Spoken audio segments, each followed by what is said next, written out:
Hello again, friends! And you are our friends, the great Brian Last here. You there, we are back for Omnibus season, and I don't think there's any other omnibus that'll put as many miles on the odometer as this one. Jim Cornette's Mid-South Schedule, 1984, Volume 1, the first quarter of 1984. And of course, the man who kept that schedule, the leader of the cult of Cornette, Mr. Jim Cornette. Well, it'll put miles on your odometer and miles on your body and on your brain as well. And I just realized, Brian, that we started this project because it was the 40th anniversary. It's taken us longer to talk about it than we took me to live it. 1984 only took me a year to live, but we've been working on this all year. In our spare time, we still got only January through March. But it was a formative period in my career, in the Midnight Express's career, and in Mid-South Wrestling that was about to blow up in terms of popularity and reach the highest grossing year they ever had in business. And this is how it all started for all of us. So January, February, and March of my first actual legitimate main event spot in a decent territory in the pro wrestling industry, and day by day, excruciating day by excruciating day. Well, let's not wait any longer. Let's go right to it. A look at the 3 months that put Jim Cornette on the map. Mid-South Wrestling, 1984, Jim's Schedule, Volume 1. You know what we're going to do now, don't you? We're going to, in our continuing series, since thankfully in the last couple of days, nobody's done or said anything egregiously stupid in the wrestling business, we've got a little time to talk about classic wrestling. And we are going to pick up where we left off and talking about what I did 40 years ago this month. We last did December 1983, which we were talking about the early formation of the Midnight Express and I, and our first full week on the road in Mid-South Wrestling. And now we're going to pick up with January 1984, and I remind everybody, you can. What's the title on YouTube of the December 1983 clip? December 1983? It may just be Jim Cornette looks at his December 1983 schedule. Well, you can go back and you can hear we've done a variety of months in 1983, and now we're getting to the good stuff, so you can go back and catch up on the YouTube channel, or I can simply remind you that Bill Watts had come to Memphis, seen the talent, the deals had been made. He was bringing me and Bobby Eaton and Dennis Condrey as the Midnight Express. Bill Dundee started as booker. Terry Taylor was there. Rock and Roll Express soon to follow. The Mid-South wrestling territory was down and business was bad, and that's why Watts wanted to change in the talent, the booking, etc. But from my standpoint, as I've illustrated, this was a massive upgrade. I went from being the absolute most least important person and lowest paid person on the roster in the Tennessee territory to the manager, top heel manager of the soon-to-be top heel tag team in Mid-South Wrestling. So I was making more money than I had been when we were working preliminaries every night of the week just to get over in Mid-South. So you had asked the question last time we talked about this, was I, kind of disgruntled or anything? I can't remember how you phrased it, that the towns weren't really drawing the first time we went through. I said, fuck, I'm making more money on shitty towns and preliminary matches than I was, working 5 and 6 times a night in Memphis. So I'm good. But we did get off on one wrong foot. We ended up on December 31st, 1983, when we were in Oklahoma City on that big $60-something thousand house. And we ended there because that was 1983, but we got to even up today, Brian, because my book goes from Monday to Sunday. But Sunday, January 1st, it was a Sunday. So there's 8 days this week. We're going to act like 8 days a week. Are you ready? Not for you singing the Beatles, but ready to hear about your 8-day-a-week schedule, Hulk Hogan. Let's hear about this. I could at least make a run at Ringo's vocals. Anyway, we left off in Oklahoma City, Oklahoma on New Year's Eve of 1983. January the 1st, New Year's Day, we're booked in Little Rock, Arkansas. And we found out at that point that from Oak City to Little Rock, it's 270 miles across the interstate. And we went there a little bit early, checked in, $27 for the motel. Spent $11 on food that day, and the manager's license for Arkansas was $15, just as a little side note. And here's the thing. This was Barton Coliseum in Little Rock, Arkansas. You remember Grand Funk Railroad, where an American band, Sweet Sweet Connie, was doing her act, right? That's the place. That's the Barton Coliseum, is where they had all the fucking rock and roll shows in the 60s and 70s, and where Connie, one of the world's most famous groupies at that point, was active. And Little Rock, you would not imagine that Little Rock, Arkansas would be as much fun as Little Rock, Arkansas was, based on the fact that it's in fucking Arkansas and it's Little Rock. But there was a variety of lovely young ladies in that town. However, almost none of them were there on January 1st, 1984. The house was $10,000, and at average ticket prices, I mean, some of the towns were different, but let's go 10, 7, and 4 for a regular Mid-South wrestling show in those days. That was, what was it? 1,800 people. This is New Year's Day. What was the start time? Started that evening. So no afternoon show or anything, because it's New Year's Day. No. Thank God. But there's the thing, they couldn't really set anything up on the way from Oak City to Little Rock. There wasn't anything that you could do in that direction. That's the only way we got by with it. And you hardly had time to get to Little Rock. But again, we were just in a preliminary match with Lanny Poffo and Rick Rude, where we went over because Little Rock was like Oak City and Tulsa. It was furthest behind on the bicycle of the TV tapes. And I don't have this written down. I used to know it by heart. But if you shot TV in Shreveport, you shot 2 shows every 2 Wednesday nights, right? Every 2 weeks. So the first show that you shot on Wednesday night would air in Shreveport that weekend, and also probably in New Orleans and maybe another town or two. And in the following weekend, it might air in Lafayette, Lake Charles, and Alexandria. And the following weekend, it'd be over to, and Houston was early up on the thing also. But the following weekend, it might be finally out to Biloxi and Jackson, Mississippi. And then 5 weeks later, from the time it was shot, they would see it in Little Rock, Oak City, and Tulsa. That way, you could since the regular towns ran every 2 weeks, you could always go into that town with the hot fucking thing off television by booking carefully a few weeks ahead. You wouldn't have to wait because the way it was set up, something hot was always going on, right? So you just feature what was hot off the television on that week or the following week's live event at the house shows. Does that make any sense? It makes sense how you laid it out. Does the bicycling of everything that way make sense? That's for someone else to decide. Well, and that's the way they did it. That's the conditions that prevailed. So that's why I had to learn to keep track of not only what we did on television and on each numbered tape 240, tape 241, 242, whatever, but also I would write down when we did local promos what tapes were showing in that town the week we went into them. So we'd know what it was.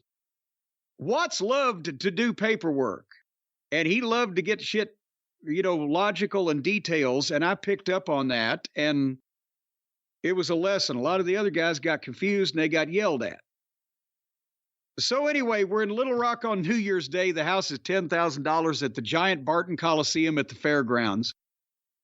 And again, we were thinking, well, we got a lot of room to fucking grow. it would be less than 5 months. We would go to Little Rock for the last Stampede. Not only would it be sold out, and not only were people turned away, they locked the front gates of the fairgrounds half an hour before bell time for the show so that no more people would come in and try to buy tickets that they didn't have left. And that's when we had car trouble from the afternoon show we did then, and got there so late they'd locked the front gates of the fucking fairgrounds. We had to circle the fairgrounds until we found a gate open in the back and figure out how to get to the fucking arena. And that house was $71,000, and there were somewhere around 6,000 whatever plus people. That's how you can, as the tool that Watts had that made this possible was, even if his buildings, the house shows were down, the ticket sales were down, all the wrestling fans were still watching the TV. They just needed to see something they wanted to go buy a ticket to see. And that's how you could pop a territory. If nobody was watching the television, it didn't matter what you did. Anyway, so then we got to go home. Brian, I'm sorry, no, it wasn't 270 miles from Oak City to Little Rock. It was 340 miles from Oak City to Little Rock, and then 270 miles back to Alexandria that night, where we were living at the time. So we did 610 miles and a house show in one day. That was an easy day in Mid-South. What were your first impressions of Alexandria, and did any of the hotels you started staying in have HBO at that point? Oh, God, I can't even remember what the cable situation was like at the Alexandria Motor Inn, because we were barely in the room anyway. And the hotel that we stayed at in Alexandria for the first month till I could find an apartment, we got a weekly rate. And then we were in the situation where when we had to go to Oklahoma, we would leave our hotel room with enough stuff for the weekend trip and have an auxiliary hotel room in that city. So at one point, we may have had 3 hotel rooms at one point. I can't remember. But it was... How do you get an apartment? Because what do you tell them? I mean, landlords want leases. Yeah. So what do you say? Can you say, I'll give me a 1-year lease? Well, the thing is, in some cases, back in the old days before computerized shit and all that stuff, that's what guys would do, is they'd sign a lease to get an apartment. And if they got their notice, or they got fired, or they quit and left early, they just fucking bailed on the whole territory. It wasn't like they were moving across town where you could be found, right? They were gone to Portland. And a lot of guys didn't give a shit about their credit. I ended up Sam Menaker took a plane. There you go. He didn't take a plane. He stole a plane. I'm not coming back. I'm just going to take I'm not coming back. I'm flying your plane to my next territory. Come and get it. He did call and tell Stu where it was. He'd come and get it, right? But anyway, so I looked for an apartment and ended up getting this place. They had 6-month leases. And because it was a reconverted roadside motel, like with the outdoor... You would just park in the parking lot, and it looked like a fucking old-time Super 8. You just walk up to the door and go in, and there was an apartment. It was a living room and dining room / kitchen in the front room, and then the bathroom and the bedroom was in the back room. It was an old hotel. And that proved to be interminable after a while, but I was at least in the thing, and I ended up switching for the second half of our stay to an actual apartment complex. It still wasn't much, but it was a regular apartment. But yeah, and I mean, I don't even have my records here on what the rent was, but we're talking rent of $300 maybe. And also, by the way, we forgot to mention the inflation calculator. Whenever I mention a dollar figure in January 1984, it's $3 today, $1 to $3. So $100 payoff was equivalent to $300. The $10,000 house that was the shits, equivalent to $30,000 on a town they ran every 2 weeks. So it added up. But anyway, we bopped back to Alexandria that night, long enough to go to bed and get up the next day and leave at fucking 2 o'clock and go to New Orleans, which, as we mentioned before, was a 400-mile round trip and ran every Monday night. And this was, again, our second week at the old downtown municipal auditorium. We beat George Weingeroff and a kid named John King, which I always got a kick out of him because that was my grandfather's name, my Mama Cornette's father. So it wasn't just Lanny. What do you think about working with all these ICW guys that you had seen on TV and had been the enemy of the promotion you worked with? Well, but I didn't have any heat because I was just the photographer, and it's not like George Weingeroff had, been sucker punching people in the parking lots. So he couldn't see you. Yeah, he couldn't see you. Can't see me. It was his original gimmick. For those of you who don't know what we're mocking, that's George Weingeroff was legally blind, but he was the son of Saul Weingeroff, the old-time Tennessee wrestler and manager. And George was a hotshot amateur in school on a regional basis, but he was legally blind. So that was his gimmick. And at any rate, the house in New Orleans that night was his gimmick. It wasn't his gimmick. It was his life. Well, but that's what, they would mention it. Stop it. What's that boy's gimmick? Oh, he's blind. He's blind. Legally blind. He could see shapes and shit. And up close, he could read up close. He'd look real close to it. But the house was $23,000, what I'm trying to say. It was up from Christmas night, I believe. We got $150 for a preliminary match. It was like $450. I wasn't making $150 in Tennessee on most of the shows, working 5 times a night. So I'm still happy. But anyway, we know that we're working these prelims, and it's going to lead to, because we're already starting to do some things on TV. And that's where the problem lay. After that New Orleans show, we go back to Alexandria, right? And then the following day, January 3rd, we were booked to go back to Baton Rouge, which is literally the way we just came. You got to go through Baton Rouge to get to New Orleans, but Baton Rouge is only 2 hours.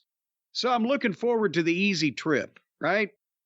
However, that morning I had to go to the doctor because when we drove down Christmas Eve to move into Louisiana and start the tour, I had been getting what I believed was a zit in my armpit. Have I told you this story?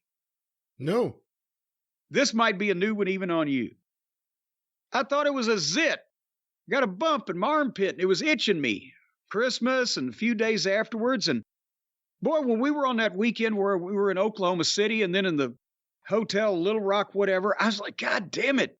This thing's getting bigger and it's bothering me. And the boys said, well, here, heat up a piece of tape, put on it. That'll bring it to a head and you can pop it. And they're doing all these dressing room remedies. And then Bobby tried to squeeze it. I'm like, motherfucker, that hurts. And it's getting bigger, right? So I get up that Tuesday and I look in the mirror and about half of my side is turned red. And that knot's getting bigger yet. And it's like a golf ball now.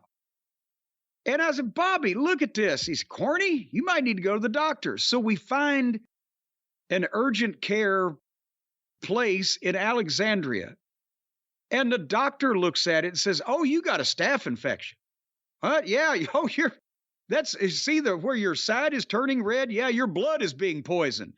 You need heavy antibiotics and you may go to the hospital if you wait any longer. Oh, shit. So they told me, they said, take these antibiotics and immediately go home. They didn't know what our story was, and we were living in a fucking hotel. And put a hot heating pad and a hot wet compress on this and take these antibiotics and keep an eye on this because, you may end up in the hospital. Oh, shit. So now I've been there for a week. And they have to show up, Bobby and Dennis have to show up in Baton Rouge and tell Grizzly Smith on behalf of Mid-South Wrestling, Cornette's sick. And I'm thinking they're going to say, already? And this is going to be the big one, right? But I'm in pain. I've got this infection. They said, whatever the fuck is, we'll cover for you, Corny. So I stayed there in the hotel room while Bobby and Dennis go to Baton Rouge. And I lay down, and I'm so tired anyway. I lay down in bed on this hot, wet compress with the heating pad that I've gotten. And I wake up a couple hours later and I start to turn over, and this fucking wet towel under me has got shit on it. And I look, and that fucking thing has popped. And I stand up and I'm dripping. I go over to the mirror and look in the fucking sink, and I've got a hole in the middle of that lump in my armpit. The hole that you can see into my side is as big around as the end of my little finger. And I go to squeeze this thing, right? And I hear this rumbling noise from inside, and this yellow shit comes out in the sink. And so I stood there for the better part. Are you entertained by this yet, Brian? Have you heard this one before? I have not. I don't know where you're going to go. Where I'm going is I stood there for 15 minutes squeezing this fucking pus out of this deal, right? I've never seen anything like it before or since. And it's sore as a motherfucker, but it quits leaking pus. So now I figure, okay, because I have to get up the next morning and go to interviews. So where I was going with this is, I know one clip you can definitely see, but if you've got any of the local promos that I shot on January 4th at any of the shows, or the angle where we come out and I call Magnum TA and Wrestling 2 a couple of chickens, and then we tar and feather Magnum TA, I couldn't put my left arm down by my side. It hurt so bad that in all of these interviews, I've got my tennis racket in my left hand and I've got it cocked over my shoulder like a fucking rifle in army formation. I know which ones you're talking about, yeah. Yes. And I'm jauntily got my racket over my shoulder because I couldn't put my fucking arm down. It hurt so bad, and I had put Band-Aids over this goddamn hole in my side, and shit, blood and leakage was coming through and soaking through my shirt. And so that's why when you see me from this TV taping, I'm at the weird, unnatural angle of having my left arm at a 90-degree angle from my body, holding my tennis racket over my shoulder, like I'm a hobo with my fucking, a bag tied on a stick. Did you do anything to clean it or have it looked at or? No. Some ointment? No. I took the antibiotics they gave me. I wiped it off whenever I could. I sweated like a fucking whore in church at all these shows and never put any goddamn antibiotic shit on it because nobody told me to. They didn't tell me it was going to pop like that. And I made the rest of the fucking towns. I'd already taken one day off. Fuck it. Blood poisoning. What's that? So that was the January 4th. That was the day I got up at 6:30 in the morning and drove to fucking Shreveport, did a whole day of interviews. And then we did the TV tapings that night. And that's the night that we shot the first angle where we knocked Wrestling 2 out with the slapjack and tarred and feathered Magnum TA on camera, calling them chickens because they wouldn't defend the tag team title against us. And that's by the time that started showing really in most places 2 or 3 weeks later, that was the first thing we did to get real heat. And that's what led to immediately the fans found Bobby's, he had a 1976 Lincoln. We called it the USS Alabama. You had to pay 3 parking meters to park this fucking thing. One of those mid-70s Lincoln Continentals, right? And I don't know how many 100,000 miles on it that he had. But the fans found it at the Alexandria Motor Inn and tarred and feathered his car. He came out one day to go get something to eat, and there it was. It looked like a giant fucking chicken. See, the problem is he probably wasn't as mad as Magnum TA appeared to be. And the other problem is Magnum TA looked ridiculous covered as a chicken because any movement, feathers fly off. So anytime you move, it looks like you're flapping your wings. And he did the perfect promo because he said, I know that some of you people out there may find this remotely humorous, but I assure you that to me, it's not. And I'm telling you, of course, it wasn't tar. It was Cairo syrup and feathers. But that's, that they hadn't seen anything like that on wrestling. I mean, back in the 20s in Louisiana, a number of people were tarred and feathered, not with Cairo syrup. And that's why it registered. They did things that registered with these people. I don't know that there's a long history of tarring and feathering people and running them out of town on a rail in Minnesota. It might not have connected. You said they. This was a Watts idea, not a Dundee idea? Well, see, that's the thing, is that they had done this before in Tennessee, and yeah, it worked in Tennessee back in the old days too. It got a lot of heat because people remembered. But but Watts would make the most out of everything. Remember, I talked about the blindfold battle royal? It was just a throwaway in Tennessee. Well, he made it sound more dangerous than anything you could come up with. With this, it wasn't like, oh, you made him look like a chicken with the feathers. There's Jimmy Hart running around blowing the whistle. It's like, they used to do this to a lot of your ancestors. And that got fucking heat. And that was we couldn't do it to, when Coco and Norvell came in as the PYTs, we couldn't have done it to them. We'd probably all been shot.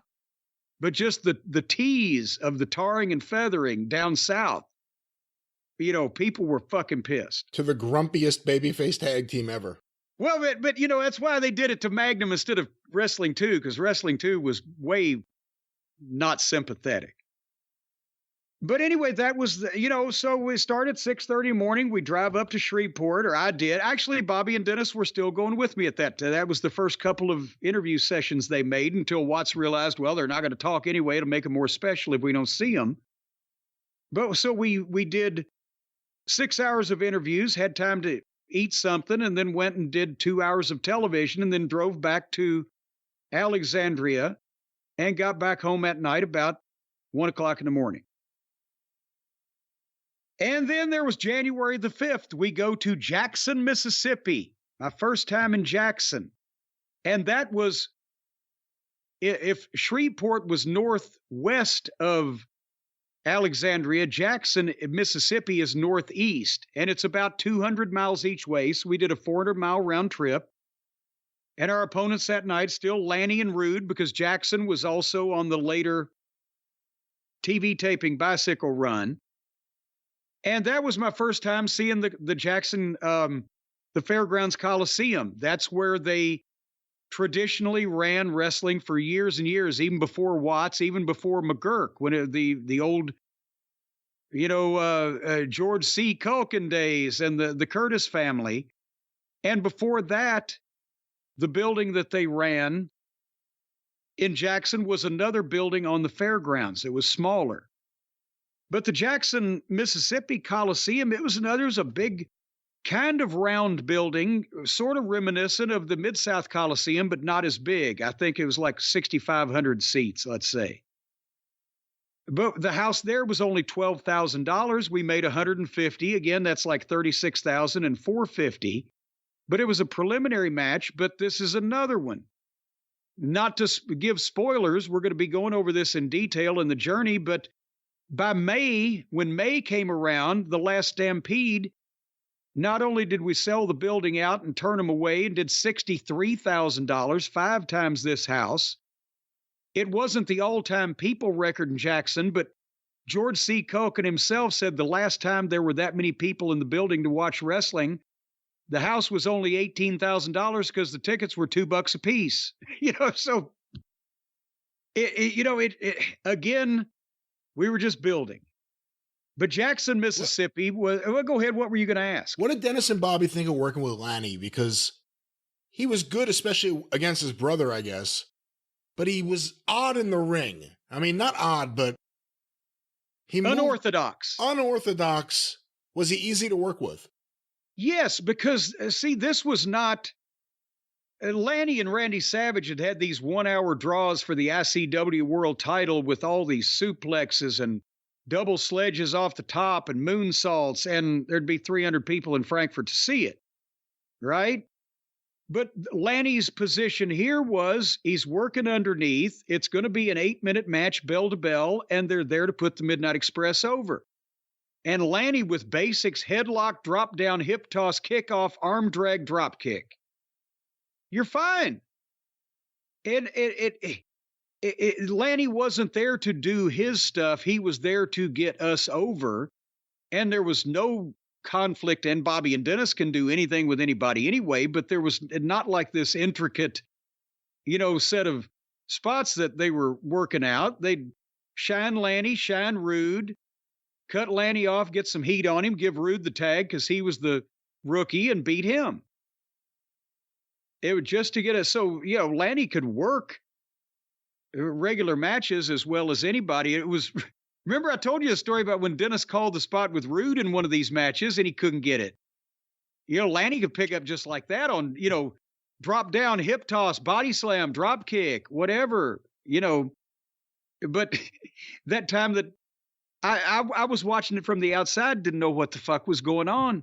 Rude tags in, grabs a headlock on Dennis, and they start walking in a circle around the ring, and I can tell Dennis is calling something. They walk around the ring once. Dennis tries to start shoot him off, but then he stops, and he walks around the ring again. And then they walked around the ring a third time, and then Rude tagged back out. He had tagged in, got the headlock, walked 3 times around, and tagged back out. Afterward, I said, Dennis, what the fuck? And Dennis he'd locked up with Rude. He said, take my head. Rude got the headlock. He said, I'll shoot you off and drop down, nail Bobby, get it again. And he started to fire him off, and Rude said, what? And Dennis said, I'll shoot you off and drop down and nail Bobby, meaning jump over me, nail Bobby on the apron, turn around, get the headlock again. I'll shoot you off, drop down, nail Bobby, get it again. Rude said, I can't.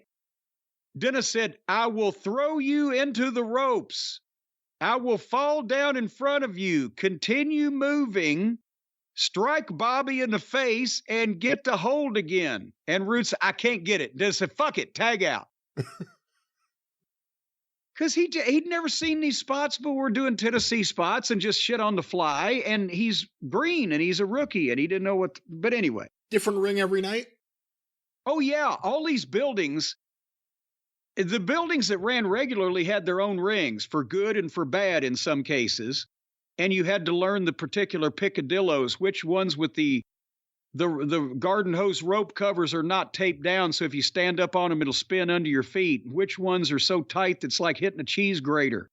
And which ones are so loose you feel like you're going to die every time you hit them? And you don't take a fucking bump in Laranja. And just different ring. And then spot show rings, they had different ones depending on what part of the territory they were in. But in Jackson, that's what I was going to say before, is Jackson, along with Greenville, Mississippi, Greenwood, Mississippi, Vicksburg, at the old building there, can't remember what they called it, and Biloxi, Mississippi, were all part of the George C. Culkin's towns, the Curtis family. George Curtis, the original, that was George C. Culkin. He wrestled as George Curtis and his brother Jack Curtis. And then Jack Curtis Jr. had been a name in that territory in the 70s. It was now working for Watts as a road agent, selling the merchandise and etc. So you always had either George or his son Gil Culkin at all these towns. And that was because Watts, in a variety of these towns, used local promoters. And sometimes it was literally that they had been in the wrestling business since way before Watts or even McGurk annexed this part of the territory, like the Culkins. And part of it was like down in Baton Rouge, where you had a local promoter like Jimmy Kilshaw, who had been there since dirt was invented. And because Louisiana especially was so political, you had to have a local guy that could get the good price on the fucking building rent, or could get the publicity, or could pay off the athletic commission inspector, or whatever the case. So there were a variety of local promoters in most of these towns. When did you realize just how corrupt some of the local commissions were? Well, really, just Louisiana. Arkansas, there was a commission, but you didn't have any problem. And Houston, there was a commission, the Texas Board of Inspection or whatever, but, they knew what was going on. They didn't fuck with Paul Bosch. So really, the Louisiana, Watts had an in that Emile Pepe Bruno was a friend of his. When he had started running the Superdome, he got over like crazy with the Louisiana Boxing and Wrestling Commission. Watts did, because remember, wrestling had mostly been a small money business in Louisiana for the years. And boxing, they did huge because of the Superdome and blah, blah, blah. But when Watts brings big money shows in there, gets in the Superdome, drawing these huge crowds, he got over with the commission down there, and he had some friends on it. So it was more with the local political situations. And that's why they ran Laranja, they told me, because whoever owned that shitty building was politically connected over in the next fucking parish. And Homa. You know, it may be the most political television show because Watts was doing commentary. So he would talk about a lot of these people and specifically like their kids. He would put over their kids because he knew what was up. He wanted to stay in good shape. He was the only promoter allowed in New Orleans, wasn't he? Yes, because the commission would award the booking license to a particular wrestling promoter who was then allowed to book wrestling in the state of Louisiana, and there was only one. And he got it. And that's, you know... And it drove Vince nuts when he realized that. It drove Vince nuts, and it was a long road to hoe for Vince to get down there. And that's, again, Louisiana was the crookedest state in the Union politically, going back to the days of the Kingfish, Huey P. Long. Every bridge in the state of Louisiana is named after a governor because it was built on the governor's brother-in-law's land. And it was all about payoffs and who knew who and who was friends with who, and that's how things got done. So, and Bill Watts had worked for Eddie Graham, who was doing in Florida, mentioning all the local politicians, and the people running for office wanted to get on the wrestling program because they had a built-in audience. And that's helped when you're renting on a regular basis a variety of buildings in the state of Louisiana owned by the cities. So it all worked together. And there was another one the following night. On January 6th, we were in Lake Charles, Louisiana. And Lake Charles had never been a big money town, but they had this brand new civic center that Watts started going to. And it was a beautiful building, but the Lake Charles Civic Center, the Jacksonville, the Fairgrounds Coliseum, all of these buildings were owned by the city or part of the state fairgrounds. And, you know, you had to protect their interests as well. What were you going to say? Oh, no, I think you answered my question. But that with Lake Charles, as the following night, January 6th, was a Friday. Lake Charles was $6,800. That wasn't even 1,000 people at that point at their ticket prices. We made $60 a piece for beating Lanny and George Weingeroff. But with Lake Charles, that set up an interesting problem we had there, because when we started getting heat and the houses started coming up, Lake Charles was a hot town. That was one of the 4 or 5 you had to keep an eye on everything. That's where that when Akbar had heat, the cops were good. It was like in Little Rock. They would give the heels about 10 or 12 uniformed police officers with batons and guns and handcuffs to walk you to the ring and back. And that was for everybody, the preliminary guys, everybody. They just said, we're going to do this because we've had so much trouble. So the fans got smart, and they couldn't reach the heels through the cordon of cops surrounding them on the way to or from the ring. So with Akbar, the fans got water guns and put Drano in them and tried to shoot him in the eyes because they could cover more distance that way. Or they would try to get the guys outside the building. That's where the Freebirds had heat. They got so many of their tires cut off their car that they had to start going to the police station and have the police park their car there, have the police bring them over in a patrol car. And son of a bitch, at least one of the police cars got their tires cut that brought the Freebirds to the building.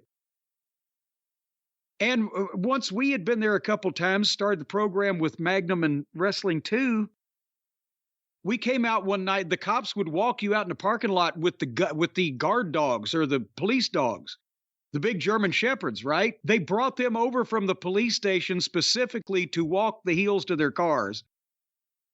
And we found that they had taken hypodermic needles and shot glue into all the keyholes in Dennis's van, and they had lipsticked all the headlights. So you turn the headlights on, you can't see. And we had locking gas caps or they'd sugar your gas tank. So Lake Charles was one. In a couple of cases, when we knew we were on last and we got the finish of our match, we decided instead of taking the time to change clothes and let the people get out the front door and around to the back, we set our bags packed with all of our street clothes and everything by the back door. When we got back from the ring, instead of turning left into the locker room, we grabbed our bags and immediately ran out in the back and jumped in the car and got out of the parking lot before the fans had time to come around back. That's just to avoid, that's what we used to call it, pulling a midnight, because when we could see trouble, even into the WCW days, we would leave our bags packed and right next to the back door where we could get out quick. And that's what we did in Altoona that night. We hadn't packed them, ahead of time, but when we had that riot with the guy that jumped over the rail, instead of sitting down, when we came back, we grabbed the bags, grabbed the shit, headed to the car. That's how we avoided the cops that night. We started by avoiding the people and then graduated to avoiding the cops. So that was Lake Charles. And by the way, Jack Curtis, this is another town that he would go to because he was on the road most of the time, full time. He was selling the merchandise at that point, but also, whether it be Grizzly Smith or Jack Curtis, there was always at least one, usually both of them, because Grizzly never missed anything, that could not only be there to check up on the boys and to run the wrestling card, but also to be in the box office with the local promoters, because there was not a strong element of trust with some of those fine folks. Are you ready to go on further? Yeah. On January 7th, that was a Saturday, we were in Alexandria, Louisiana, where we lived. We actually could sleep late and not have to drive. And we beat Lanny and Jumpin' Joe Savoldi. And the house was $8,800. And I hate to sound like a broken record, but the Rapides Parish Coliseum was a 6,000-seat building. And it was where we lived, so we like it if it would be a halfway decent house most of the time. But I don't know whether sometimes they ran it on a Sunday afternoon and it wasn't a great atmosphere. It didn't draw most of the time because it was a big building in a town that was kind of a B town. But we went from $8,800 and $100 payoff here to, by the time the last Stampede came in, we sold it out, turned them away, did over $40,000 at the house, and, made a nice payoff that would be in the thousands in today's money.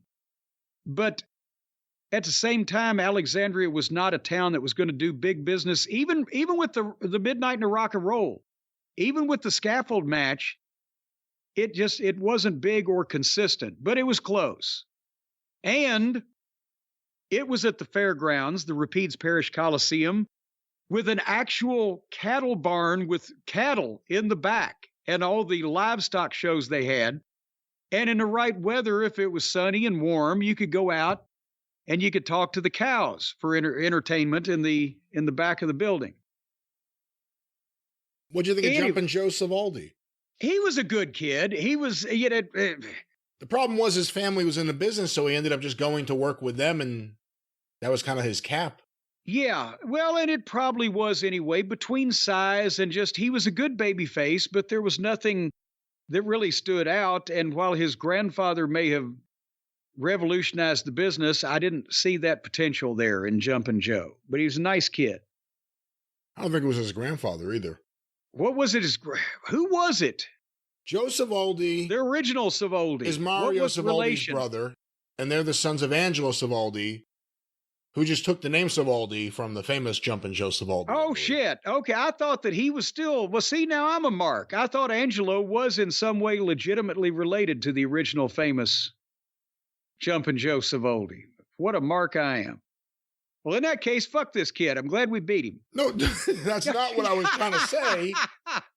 But you never hear about him. He worked for IWCCW, Trying to lie to me about his grandfather. Yeah, that's, he was up there, not the ICW at the Paphos, but the Savoldi's Northeastern ICW. He was there and then he was gone. And by the way, in Alexandria, the local promoter was Jimmy Kilshaw. Was that, no, or was he in he was in Baton Rouge. Who was the Rapides Parish promoter? Or no? God damn it, now I'm mixing them up. There was one in Alexandria and one in Baton Rouge. Jimmy Kilshaw was in Baton Rouge. Who? Charlie D'Amico. Charlie D'Amico was in Alexandria.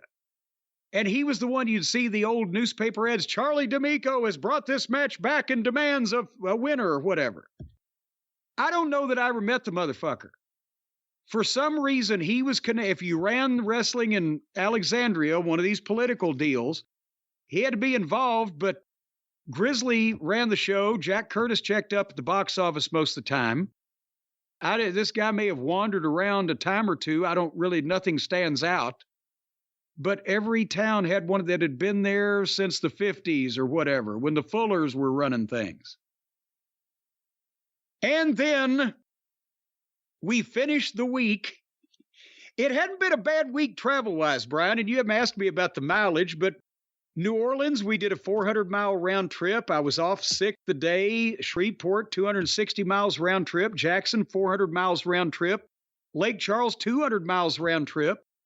And we were in Alexandria, so that wasn't a bad travel week, was it? Just short trips.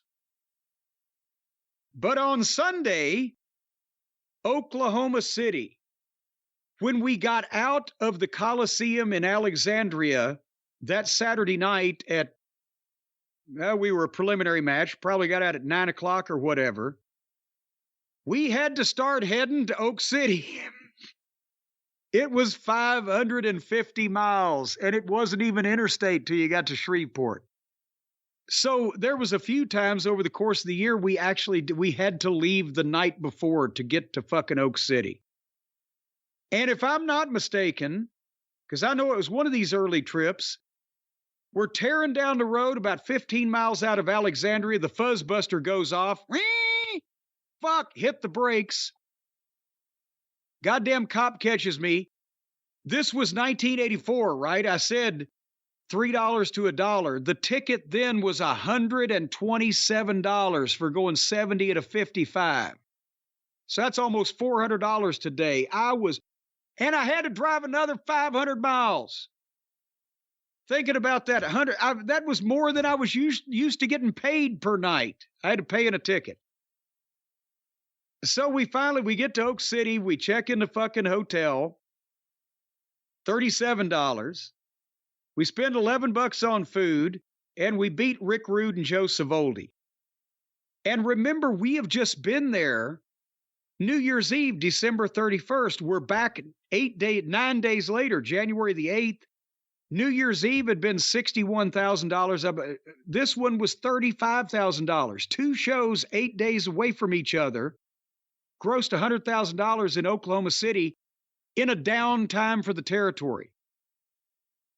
So that's where we knew instantly we were going to love Oklahoma City. I've said on a show the other day, there's always the rotten town in a territory. In the Tennessee territory, it was Tupelo, Mississippi. In Mid-South, it was either Houma, Louisiana, or Laranja, Louisiana. There's also always the best town.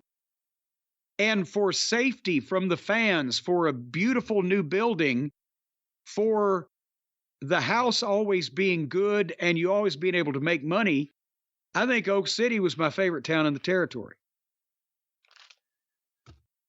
Questions on Oak City before we move along, because I'm going to catch us up the next week, and that way we'll be even. Well, beyond that, just the general first week in the territory thoughts. What did you think about the new crew you were working with? JYD was obviously there. Butch Reed. You had a bunch of new people you were working with. Everyone. Yeah. You get along with everyone? Was anyone a dick? Yeah, well, Wrestling 2 was the grumpy old man, but he wasn't. He was one of the more professional guys in the wrestling business because he'd been in it for 30 years, but he was just not a fun-loving guy. But honestly, almost all these guys, everybody, and this is where we first met Dr. Death and Barry Darso, and all these guys loved it. Nikolai Volkov was the biggest jokester. He's the one that would sew the sleeves of my suit jacket together when I was out watching a preliminary match. So when I got ready to go out and try to put my coat on, I couldn't get my hands through the sleeves. And then he did pop the fucking stitches. It was a rib. He didn't hurt anybody's shit. Or he'd have the exercise tube all the guys had, the stretchy rubber tube. You'd stand on it and do curls, and you could pack it easy in your bag. And it's a hollow rubber tube, right? So he would be doing his curls in back of you. And then while you're watching the match, he'd put one end of the tube up next to your ear and he would blow in the other one. Even though it's 8 feet long, he's got the lungs of a goddamn beast. He blows in your fucking ear. You don't know it's, oh shit.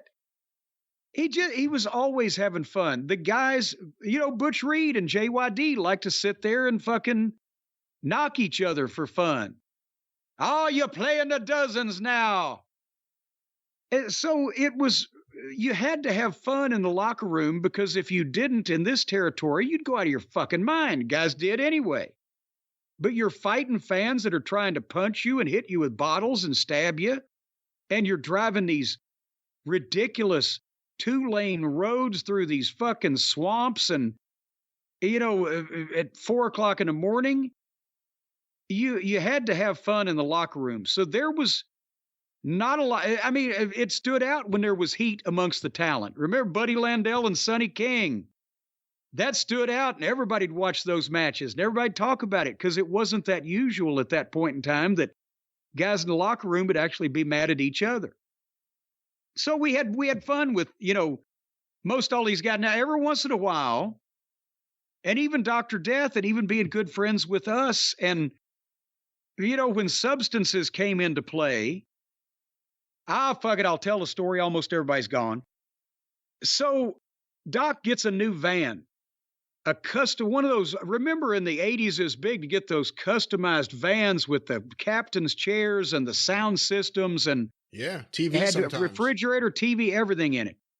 He got this beautiful custom van. He wants all the heels, me, Bobby Eaton, Dennis Condrey, Buddy Landell, Carl Fergie, the referee, may have been one other person. Let's all take the Oklahoma trip. I'll get some boiled shrimp. We'll make a trip out of it. So me and Fergie are in the very back, right? There's like 8 fucking captain's chairs. We're in the very back. We don't know what's going on, but Buddy and Bobby and Dennis and Doc's driving. They're sitting up more toward the front. And all of a sudden, we notice that there's some kind of tension going on up front. Me and Fergie kind of trying to sleep. We're not really paying attention to what's going on. Make a long story short, Doc has overindulged in the Bolivian marching powder, the Tony cocaine special. And he's starting to get grumpy, and he's convinced that one of the people in the van is dipping into his shit. And he's looking in the rearview mirror every 5 seconds. And he's fucking making comments up there that we can't really hear in the back. And I noticed that as he's getting more agitated, Dennis was the one told me about this later on. You remember those old fucking glass iced tea and soft drink bottles had the big necks, and juice bottles and everything. They were plastic. They were glass. Dennis is putting the cap back on that and put it in between his legs in case he needs a fucking weapon. And they're all up there thinking, how the fuck are we going to stop Dr. Death if he goes off? And Doc pulls over on the side of the interstate, gets out, goes around to the back door behind me and Fergie, Fergie is what I'm trying to say, opens the door and rummages around in his bag. And he was checking his cocaine supply again, like we could possibly. And so all the guys up front were ready. Do we all jump him at the same time and try to hit him in the head with a hammer? How are we going to stop this motherfucker if he gets violent? And then he settled down. And, of course, me and Fergie get out when we get to the goddamn building in Oak City and don't know what the fuck has even gone on. And Bobby and Buddy and Dennis. And I think goddamn, may have been, was Ronnie West in the territory at that time? Anyway, they're telling us what happened. Yeah, he was looking for his cocaine. He thought we were stealing it. He was freaking out. He was having a moment. He was vibrating. We didn't know what the fuck we were. Then there was no way if we had to fight him. If any of us lived that we could let him back in the vehicle, we were going to have to leave him on the side of the road. I mean, everybody still thinks brawl for all Dr. Death, but, sorry, fuck that. Everybody was scared of that motherfucker. And these were grown adult men that had been in goddamn bad situations before on purpose. So anyway, but that was a sideline. But anyway, I'll go through the next week very briefly. I just want to call attention to some things. January 9, the Monday night, was Tulsa. That's why it wasn't an Oak City, Tulsa double shot like they normally did on Sundays. They had been off schedule with the Christmas show in Oak City. They came back. They couldn't get the building in Tulsa on a Sunday or whatever the fuck. So they did the Monday night. And this is where we learned that there was a difference in Tulsa and Oak City. For whatever reason, no matter how good Tulsa did, Oak City would double it. And even if Tulsa sold out, Oak City's building was twice as big. and I don't know what and Tulsa was the base of the office. Bixby was a suburb of Tulsa. That's where Watts was based. And also, even though the house would be less than Oak City, your payoff against a house versus any other town in the territory would be slightly less. And I started noticing this, and I was told by some of the guys that had been there, Watts would take his regular office expenses out of Tulsa.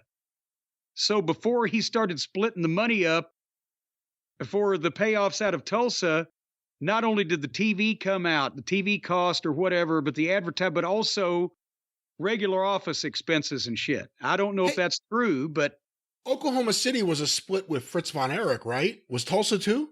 No, it wasn't a split. Fritz had a piece of it. Watts owned the majority of both of these towns, but Fritz got had points in the town. I don't know what the percentage was. Was it 10%? Was it 15%? Was it whatever? But Fritz had no ownership of it per se, but to supply talent, and because of the fact that Fritz's TV in Dallas and in some of the Oklahoma markets overlapped, they'd come to an amicable agreement that Fritz would get a piece of whatever Oak City did. And probably Tulsa too, maybe not, but probably, because it's the same area. They're only 100 miles apart, and they would run the same day. And if Kerry would be there or Chris Adams or whoever, they'd be at both shows. So it was a financial incentive for Fritz to send guys who were even more over in Oklahoma than they would have been in Jackson, Mississippi, over to Watts's cards. And that's again, these two cities in Oklahoma, the only two cities really in Oklahoma, there's some towns, these are the only two cities, they're 100 miles apart, and they got it to where you could sell 20,000 tickets between the two of them in one day. That was insane for markets of this size. But in the meantime, on January 9th, the house in Tulsa was still a shits, and we got $100. And then we came back on the 10th. We went to Shreveport, which basically we stayed in Tulsa and just picked up Shreveport on the way back, because why are we going to rush back to our hotel rooms? So that's another case where we had a hotel room as a satellite of the hotel room we were staying in. And Shreveport was rude and Savoldi, and it was a $60 payoff. I mentioned on our last segment, the old municipal auditorium there in Shreveport. And it was never a big money town, even when Watts was hot, because it was where they did the TV, and they were there so much, and it wasn't a major market. So we were occupying time there. But, and that's why if a lot of people, if you want to go back, some of the building descriptions or town descriptions or the picadillos of same, I'm not going to repeat it every time. You got to follow this series. And then one of the greatest fucking fiasco bookings that could possibly be done in this territory. We were in Shreveport on Tuesday night, right? For a house show. We get up the next morning and we've stayed overnight and we do the local promos, as I've talked about, at KTBS in Shreveport, Channel 3. We do from 9 o'clock in the morning to 3 o'clock in the afternoon. Local promos for every market, babyface and heel, that's going to be running over the next week. And you know where we were booked on Wednesday night, Brian? Laranja, Louisiana. How far is that from Shreveport? 280 miles. And just to make it even more fun, almost none of that was interstate.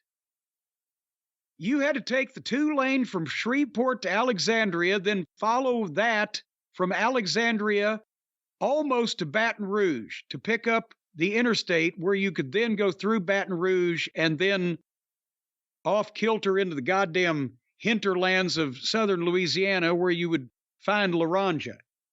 And I left Shreveport. I think I met the boys on the way through.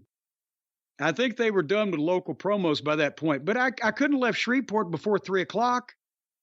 And the bell time for the town was 7:30, so we literally got in there after the show had started. And this was the Midnight Express's first house show match with Magnum TA and Wrestling 2, because they booked it in Laranja, because we never worked with them before and never met them before we got here. So let's take a look at it. Nobody will see it in Laranja. So, and it was basically heat on Magnum, or heat on Wrestling 2. Magnum gets the tag, makes a comeback. They get in a 4-way. The referee double DQs it, and the heels bail. It's a small show in Laranja in front of 500 people. We made $60, but that was for everybody to get acquainted. Well, Bobby and Dennis had met Wrestling 2 in the past, and I would imagine Dennis had probably worked with him. Magnum was new, and so it was a thing to work shit out. And then we went back to Alexandria, which was 150 miles back the exact way we came. And we got ready for the next day. And Laranja, by the way, that I said every town, there's a worse town. Laranja was not the worst town in terms of danger to the heels. It was in terms of a shithole building and a place you didn't want to go, that you weren't going to make any money. And it was a building that sat in a mud field with a gravel parking lot, and the boys parked around back in the mud. The dressing room was maybe 5 feet wide and 15 feet long, and you had to get a whole group of heels in that, and the baby faces got the bigger room. And it was so muddy and so wet usually that there was that industrial pallet stuff down on the floor of the locker room, so you could walk on that and be above the water for when the toilet backed up or whatever. And in any kind of decent weather, the boys would go out and change clothes in their car behind the building rather than actually change in the locker room. And in intermission, the guy running the building, and this was some kind of political thing to be able to get Baton Rouge and wherever, Thibodeau, wherever else the good places, he would run an auction. His merchandise stand looked like a flea market. You could see everything from fucking toys and shotguns to cakes and baked goods to goddamn home furnishings and lamps. And at intermission, he would start either selling shit or auctioning it off. And he wouldn't ring the bell to start the show again until he figured he had made enough money. So as we're standing back there, if you were after intermission, the boys wanted to bid on the shit themselves just to get it over with. And the ring was not only harder than Chinese arithmetic with almost no padding on it and absolutely no give, but it's the only ring I've ever, and this ring was used nowhere else. It was part of his building deal also. The ropes were real ropes and they weren't wrapped. No duct tape, no garden hose, nothing. Fucking ropes. Try hitting those son of a bitches with a bare chest, right? So it was just, it It was horrible, and you wanted to get out of there from the time you got there. But it was one of those ones you had to do. So that was Laranja, Louisiana. January 12th, we go to Port Arthur, Texas. It's only 200 miles away from Alexandria, the other direction from Laranja.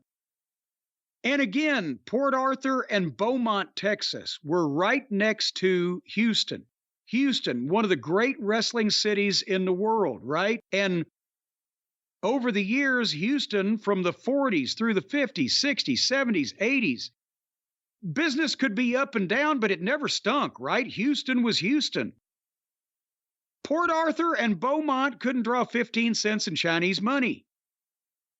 And I never figured out why. And they were run off the Houston television.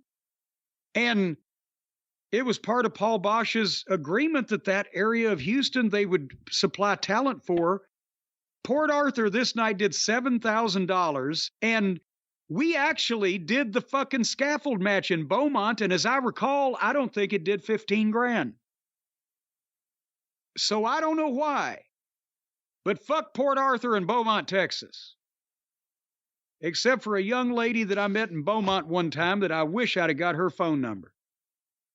Nevertheless, Port Arthur, as I said, was, they would run it every once in a while, or more often they'd run Beaumont in agreement with Paul Bosch. And that's when Paul's son, Paul's son-in-law, rather, Pete Burkholz, would be in charge of these towns. His nephew, I'm sorry, not son-in-law. Nephew. And that's what Paul was running in those days. His biggest, most important thing was Houston, but occasionally you'd get these towns. But Lanny Poffo and Rick Rude, $75 payoff, and we went on to Houston for the following night, which was another 80 miles. And then, remember, we were in Houston the Christmas week, came back, another good house, $42,000 at the Sam Houston Coliseum, and we were against Lanny Poffo, and I got a kick out of this, Jose Martinez, El Bracero. El Bracero had been somewhat of a name in his time in Mexico, but had moved for whatever reason. Remember, I've told you that one of the most famous luchadors in Mexican wrestling history, Blackie Guzman, ended up as a job guy in Indianapolis in the early 70s.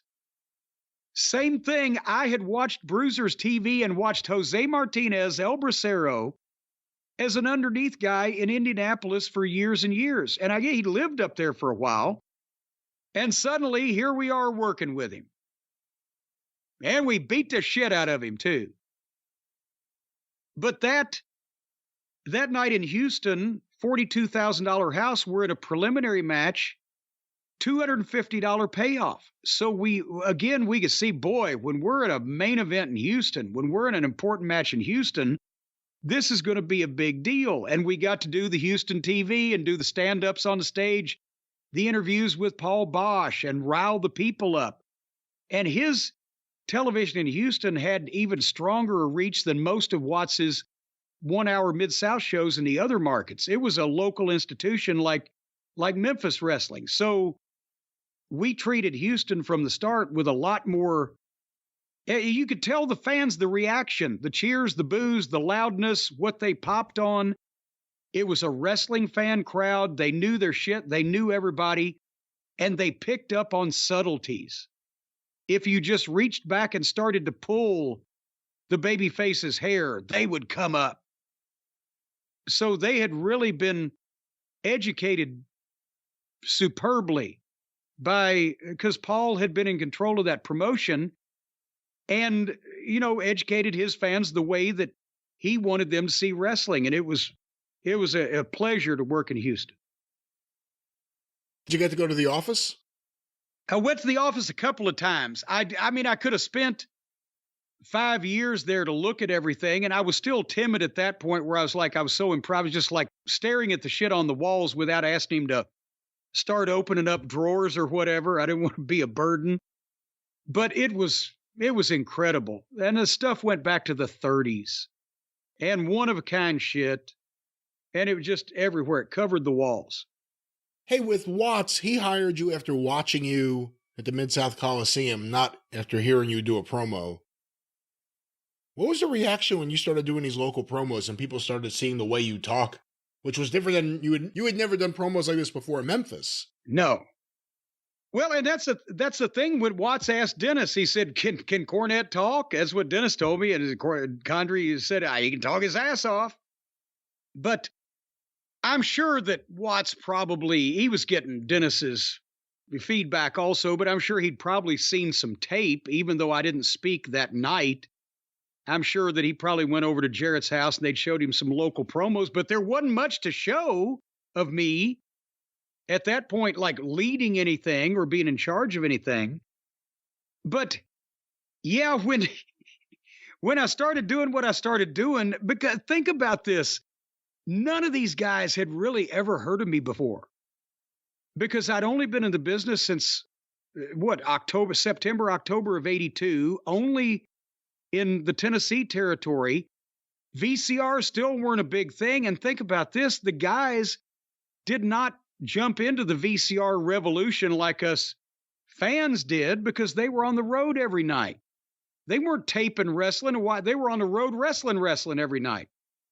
So they didn't see, and they didn't trade tapes. So the point is, none of the talent or the local promoters or anybody in Mid-South Wrestling, with the exception of Bobby and Dennis and Dundee, the guys that came from Tennessee, and maybe Lanny, because he'd been able to see the TV up here, had ever fucking heard of me before. And if they had heard of me, if they'd have read the articles in Aptors magazines or whatever, I got a few, that's still like, well, we don't know what he sounds like. So yeah, that's when they started making these people are going to fucking cut you. They're going to fucking kill you. They're going to burn you. They're going to fucking hang you in effigy. You're a heat-getting machine. And the guys it's never been a thing where guys in the locker room just went up and effusively praised people when they first met them. Like, oh my God, I can't believe you're so good at that. Like they do now, where everybody's going, oh, you're so great.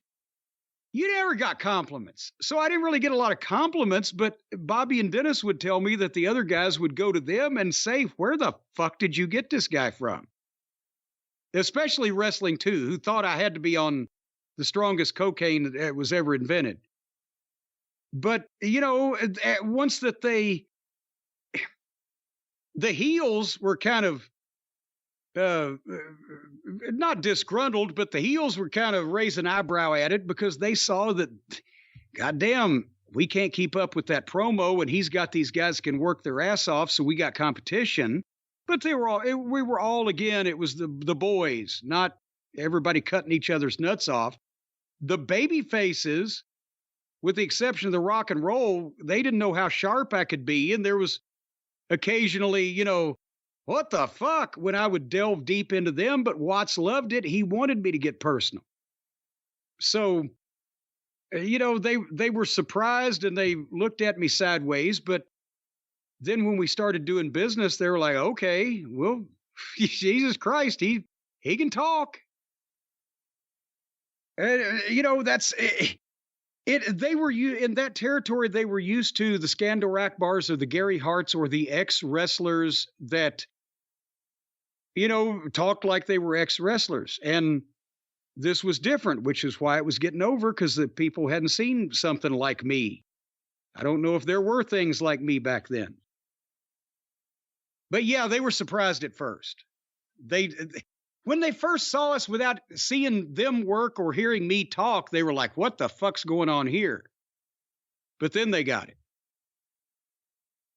But the biggest reaction, Brian, from the boys was not how I can talk or how they can work. They were all trying to take bets on how long it was going to take one of the fans to cut my guts out.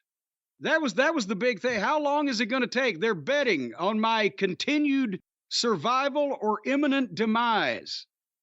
And that just proves that if you want to bet on something, you could pretty much bet on anything. But I think that was kind of in bad taste for them to wager that I was going to be assassinated. I think you should stick to the football and the basketball and the sporting events and stuff like that. Stuff like our friends at DraftKings do. Bet on those things. Don't bet on whether the heel manager is going to get his throat cut or not. Yeah, let's not bet on that. Let's talk more about the things you can bet on at DraftKings. The things more like what Buck Robley would be betting on, not whatever was happening in that locker room. Well, Buck Robley, if you were running at a track, whether you were a horse, a dog, or even a two-legged human, Buck Robley would bet on you. But folks, you can bet on anything you want if you download the DraftKings Sportsbook from our friends at DraftKings, because they're an official sports betting partner of the NFL playoffs. And are they still playing off over there in the NFL, Brian? They're playing off. Yeah. Well, then you still got time to bet on it. And right now, if you do what we tell you to do, and you always should, then new customers can bet $5 on any game and get $200 instantly in the bonus bets. That's bonuses. That's in addition to. That's a bonus. That's a fortuitous of fucking happening. And it's very lucky for you they're going to do this, because they don't have to do it for everybody, just for the people that download the DraftKings Sportsbook app now and use the code JCE. That's the code to get $200 in bonus bets instantly when you bet just a measly $5, just a sawbuck, just an Abraham Lincoln. You know, even if you're a tightwad, you can afford $5, although I do know that Angelo Poffo pulled a $5 bill out of his wallet one time. It was so old Lincoln was clean-shaven. Did you know that? I did not know that. I don't know why we had to go after Angelo Poffo here. Well, he's the most miserly son of a bitch I can think of. But anyway, download the DraftKings Sportsbook app now. Use the code JCE. $5 you bet on the game, you get $200 in bonus bets. And that's because the crown is yours with our friends at DraftKings. Of course, now other things may apply. If you've got a gambling problem, call 1-800-GAMBLER or visit www.1800gambler.net. In New York, call 877-8-HOPE-NY or text HOPE-NY 467-369. In Connecticut, help is available for problem gambling or problem spot copy. Call 888-789-7777 or visit ccpg.org. Letters, phrases, and loud noises. Please play responsibly. Or don't play at all. Goddamn, we've given you an ultimatum. On behalf of Boot Hill Casino and Resort in Kansas, something is going to happen here. 21 plus age varies by jurisdiction, void in Ontario, as always. Bonus bets expire 168 hours after issuance. See dkng.com/football. For eligibility and deposit restrictions, terms, and responsible gaming resources. DraftKings. Our friends. Right. Our friends at DraftKings, the official betting partner of the Jim Cornette Experience. Yes, they're official. Now we've deemed them such. We have knighted them with the officialness of our partner. Well, in terms of official, we have from the official schedule about 3 more weeks to go for January, so let's get going. Oh, good Lord. We're not going to go all the way through January. We're just going to catch up a little bit with a couple more days, and at least we've put in some time here. Because on Saturday, January 14th, remember I said there's always a shitty town and Laranja's it? Remember I mentioned another town? Houma, Louisiana.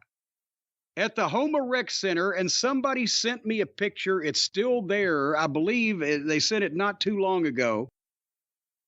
It's 400 miles round trip from Alexandria, which we're doing on a Saturday there. And we're going down to wrestle Lanny Poffo and Rick Rude. And the house was $6,000. And it wasn't going to get much better in Houma either, because the capacity of the building, I think we ended up selling out maybe 12 grand or whatever.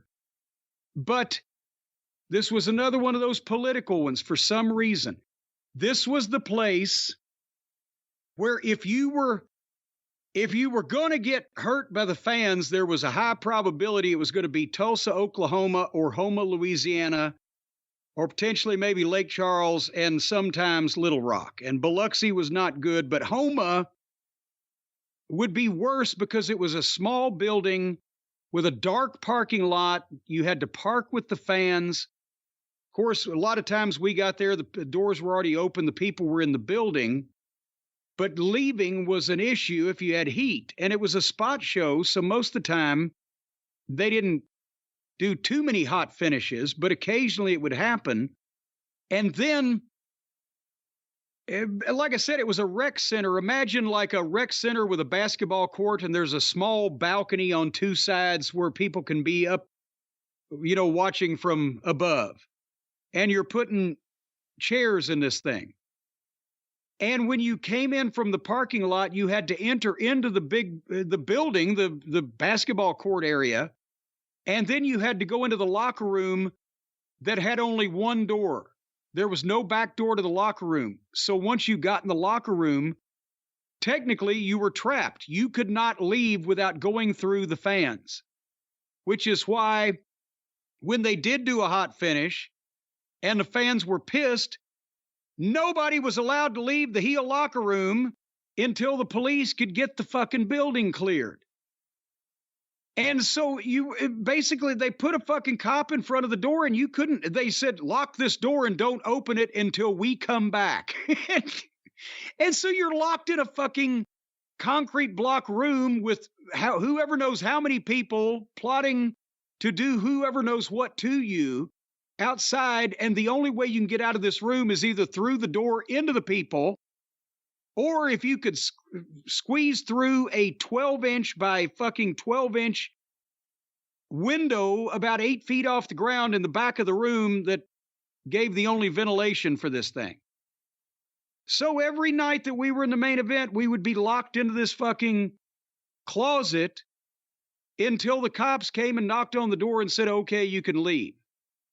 And then they would let us go out to the back, and if we were lucky, they would walk us to our car. But there was one night that they didn't walk us to our car. I've told you the story. This is where this was, Houma, Louisiana. Dundee is the booker. Bobby Eaton has decided to ride back to Alexandria with Bill Dundee because Dundee was by himself. Leaves me and Dennis in my car by ourselves. And Dundee and Bobby got out of there, but as we get to our car, Dennis is putting his bag in the trunk, and here comes these 7 or 8 guys that are disgruntled, Cajun types, making fucking trouble, saying some shit, and I'm like, okay, now it's in a dark parking lot, me, Dennis Condrey, I'm carrying a tennis racket, and that's all we got. And the lead guy mouths off to Dennis. Dennis says something about fuck you. The guy takes an unopened beer can and tries to chuck it at Dennis and hit him in the face with it. Dennis ducks that, grabs the guy's left wrist, Fujiwara arm bars this motherfucker into the gravel and boots him in the face. That guy's neutralized. The other 6 are not happy. And just then, I'm like, oh, fuck. And here we see headlights and a car horn. The Rock and Roll Express have gotten their car on the other side of the parking lot, seen that we're about to get killed, fired the car up, turned the bright lights on, and are driving in between me and Dennis and the fucking crowd of guys, which we took as the opportunity to jump in the car and get the fuck out of there. So they were technically kind of breaking kayfabe in that they did save our lives, but at the same point, they could just say, hey, it was dark and we didn't know which way was out. And we drove the wrong way. Boy, we wish you'd have got him. But in Houma also, Dr. Death and Hercules Hernandez did something with the Rock and Roll when I was managing them. Some finished with the Rock and Roll that, I think, October, November-ish. I had Dr. Death's football helmet, right? I carried it. Instead, that's after they had banned my tennis racket. And the fans started coming after Doc and Herc as we were on our way back to the locker room. And instead of trying to fight our way back through the crowd, we had gotten through ringside and we're at the back of the ringside section and we're almost home free when the ringsiders started rushing us from behind. So Doc and Herc turned around and we were backing up toward the locker room fighting. And Doc would throw one way, and Herc would throw one the other way, and if one peeked through, I'd whack him over the head with that fucking hard-ass college football helmet. And we got back in the fucking locker room, and they locked us in there again, and we had to stay there for about 45 minutes or an hour till the cops that were on the scene could clear the place out. So you would go down there for between $75 and $100, and you would risk getting fucking cut or attacked or stabbed or run over in the parking lot or whatever, because you had to run that town so you could run other bigger towns in that parish and part of the area. And that was Homa. And then finally, I'll finish up on January 15th, on a Sunday afternoon. Remember, I said we were in Alexandria on January 7th? Came back a week later on Sunday afternoon, January 15th. And we, whereas we had beaten Lanny and Savoldi in Alexandria the previous week, we beat Rude and Savoldi. And the house was up from from 8,800, it was down to 8,100.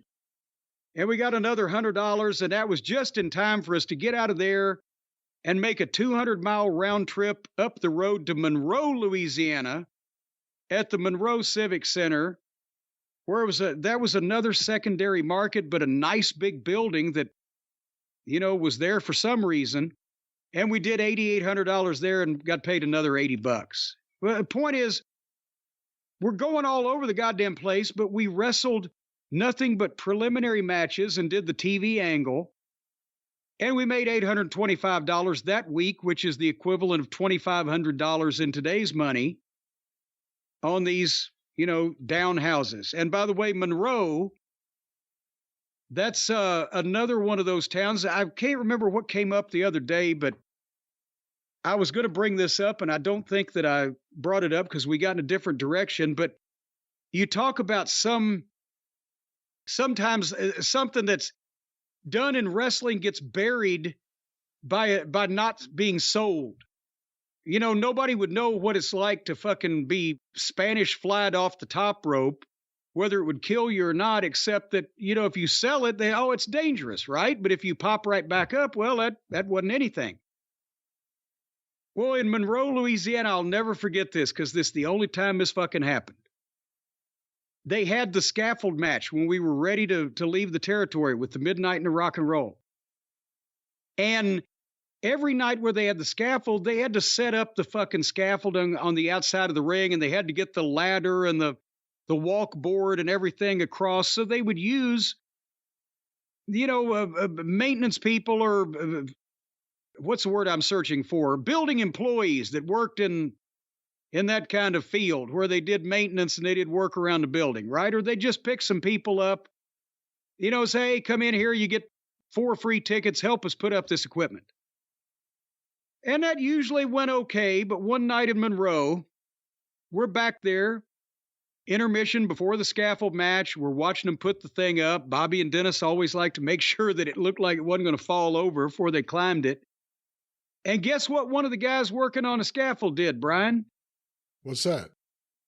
He was up there on the top of it, and after they finished getting the ladders tied down and the railing on the sides and everything was all buttoned up, instead of climbing back down like everybody else everywhere every time, he leaned over the side of the ladder, grabbed the ladder underneath, hung from it, and dropped to the fucking ground in the ring below and walked off, just like we were going to do.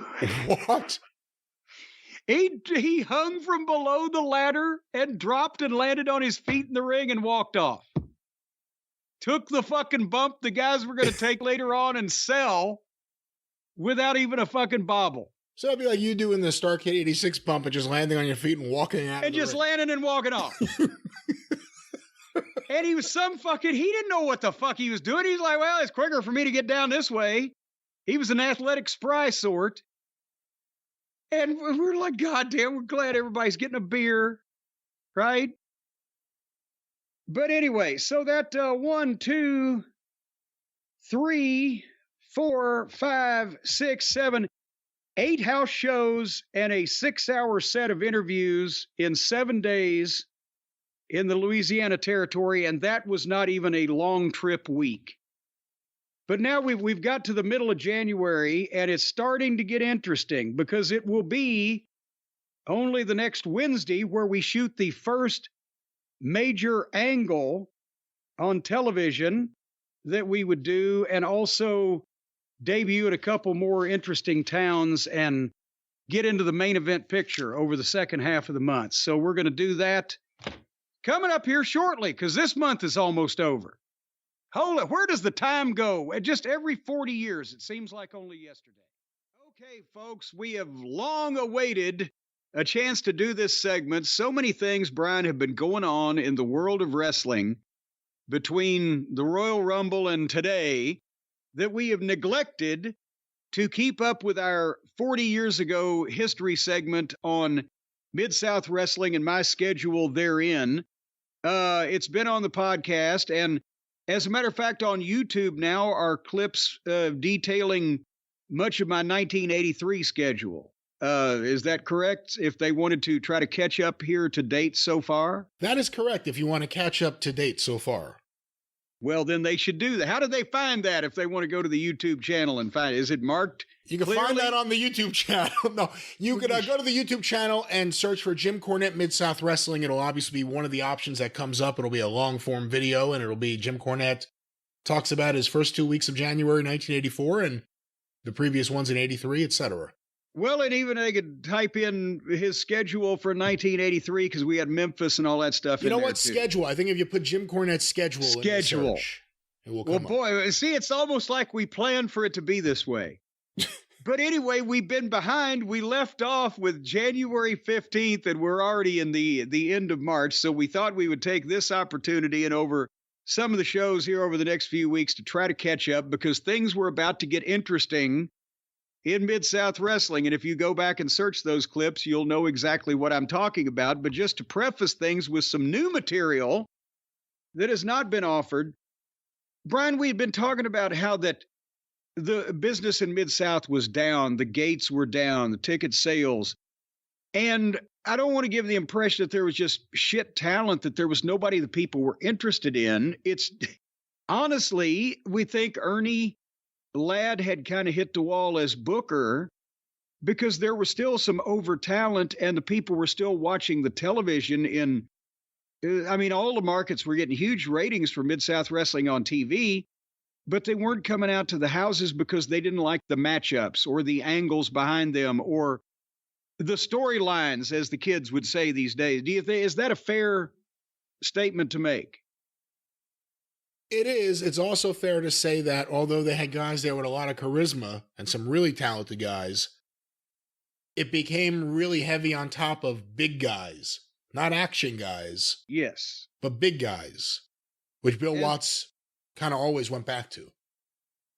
And Ernie also had, that because there was few people bigger than Ernie Ladd, but it had gotten stale. I wanted to give you just a couple of examples of the full lineups. We've been talking about what the Midnight's been doing, but in December in Houston, we mentioned that was a nice little house. It was Nick Bockwinkel and Mr. Wrestling 2 on top for the AWA title. And 2 got disqualified. But then the Mid-South matchups, you see Junkyard Dog versus Nikolai Volkov. Dog, of course, was over, and Nikolai had a lot of heat at the time. Hacksaw Duggan, who was over tremendously as a babyface at that point in time, beat Crusher Darsow on disqualification. And Barry Darsow was a big kid from Minnesota that had broken into that pipeline. And he became Crusher Darsow. And then when he became the sympathizer to the evil Russian Nikolai Volkov, he became Crusher Khrushchev. And then most of the modern fans would know him as Bill Eadie's partner in Demolition. Which was he, Axe or I can't ever remember. Smash. All right. Yeah, he was awesome in Demolition. And and then he became the Repo Man. And unfortunately, but we've talked about him in the past. But anyway, Duggan beat Darsow on disqualification. Butch Reed beat Jose Lothario. Butch had heat as a heel there. Magnum TA beat Jim Neidhart. As the Midnight Express, as I mentioned, beat Rick Rude and Lanny Poffo. And also, guess who was on the card? And I'd forgotten about this. El Bracero beat Black Gordman by disqualification. Wow. Black Gordman, along with Goliath, one of the famous tag teams of the 70s. Dr. Death Steve Williams beat Larry Higgins, and Tony Torres beat Carl Fergie. And that was an example. There was a lot of matches, a lot of talent, but they weren't necessarily biting on it at the houses. And I'll give you one more example. The January card in Oklahoma City, January the 8th, that we'd mentioned in our previous segment, that we were on the card again, beating Rick Rude and Joe Savoldi, preliminary match. The whole card was Junkyard Dog and Magnum TA beating Nikolai Volkov and Kamala, the guy who was on loan from Dallas at the time, world class. He had been there in 83, so he had been a big star in Mid-South previously. Yes, but that's the thing is they were, as you go back and look at some of these house show matchups and lineups, they were kind of random matches involving people that were over, but there wasn't a linear path to these programs. You see what I'm saying? Was this kind of what they dreamt of, though, in terms of like Watts and Von Erich, if everything had worked out well and they had been able to stay as partners and get along with each other, the idea that a guy becomes a big star here, he can go work for you and I can take him back whenever I need him? That was tentatively what they were thinking. But see, now here on the next match on this Oak City card, this was more a benefit. Chris Adams beat Jimmy Garvin. That was the world-class TV was on in Oklahoma City and Tulsa, and it was right down the road. So the fans were aware of it. That was a program from two guys that were on world-class wrestling. Adams and Garvin was a big angle rivalry that was going on at the time. So if you could bring that match in, people, it's hot on TV, the other TV, but people are seeing it, right? So that would benefit your card. But sometimes when you just brought back somebody that was over before, but put them in a random match and situation with the Mid-South guys, unless it fit I'm bringing in this guy because of so-and-so, and then it had to be the right, you see what I'm saying? And I think when Watts envisioned us going to Dallas, he wanted to be able to bring us back for the major events, for the Superdome or the Oak City shows or whatever. The one we ended up making everything but the Dome, Houston, Oak City, Tulsa, but it was still against the Rock and Roll Express, who were still there, or it probably would have developed if we'd had anything really going on hot in Dallas, with the Von Erichs. He would have loved to have got Midnight Von Erich, some kind of thing going on there. And we also came back and worked with the Fantastics. So it kind of, anyway. The Garvin Adams match, when was the one that you've talked about in the past where the fans were like harassing Precious? Oh, she had to leave ringside? Laranja, Louisiana. We might get there in this segment if, I can't remember the date off the top of my head, but it's coming up fairly shortly. I could understand them being lent out for Oklahoma City. How did they end up there? Because it was a weekend. They were in for the weekend, and that was a spot show on a Sunday afternoon, right? I think we were like in Thibodaux or someplace that night. And so Watts he'd get his goddamn money's worth and work out of you if he was paying you trans to come in. You'd work every 4 shows in 2 days sometimes. But anyway, nevertheless, the rest of this, Butch Reed beat Dr. Death. Doc was still a babyface. They weren't really doing anything with him. Wrestling 2 beat Neidhart, and Lanny Poffo beat Larry Higgins. There was, again, a lot of names, but not a lot going on the house shows, is what I'm trying to say. And so that's where Larry Higgins is an example of the kind of guy in 83 they were trying to make happen. And obviously a very different style and look to a wrestler than what would become popular in the territory in 84. Well, and honestly, Larry was a nice guy, but not anything that was going to stand out. And actually, he was part of the trade, because now this is a point that we should make. We've talked about how that Watts got myself in the Midnight, the Rock and Roll, Bill Dundee as Booker, Terry Taylor, Buddy Landell. From Memphis in that trade, Jarrett got a number of guys that were still here, because when we set this up doing November and December of 83, Jarrett had too many guys. He just needed to get rid of guys, and he had a weekly TV, and the major towns in the territory were booked weekly. Very weakly, as Dutch Mantel would say. So he could he could just finish guys up in 2 weeks and you're done, go, be free. Whereas, as we've talked about when we set this up with December of 83 and January 84, Watts had a different set up in the territory. He taped 2 shows every 2 weeks. Those shows took up to 5 more weeks to cycle around the territory. He ran his major towns mostly every 2 weeks, except for New Orleans, which was weekly. And so he took much longer to finish guys up. So some of the guys that were going to Memphis are still working here. Rick Rude would go in with a gimmick on top with Jim Neidhart. And in Memphis by late January, early February, they also got Masayo Ito, who was kind of an underneath heel in Mid-South. And Larry Higgins went for a while as Hacksaw Higgins. Do you remember that? I do.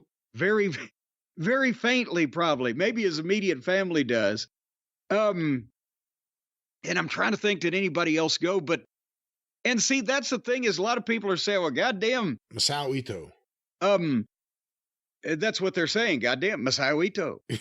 And others say, goddamn, Jarrett got the bad end of the stick. And actually he did. I've said before that that's the only time I've ever seen anybody get the best of Jerry Jarrett in a deal, was Watts getting all of us and for what he got. But at the same time, he didn't need it, because none of us were over in his territory because of there was other guys that was more over. But when we got a chance to go somewhere else and do something they hadn't seen, it worked for everybody. And what Jarrett, he made a top guy out of Rick Rude, and he used Neidhart very well.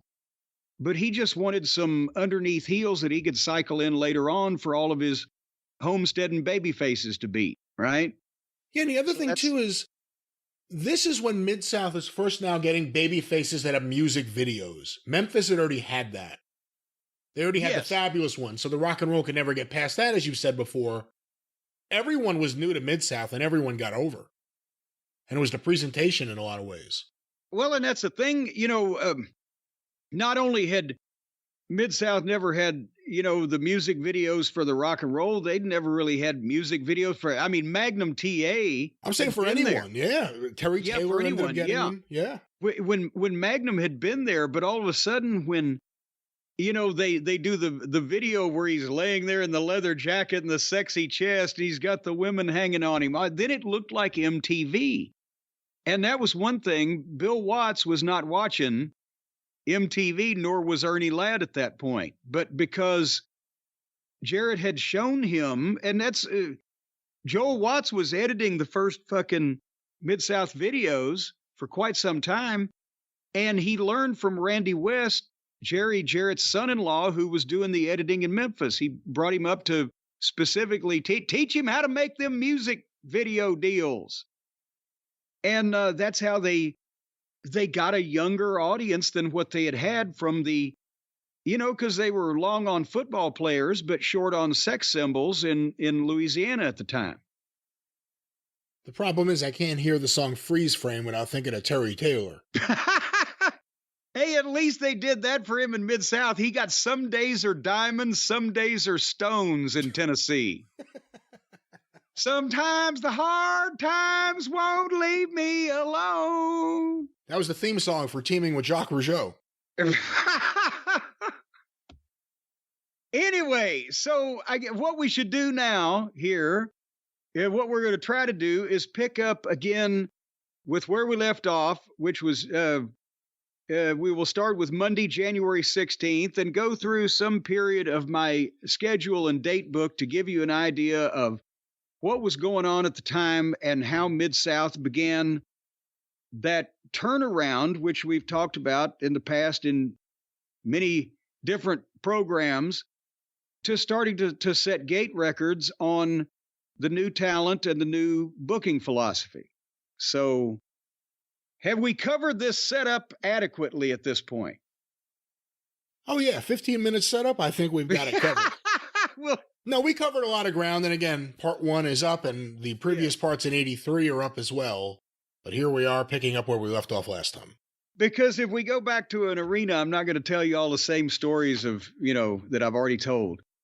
And such as we went to New Orleans on Monday, January 16th.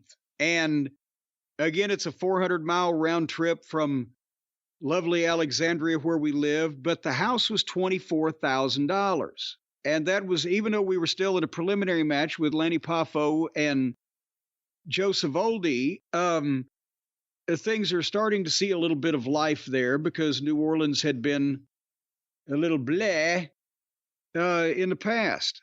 And then the following day, Tuesday, January 17, we went to Lake Charles. And this is where we start. As we mentioned, we had shot the angle.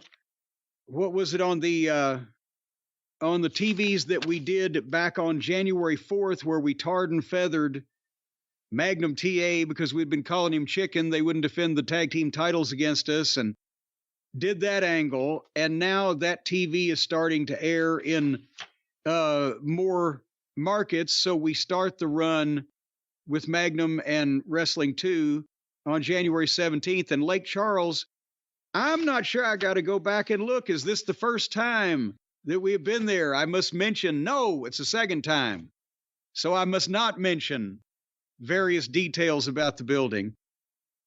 But at this point, we are doing double disqualifications with 2 and TA most of the time, because these, as I recall, are not even championship matches yet. We won't get into those. We're starting the program, and they didn't want to tip anybody's hand on who was going to be, doing what to who. So we're just having wild brawls.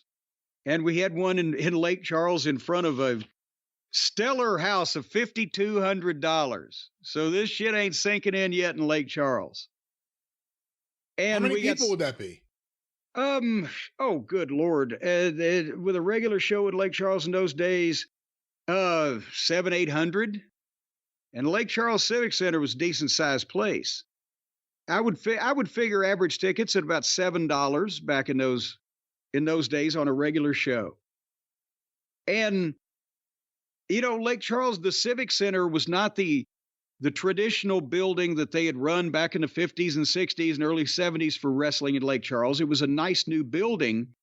It was one of the ones that Watts was trying to change over to, because I've talked to you about a lot of these buildings had been inherited from the Leroy McGurk days and where they'd always run, the Shreveport Municipal Auditorium. And with a lot of them came the local promoters in Baton Rouge or in Laranja or wherever. And what Watts was trying to do was transition into all the newer buildings in the markets where he could use his own people, Jack Curtis, Grizzly Smith, whoever is in charge of most of the town. And maybe he's got Scott Muntz doing traveling and getting a lot of these politically connected local promoters out of the goddamn mix that were taking a payoff to show up and tell you who to pay off in the proper places, right? So Lake Charles was a nice new building and a dangerous as fuck market, as I think we mentioned last time, where they would try to shoot the heels in the eyes with Drano and the water guns, or they cut the Freebirds' tires when they showed up. And then the police car that brought the Freebirds, they cut their tires. So it was more dangerous when there was a small crowd, because on the floor and in the dark, as you're going back from the ring, they can fucking stick and run, and they got plenty of room to get away. So it was a little dodgy, but nevertheless. We go to Wednesday, January 18th, where we were in Shreveport for another TV taping.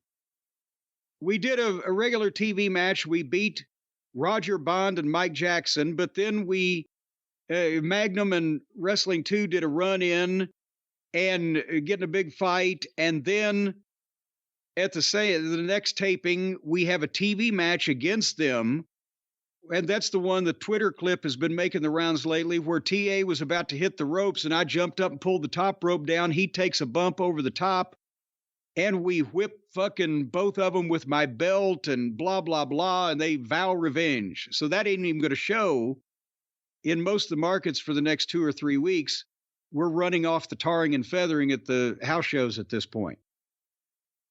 But that was the way they always tried to keep something fresh without doing the same thing over and over between the teams or the individuals that were in programs with each other. So every time a TV showed, something had been done to warm that angle up a little bit before you went to the houses that week. Does that make sense? I think so. So then the following day, January 19th, and I haven't even been mentioning, oh, I forgot to mention we did interviews all morning on Wednesday. So at least that was one of those days where we would go to Shreveport. We'd leave Shreveport or leave Alexandria at 6:30 in the morning, get to Shreveport at 9 o'clock, shoot promos for 6 hours, have 2 hours where we go and try to find something to eat, and then get to the Irish McNeil Boys Club about 5:30, do 2 hours of TV taping, and then go home to Alexandria that night, which was 2 hours on 2-lane road, and get home about 1 in the morning. So that was a challenging day to try to keep everything, all the details down, right? That's why Watts was anal about his paperwork. And then we get to sleep late the next day on January 19th because we don't have to get up until about noon so we can leave and drive 250 miles to Biloxi, Mississippi, where we again face Magnum TA and Wrestling 2. And in this one, I introduced the dreaded powder, not the Monsol's powder, but the baby powder, Johnson & Johnson. And I threw powder in Wrestling 2's face, and Dennis top roped him, but the referee saw that and disqualified us, and we got heat on Magnum until Dog came out to rescue the whole bunch of them in front of a stirring $12,000 house. Is it a waste of the powder to use it on someone wearing a white mask? No, because it's to blind someone, and they could understand because it was visual. They could see it. It's not like, Coco Ware always used to say to Lawler, "Don't get juice on me. I'm black. They can't see it. Throw powder."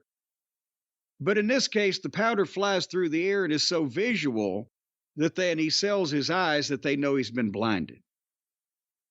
Hopefully not for good. Hopefully not. But we're out in Biloxi, Mississippi. Anyway, so we get back from Biloxi about 3 o'clock in the morning, right? So the next day on January 20th, we got to go to Jackson, Mississippi, which is 200 miles in the other fucking direction. And we do the same fucking thing. No, this time it's a double disqualification with 2 and TA, $7,000 house.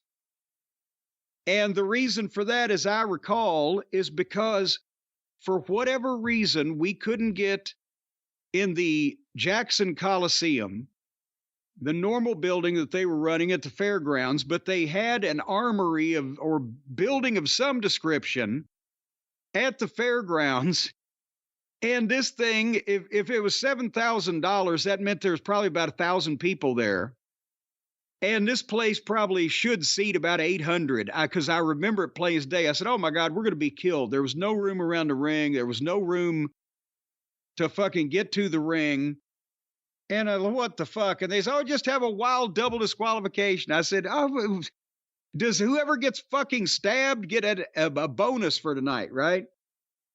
But we did it in a very controlled double disqualification and got the fuck out of there. Do you think Watts would bonus you if he got stabbed? Maybe if you gave Grizzly a sob story and turned your hospital bill in, you might get some bonus for some bogus thing a week or two down the road. But I don't think he would have been particularly, fucking sympathetic. Well, you got to watch out for these things. But again, I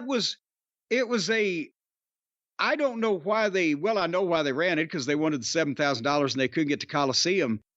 But goddamn, that was one of those towns that's like, Jesus Christ, you've got the full card in here. I don't see how the clearance could have been that high. But nevertheless, we would do business in Jackson very shortly. This is still the building period.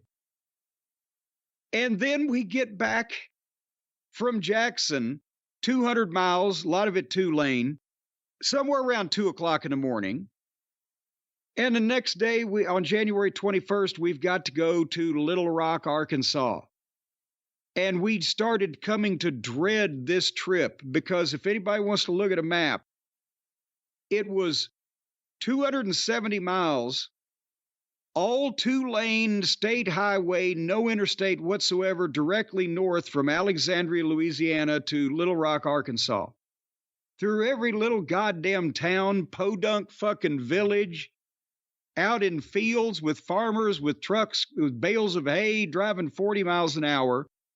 It could easily be a 6-hour drive during the day.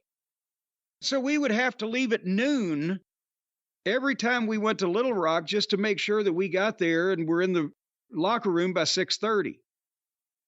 And then it was a little bit better going back because who's driving those roads at 4 o'clock in the morning, but you still wouldn't get back until almost 5 a.m.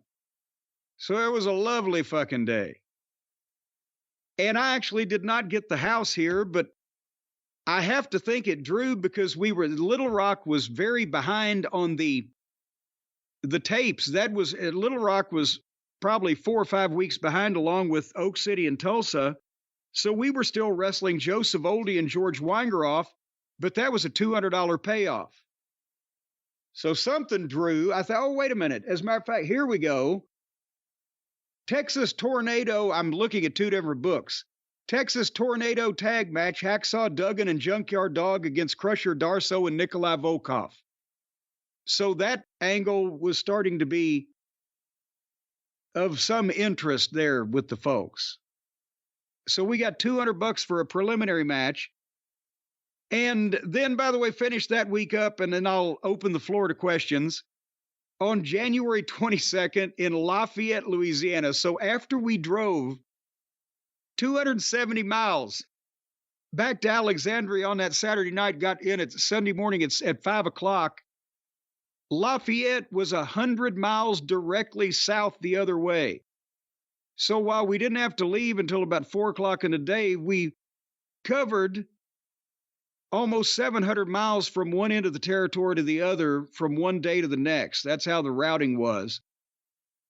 And again, for a preliminary match, beating Leaping Lanny and George Weingeroff that week, we made $815 and worked worked all 7 days, but counting the interview session, that's 8 times in 7 days, and counting the TV taping, that's 8 matches in 7 days. You getting worried at all? About money? Well, no, because this is 3 times what I fucking left Tennessee on. That's true. That's true. And at the same time, every time when we're doing stuff on television, we go to the towns, we seem to be getting a reaction. That's number one. Number two, there's enough towns in this territory here that even if Houston's only doing 40 grand, it's going to be a nice payoff if you're on top. Because we're seeing the payoffs that we're getting for these preliminary matches, and we know he's taking care of us. But at the same time, we're like, fuck, as soon as we get up the card, this will, and something's going on, this will improve. So no, not yet is anybody panicking. The only time I was panicking at this point is when the people were starting to come after us, because we're starting to get that. And as a matter of fact, on Monday, January 23rd, this is a good example. We're in New Orleans at the Downtown Municipal Auditorium, and I mentioned the previous week was $24,000. That was a pretty good house from what they'd done Christmas and previous. Well, this is our first fucking angle match with TA and 2 in New Orleans. And this was kind of this is one of the big towns. Lake Charles, Biloxi, Jackson was an off building, but New Orleans they pay attention to. Is something going to work in Mid-South? It's going to work in New Orleans. First time we're billed with TA and 2, $41,000 house. So again, that pretty much filled up the half of the Downtown Municipal Auditorium that was generally opened up for the matches in those days. And that's the match where they hit the ring smoking, and there's a big 4-way. And then boom, we settle it down, but we cut 2 off and get the heat on him. TA makes a big comeback. I do the fucking deal where I pull the rope down and he takes the bump out over the top because they haven't seen it here in this town. And then when Dennis and Bobby get on 2 and start kicking the shit out of him, TA, I think he may have already had some color, but he does the old zombie walk. You know what I'm talking, where the baby, like Cowboy Bob Ellis used to do this. It was a fucking trademark of his. When he was bleeding and he'd been abused by the fucking baby faces and taking a bad bump, he'd get up and he'd do a zombie walk through the fucking crowd where it's like he didn't know where he was and all the people are screaming, no, go back that way or whatever. Well, TA did a zombie walk back to the fucking locker room entrance and people thought, what the fuck, is he leaving? And a second later, you see him coming out with a goddamn giant board. And he's picked up a plank at the back door. And he hits the fucking ring and breaks the board over Bobby's head. Boom, and the splinters fly. And the goddamn people go out of there. And then fucking now Bobby's got color. But at the same time, the referee calls for the disqualification. They're disqualified because they came in with the fucking board. And the people go crazy and we fucking organize ourselves and get the fuck out of there. But that's continued the goddamn issue, right? So now we're starting to do things where we're getting a reaction and where people are starting to get hot at the finish and where they're coming up when we get our comeuppance. So you can start to kind of feel the reaction when things are catching on because you're going to these towns every week or two. Does that make sense? Yeah, makes sense. So then on Tuesday, January 24th, we actually got a day off. I don't know what the fuck happened. I don't know why that we would not have been booked because it's not like he handed these out often, but we got one.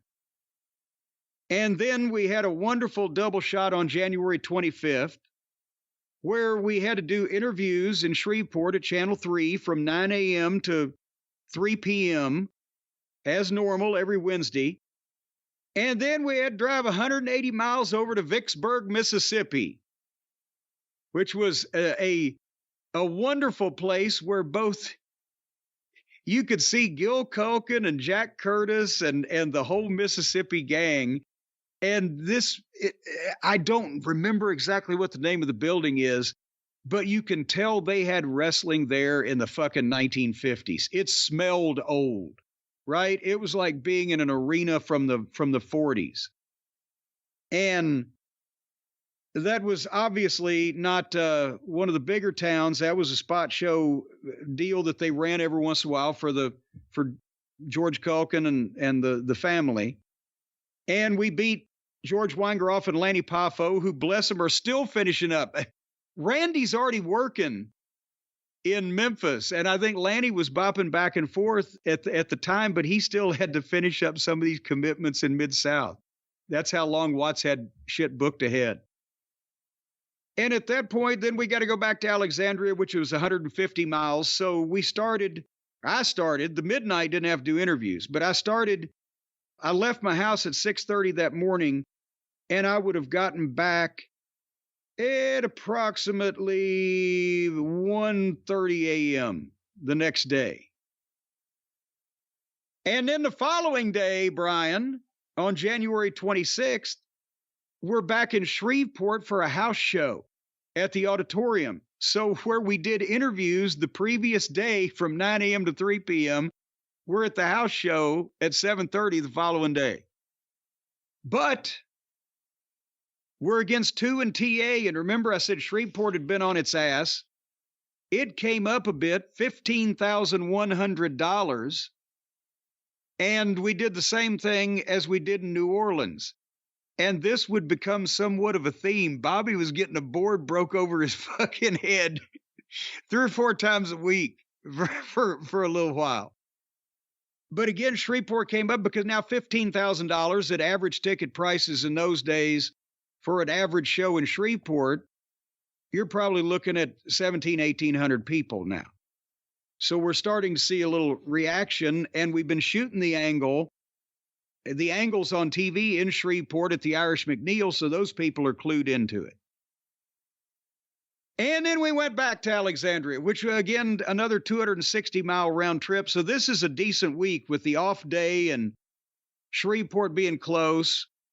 The following day, we go to Houston. And this one is where we really know that something is going on, because this was the first time that we almost got Paul Bosch to send us all home.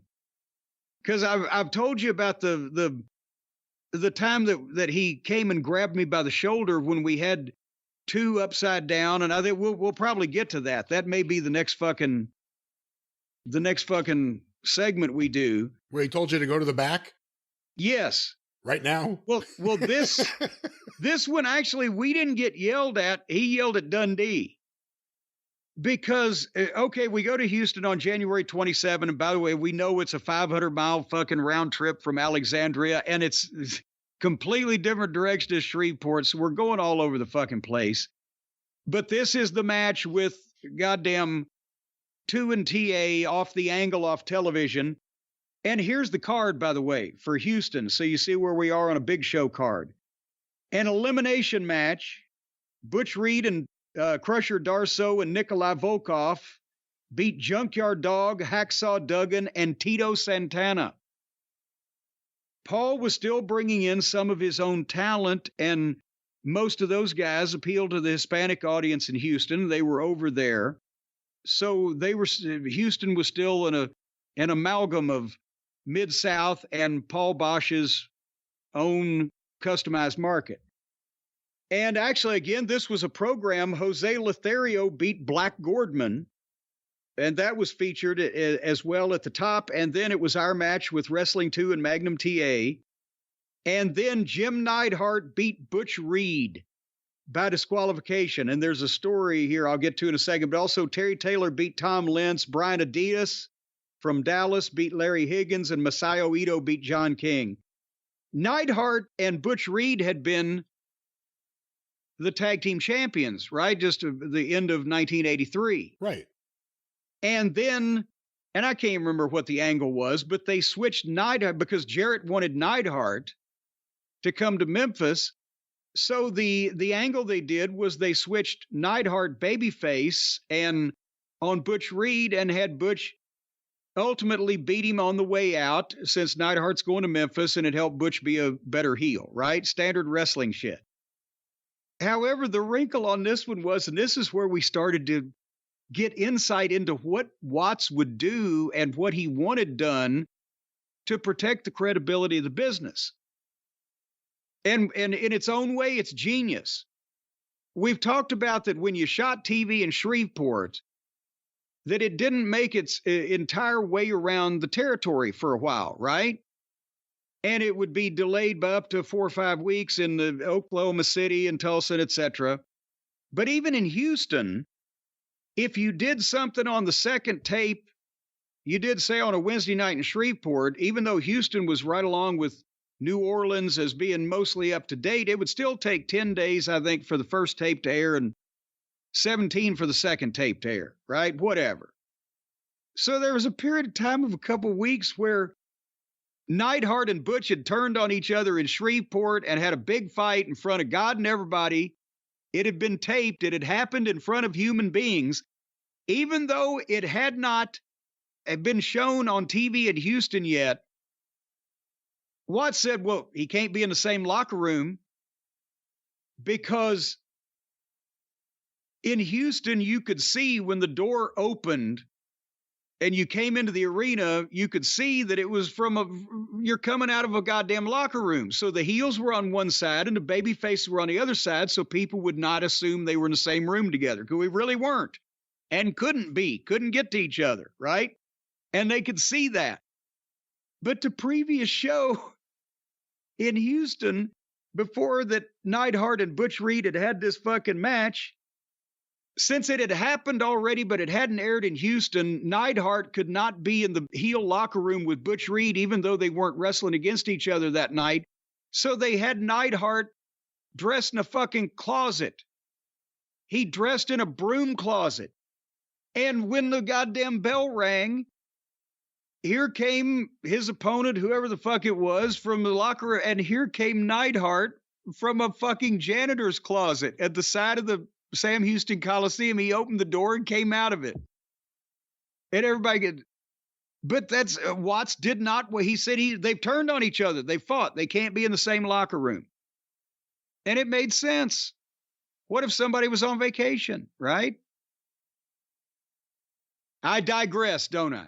No, but it's an interesting point because, again, even if the fans know it's a work, the whole idea is you're going there to suspend disbelief. If you notice that, you can't do that. If you notice they just came out of the same room that other guy was in, why weren't they fighting? The other guy was ready. So it makes sense. It's the kind of thing that should be done. So anyway, we're in Houston on January 27th with that card I just gave. And the reason why Paul Bosch got hot, because, again, poor Bobby had to take a fucking board over the head. And yes, we're gimmicking these boards, ladies and gentlemen, but you swing it full force and hope it's gimmicked properly is what happens. So you know it's there. It's not recommended you do this on a regular basis. But Dundee had said, when Cornette, you throw the powder to blind them and you guys run off, 2 and TA will chase you. And you've seen the tapes many times where the heels in Memphis, where the babyface in Memphis would chase the heels back and they'd get in a fight outside the locker room door and they'd bash them into the wall and they'd throw them in the locker room, right? Yeah. Well, we had a little skirmish like that. And Paul Bosch went out of his mind because they never had done that before, ever in Houston. They'd never had a fight in the back of the building because even though there was to the naked eye, an open area behind ringside seating, well, look at all this room we got. When all those fucking people saw goddamn guys fighting in the back for the first time ever, that room closed up quick. And there were people they were holding onto the rail at the end of the Coliseum. The general admission seats had a rail in front of them, obviously. And then about 10 or 15 feet down was the floor. And, they drove the trucks for the tractor pulls and things on it. They were getting over the rail and hanging and dropping to get closer to the fucking fight. And it was chaos. And Paul Bosch came back and ranted fucking Dundee out for that. So this isn't Memphis. We can't do that here. We'll have a riot. But we had a $51,000 house and we made $500 a piece that night. And if you will recall that what was that December house? It was like 30 something grand with Bockwinkel and Dog on top. So we knew we had something going on here. These angles are starting to click. Not only that, but with Nikolai and Darso more focused together, because they were going to draw some money with the Rock and Roll First also. That was their first program, get the rock and roll over. Anyway, so that was a wonderful fucking, feeling that we can cause that much chaos, especially since none of us was stabbed or beamed in the head with a beer bottle. But that was Houston had that atmosphere, boy. It didn't take much because they had been, it had been in a ways protected from a lot of horseshit that shouldn't happen. But at the same time, they had seen such great talent that they were discriminating. But when they got into something, they went whole hog. If there's a modern correlation to that, maybe. Anyway, January 28th, guess where we were, Brian? Our hometown, Alexandria, Louisiana. Still wrestling George Weingroff and Joseph Oldie. Alexandria, I think, was one of the last fucking places in the middle of the state to get the fucking tape. So you drove home in the middle of the night, slept at home? No, we did not. We were in Alexandria, Louisiana. The building was approximately 9 miles away from where I lived. We did not get to sleep at home that night. Do you know why? Why? We had to leave for the town the next day. The next day we were in Oklahoma City. And I've told you that the deal was when you flew, you had to buy your own plane ticket and it cost at least $250 a piece to fly out of Alexandria, which we'll get to the story later on when we ended up doing it, but it cost $250 a piece. And this is where we were only going to do preliminary matches in these towns. And Watts would give you a $125 travel allowance a piece to find your own way to Oak City. So if you drove, you would actually make a little profit if you had 3 guys in a car. But if you flew, you'd immediately lose $125 plus whatever your hotel cost. So we just got there from Memphis. We said, fuck that, right? So we left after the show in Alexandria and drove the 550 miles to Oklahoma City, Oklahoma. Wow. And that way we could check in on a new day at the hotel. They used to let you do that. I don't think they do anymore, but it like Days Inns or, the roadside hotel chains of the day. Check in on a new day? Check in on a new day was wrestler lingo, baby. If you got to a town at like 4:30, 5 o'clock, just dick around till 6 o'clock. If you check in after 6 o'clock, they'll check you in on a new day. Because now a lot of times if you checked in at 3 or 4 o'clock, they'd want you to check out at 12, right? But if you check in on a new goddamn day, well, then you get that guy. So you got a room you can play with. But anyway, we didn't have time to anyway, though. I spent $24 on the motel. I think that was the La Quinta in Oklahoma City that gave us a rate back in those days. The gas for the trip cost more than the hotel. The gas was $28. Nevertheless, on Sunday, January 29th, we were in Oklahoma City against Lanny Poffo and George Weingeroff, but the house was $61,000 and the show was 3 o'clock in the afternoon. And we did the preliminary match. That's the only time we did a preliminary match here, but that's the only time that you were allowed to leave early. Watts wanted everybody to stay till the show was over with, not only because that was professional, and if you were on the undercard, you needed to watch the main events because you'd learn something, and also the undercard heels needed to be there to help the top heels fight their way back. But you could leave early on Oak City on the Sunday afternoons because you had to go to Tulsa that night. So as the matches would be over, what they would, for the guys that flew, they would have vans, one for the baby faces and one for the heels. And Watts had, I don't know who this guy was that drove the heel van, but he was some local stooge. But this guy, if you flew and you didn't have a car, that van was going as soon as the show was over. If you had a car, then you could leave and go because you might want to actually eat in between. Because this motherfucker driving the van, and we experienced it a couple of times, he was only going to drive 55. That was the speed limit between Oak City and Tulsa in those days. On what was it, the Indian Nation Turnpike or whatever the fuck it was. And he wouldn't go 3 miles over 55 because he'd been told not to get a speeding ticket. And Dr. Death couldn't bear down on him and force him to do so. And you got to stop at the Love store, so you got deli sandwiches and or fucking microwave shit.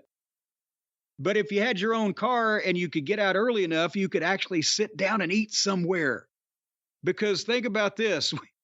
We had fucking lunch at our house. After Alexandria, we got fast food on the way to Oklahoma City. And now we've worked Oklahoma City. If we got something to eat, it was at the goddamn hotel with fucking powdered eggs. And now we've worked once, and on the way to Tulsa, we might want something to eat besides a fucking sandwich from Love Store. So then we would go, then it's 120 miles, Oak City to Tulsa, and the show would be 7:30 that night. And we'd do that, and then it was somewhere between 520 and 540 miles from Tulsa to Alexandria. So if we were on even middle of the card and could leave by 8:30, 9 o'clock, we were probably not going to be back. And this wasn't all interstate now. You had to go through some wilds of Louisiana and a bit of wilds of Oklahoma. So we still wouldn't be in until daylight. somewhere around 5 in the morning. But things are looking up, Brian, because that week, even though we did, hold on, let me count this up. 550, 650, 11, 12, there's 16, there's 19, 23. Oh, hold on, there's 26. Even though we did about 2,900 miles that week, our check was up to $1,870 because now we're starting to be in the main events with these, with 2 and TA in some of these towns that are starting to dribble back to life.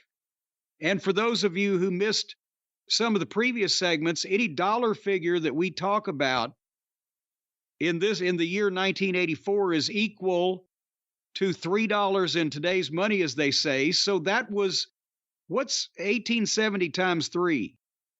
There's the equivalent of making over $5,000 that week. And we had Tuesday off. I just come from Memphis a fucking previous month making $200 a week if they'd booked me. I'm not going to complain about eating frozen fucking chicken nuggets in the back seat of the car in the middle of the night, right? Well, you bring up the Memphis salaries. Obviously, Lawler was making some really good money and he owned a piece of the company. But other than Lawler and whoever was working with him in the main event, if them, were you making more money than everyone else on those cards? Was I making more money here in Mid-South than anybody in Memphis? Yes. Yeah, not just Yes. you, not just what you were making in Yeah. Memphis, but what the wrestlers were making. Now wait a minute. Now you've confused me. That's what I'm saying is nobody besides Lawler. Well, wait, Dundee. Well, no, Dundee's with us. Okay. Well, I wanted to make sure before I made a blanket statement, nobody in the Memphis territory besides Lawler made $1,800 that week or recently in a week at that point in time. So, yeah, so this was, we're like, oh, okay, now we see what's going on. Now we see what's going on. And, but again, the fucking schedule was ridiculous, but it hadn't hit us yet that we would be doing it for an entire year. And also, we're the last thing from tired of it yet, because look at these fucking checks. I had not seen a 4-digit weekly check in the business yet. And all of a sudden it's like, and with days off and we're doing spot shows, right? And it's still like that. So I'm like, what the fuck? We got something going on here, and you can feel the people coming. And I don't want somebody to clip that and use it in the wrong fashion. And I'll give you an example before we move on to the following week. But January 29th, the Tulsa card, right? Which is what was probably the same thing in Oak City. I don't have that in front of me. But between the two towns, they did $92,000, 61 in Oak City and 31 in Tulsa. So even with us still in prelims, we made $550 plus the $125 trans allowance that weekend. And we're looking and said, okay, if we're making this when we're on top like we were in New Orleans last Monday, hello, my baby, hello, my honey. But in Tulsa, the card, again, they had Chris Adams and Jimmy Garvin. They're working that program. Duggan and Darso, Dog and Taylor over Butch Reed and Nikolai Volkov. And then our preliminary and Neidhart and a couple of other people. That you can tell that even, before the new shit got started, that there's some revitalization going on in the television. Dundee's been responsible now for the last month or 6 weeks of TV that these people have seen, probably because it started back at the end of November. So nevertheless, we press on. We will move on to the next week. And this, you remember, Brian, from watching all those old Mid-South TV tapings or Mid-South TV shows where they would say the St. Bernard Civic Center, right? The St. Bernard Civic Center in New Orleans. And it sounds kind of grand, St. Bernard Civic Center. Have you ever seen the St. Bernard? Did you ever see any clips from the St. Bernard Civic Center? Well, let me just say for the record, I never thought it sounded grand in any way when I heard the St. Bernard Civic Center. Well, you ought to see it in person. It literally, when they could not, this was, as we've talked about before, the UNO Lakefront Arena had hosted wrestling. It had just opened. It was a brand new building, and we wouldn't do the first show there for several months. And if for whatever reason they could not get the downtown municipal auditorium in New Orleans, they would run the St. Bernard Civic Center it's St. Bernard Parish. They're not counties in Louisiana. They're called parishes. Like Alexandria was Rapides Parish, and they're all parishes, right? Well, I always thought from watching the TVs before I was ever a resident of the state of Louisiana that it was still in New Orleans, right? It's not in New Orleans. It's in St. Bernard, which is out of downtown New Orleans, way to the east and in a different parish. But it was a little local civic center. And when I say little local, I don't even know how to explain it. It would probably seat about, if they put seats on the floor and all the seats in the building, maybe 1,000, 1,200 people. And it was they had a Mid-South Wrestling reunion there back in, I think, 2014 or whatever. And it's the only time I'd ever seen the place in daylight. And it's just a little building on the side of a street. And you wouldn't, it doesn't sound like any kind of civic center, except I guess it is for St. But the point is, we did a $12,000 house there in that little fucking building, which it was almost full. And the boys were telling me, watch them here because they can take a poke at you and be out the side door in a second. But we had 2 in TA, and at this point, they started getting a little fucking heat on the racket because they went into a 4-way. And finally, as Magnum TA got Bobby in an abdominal stretch, I jump up on the apron of the ring, and TA drops the stretch and comes for me and grabs me, but I throw the racket over his shoulder, and Bobby grabs it and clocks TA with it. Down he goes, and we get disqualified and get some heat on him, short heat, because it was a fucking tight building, and got the fuck out of there. And the cops had to goddamn wait around for us to get dressed so they could escort us to our cars from that finish, because the people were waiting in the fucking parking lot. So again, New Orleans is starting already to get into this, so that we were somewhat glad to see that, but we're starting now to get used to the boys telling us where to watch out for, and the cops starting to double up on us a little bit. I think they felt sorry for me. The cops are like, oh, this fucking guy. They're used to, look at Darso, look at Nikolai Volkov. He's 330 pounds. Me, they're like, oh, they're going to kill him.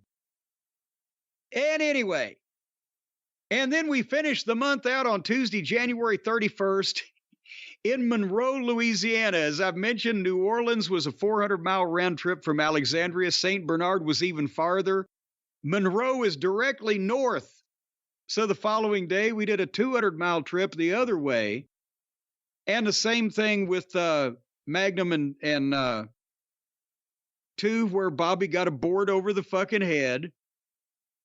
And then I do not have the house recorded, but it doesn't seem like it was a wonderful house. And then we actually went to Shreveport, since we were already in Monroe. It's only 100 miles over, so we went to Shreveport to the beautiful Alamo Plaza Motor Inn, where we could stay the night and do interviews the next day and a TV taping the next night.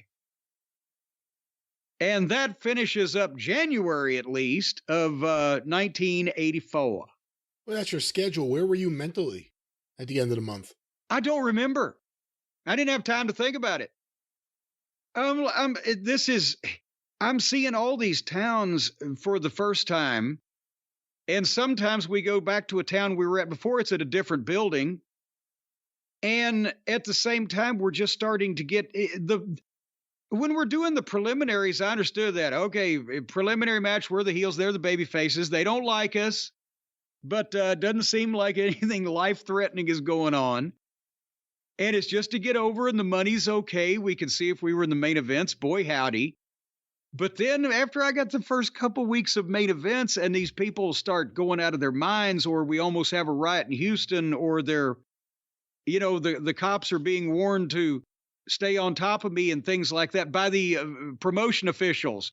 Watch Cornette.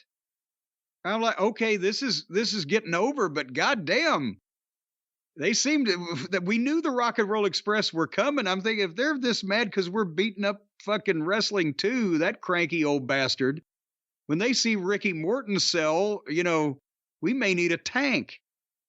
And by this time, I mentioned it in the previous clip, but after we had tarred and feathered Magnum on television, it's already happened. I can't remember. I didn't write down particularly which day it was, but the fans had found Bobby's car at the hotel and tarred and feathered it. I mean, Cairo syrup and fucking pillow feathers all over the whole goddamn thing. And you didn't take a picture of it? Invested. Oh, by the time that, are you kidding? He was out there for 2 hours, 3 hours with a goddamn hose and fucking brushes trying to get it off before we even knew about it. Where did he get a hose? He was living at the time at the beautiful Alexandria Motor Lodge. That's where it happened. That's the place we went to when we first pulled into Alexandria. We're thinking we'll find a goddamn Super 8 or a Days 8. We pulled into Alexandria, and of the, I think, 2 or 3 available options that had the word motel in the title, it was Christmas Eve. And we ended up at the Alexandria Motor Lodge. Bobby had walked in and said, hey, he wanted to ask if they might by any chance have a rate for pro wrestlers, right? But what he said was, hey, can we get a rate here? And the guy said, he didn't know what the fuck he was. He said, for what? He said, no, can we get, if we want to live here? And he looked at him again like, you want to live here? And he was thinking about, could we get a weekly rate? Like, we got to find an apartment so we get a rate for a week, a weekly rate for a few weeks or whatever. Bobby, he'd lived at the Murfreesboro fucking Inn or whatever for extended period of time. We worked for Nick. But anyway, finally, when the guy understood, he gave us a weekly rate, and me and Dennis both got out of there, I think, as quickly as we could. But Bobby was there for a while, but he got a hose from the fucking guy at the desk, and we had to go somewhere. He couldn't drive it down the fucking road, like you couldn't see out of it. I just like the idea of, you call us, say, come over and see the goddamn. Anyway, can we get a rate? What do you mean? We want to move in. Well, that's the time. Did I tell you about the time when we started flying to Oklahoma? I was calling up and making the reservations when we had to fly. When we absolutely had to, I'd call up and make the reservations. I'd done it the first couple of times. Well, Bobby said, well, Corn, let me call. We're all sitting there in his room, right? He said, let me call and make the reservation. Because I've been calling his travel agent there in Alexandria because they had a local airport there. More on that when we get to that time period. But they had a little local airport there that had like 2 airlines that completely serviced it. It was like American Eagle to get you to Dallas or whatever. Then, so he calls the travel agent. No, he called the travel agent, and the first words out of his mouth, he said, "Yeah, I would talk to y'all about a plane ride."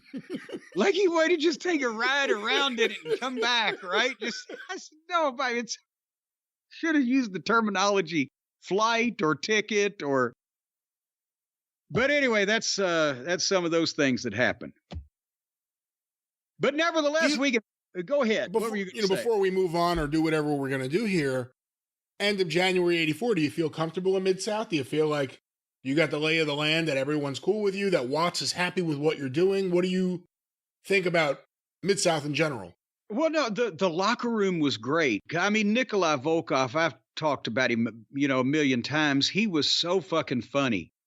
And such a jokester, and he would keep you, because I mean everybody's in a car constantly and making these trips and fighting these fans.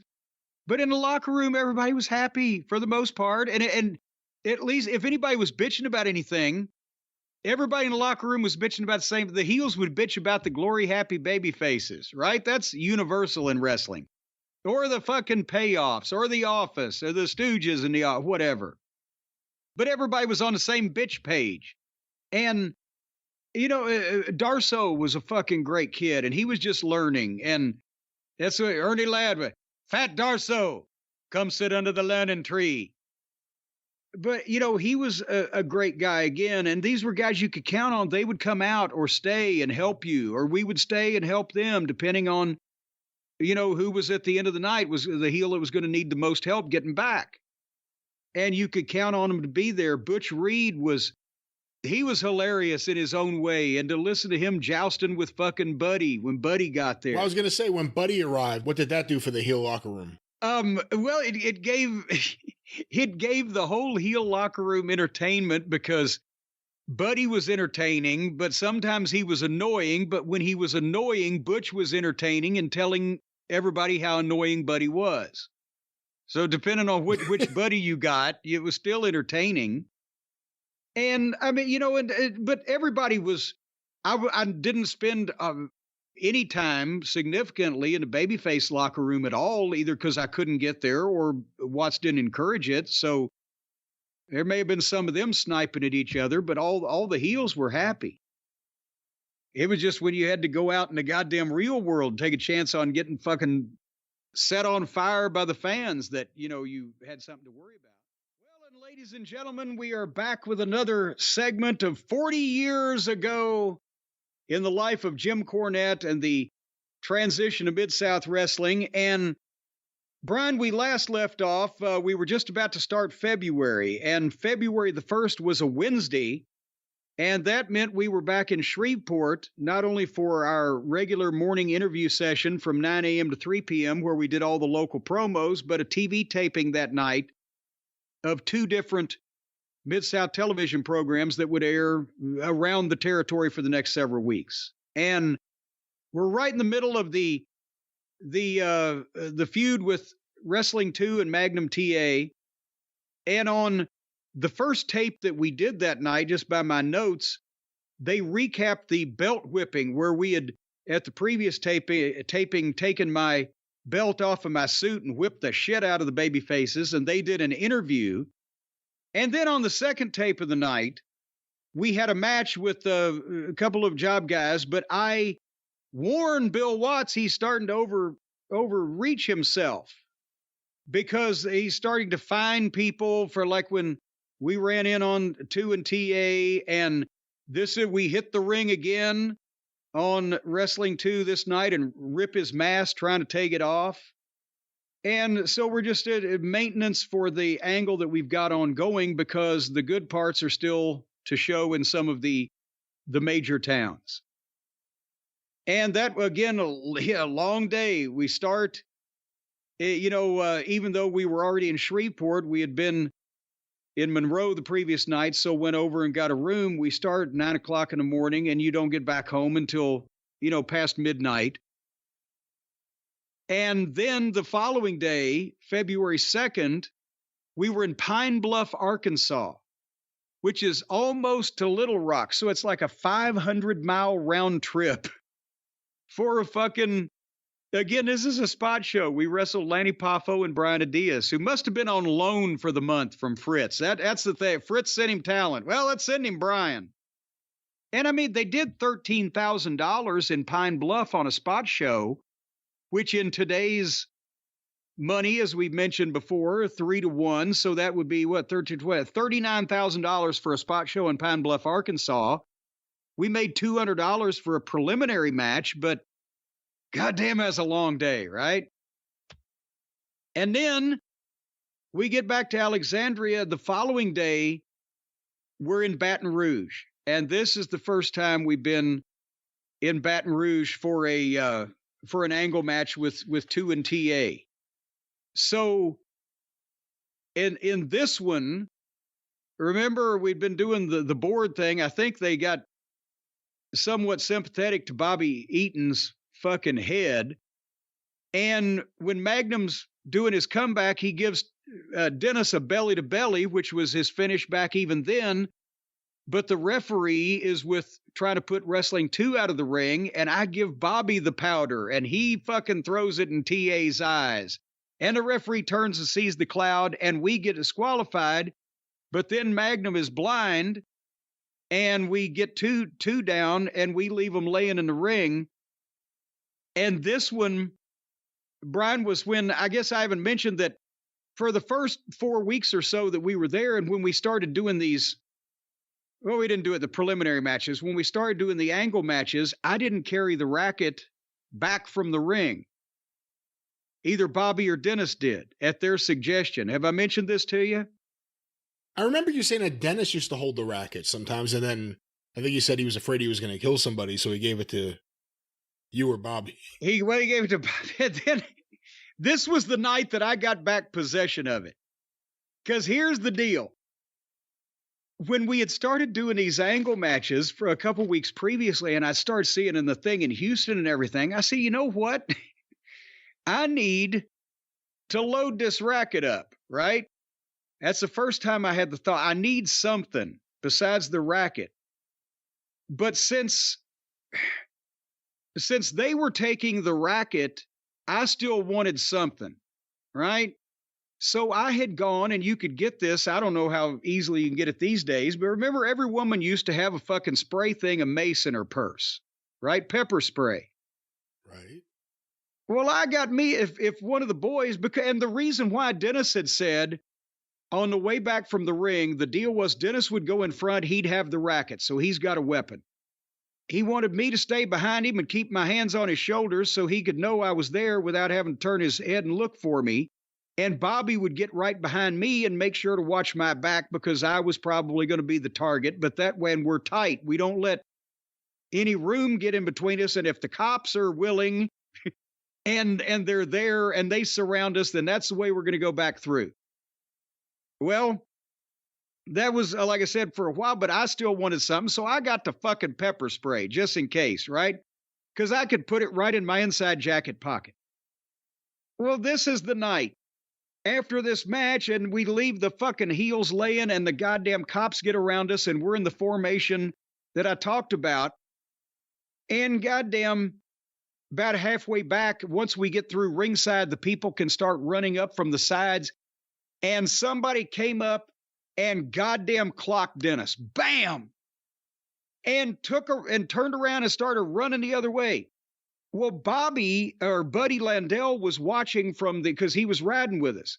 He was watching from the entryway and trying to see what was going to happen to see if we need any help. And when he saw that, he took off running for the guy.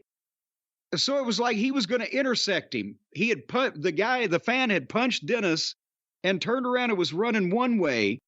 Buddy was running in the other direction from the entranceway to tackle him. And Dennis took off running for the guy the same way. So they fucking got to him at the same time. Buddy was broken field running through all these people on the floor, tackled the guy and spun him around with his arms behind his back like he was going to hold him for the cops. And Dennis got there and fucking crowned him with the tennis racket.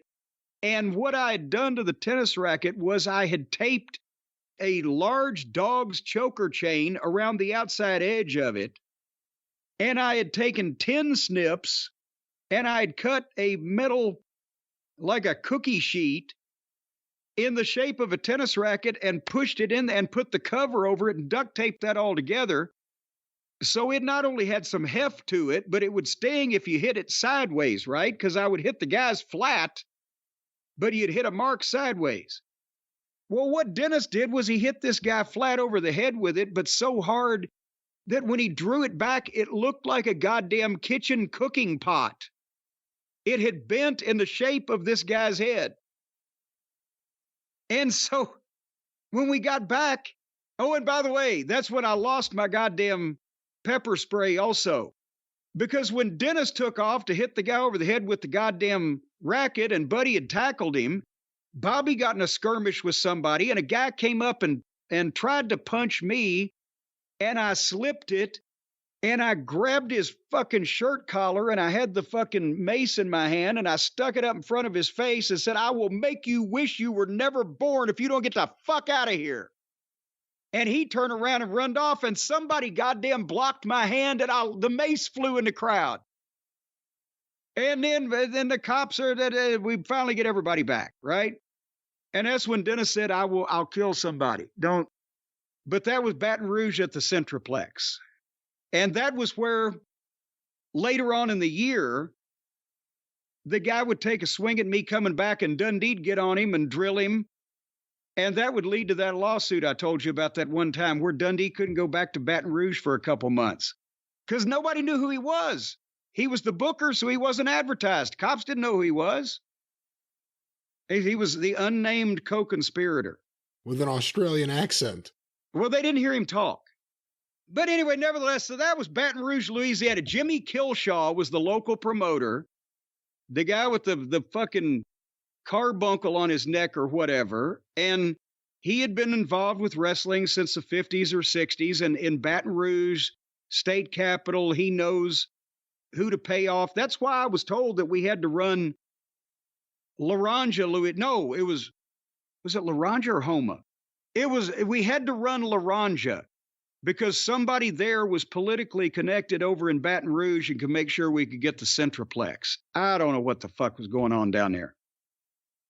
But anyway, we did a $14,000 house, which was closing in on 2,000 people and had been better than they had been doing. And as a matter of fact, then the following day, we went to Laranja, Louisiana. And we were in the main event there at that shitty building. That's the place where the locker room may have been 10 feet long and 6 feet wide, and the floor had to have boards put over it because it was always so wet and dirty you couldn't walk on it. And then you would go out the locker room door, and you'd be in the arena and turn right and go out into the parking lot, and the parking lot was mud. And generally, you'd rather change clothes in your car than, if you had room, than to actually be in the locker room.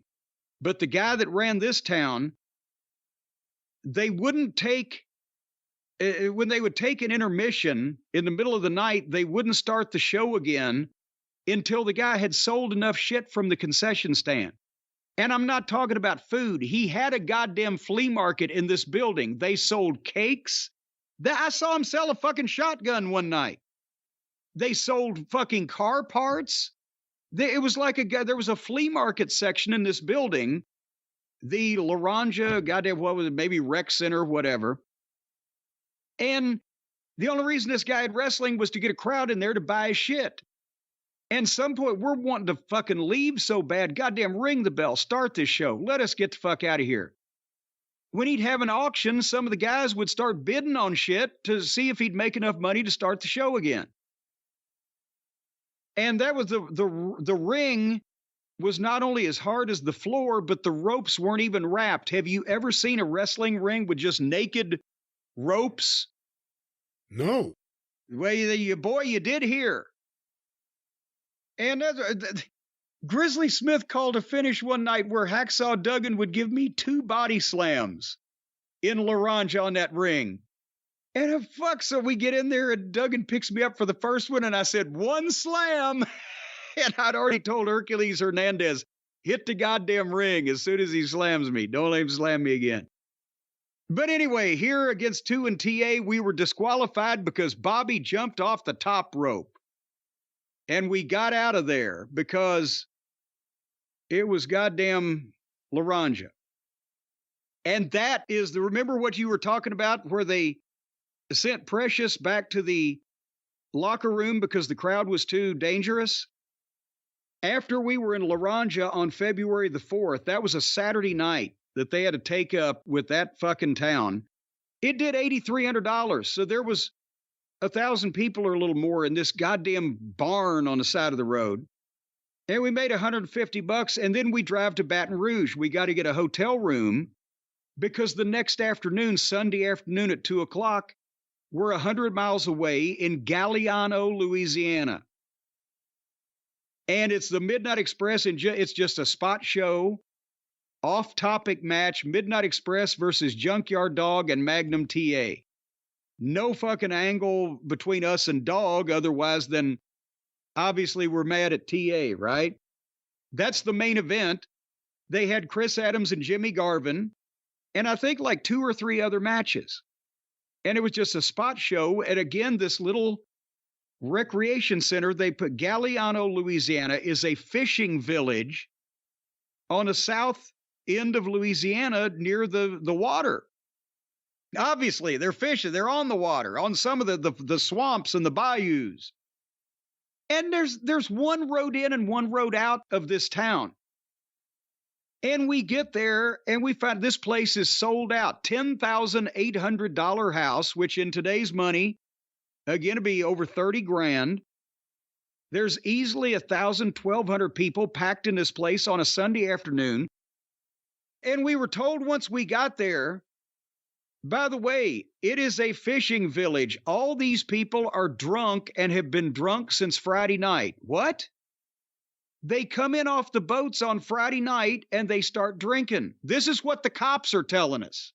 I mean, this is not some goddamn program vendor. The police that are in the building are saying they come in off the boats on Friday night. They fucking start drinking. They go to church on Sunday morning. This is the goddamn last thing they're going to do. They're going to go to sleep tonight and they're going to go back out on the fucking boats. So mind your P's and Q's type of thing. Because every single one of these people is raging drunk. And as soon as we saw the first match, the reaction we're watching from the locker room door, right? Jimmy Garvin got a good look at it. And later on, Dundee comes in the locker room and says, okay, Jimmy, you have your match, shine him up a little bit, then get some heat on him. And Jimmy said, get what? You expect me to get heat out there? What the fuck's the matter with you, Bill? He wanted to just have Chris beat him up and then do the finish, right? So they go out there, and just on the entrance, so many of these drunk guys have grabbed Precious's ass and try to pull her sweater off and pulling at the boa and the fucking perfume sprayer. Jimmy takes his shit off, gives it to her, and says, it tells the cops, wait, she's coming back with you, and sends her back because there was only like 3 or 4 feet between the ring and the front row. And it's like a place you'd play recreational basketball in a town, right? It's that type of place. So it's tight. And so then I'm supposed to go out there, and Dundee said, well, just do a DQ. Get the heat on fucking, once again, we're saying get the heat, but get the heat on fucking Dog, and then give Magnum the tag so that he can roll Bobby up and just throw Magnum over the top rope. And the reason he wanted to heat on Dog is because Dog couldn't take the bump over the top rope in those days at that point, the condition he was in. So I talked to the cops, and they said, we're going to stay right next to you. So they all, I think they had 4 uniformed police officers with billy clubs and guns, right? They were legitimate, but they only had 4 in the whole place. So they gave them all to me, and they just walked us out to the ring and stood behind me, all 4 of them, where people couldn't even see me. And I'm just hugging the ring post. I ain't going to do shit in this match, right? And Bobby and Dennis took bumps for the baby faces, and then they got a little heat, and then the tag and the comeback. And by the time that Magnum went over the top rope, we were already on the floor and headed back to the locker room. And once we got in there, the cops locked the door and said, we'll come back and get you later. And we had to sit there for fucking almost an hour because they had to go out. They had to clear all the people out of the building. And then they had to clear most people out of the parking lot. And then they came and got us, unlocked the door, took us to our car, and then surrounded the car on foot and walked us to the road. And they had already told us, look, because we were going to Thibodaux. We had a show that night in Thibodaux, Louisiana.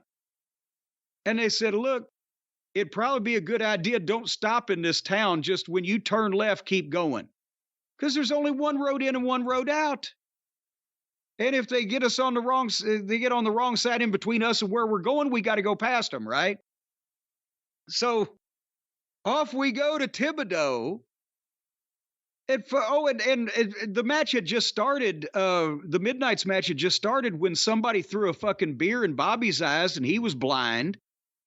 And I'm trying to help him wipe his eyes out with my tail of my jacket while the cops are watching to make sure nobody sticks me in the fucking ribs with a knife.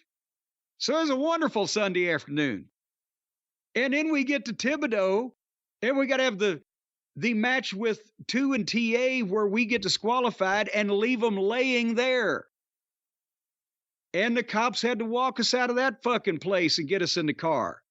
And Thibodeau was only 50 miles from Galliano, but it's still not exactly right in the center of things. And then we were 150 miles away from Alexandria, so we started the morning at the hotel in Baton Rouge. We went to Galliano, worked, sat around while they cleared the potential assassins, went to Thibodeau, did another fucking match. The house there was $18,700, so that was over 2,000 people.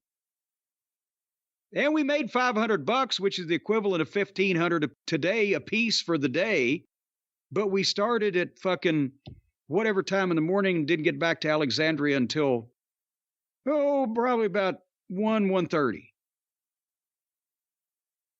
And that's why I was saying earlier when we were talking on, I think it was a previous segment at this point, the reason why a world-class talent, Brian, may have been on the card at a spot show is because they were in for the weekend.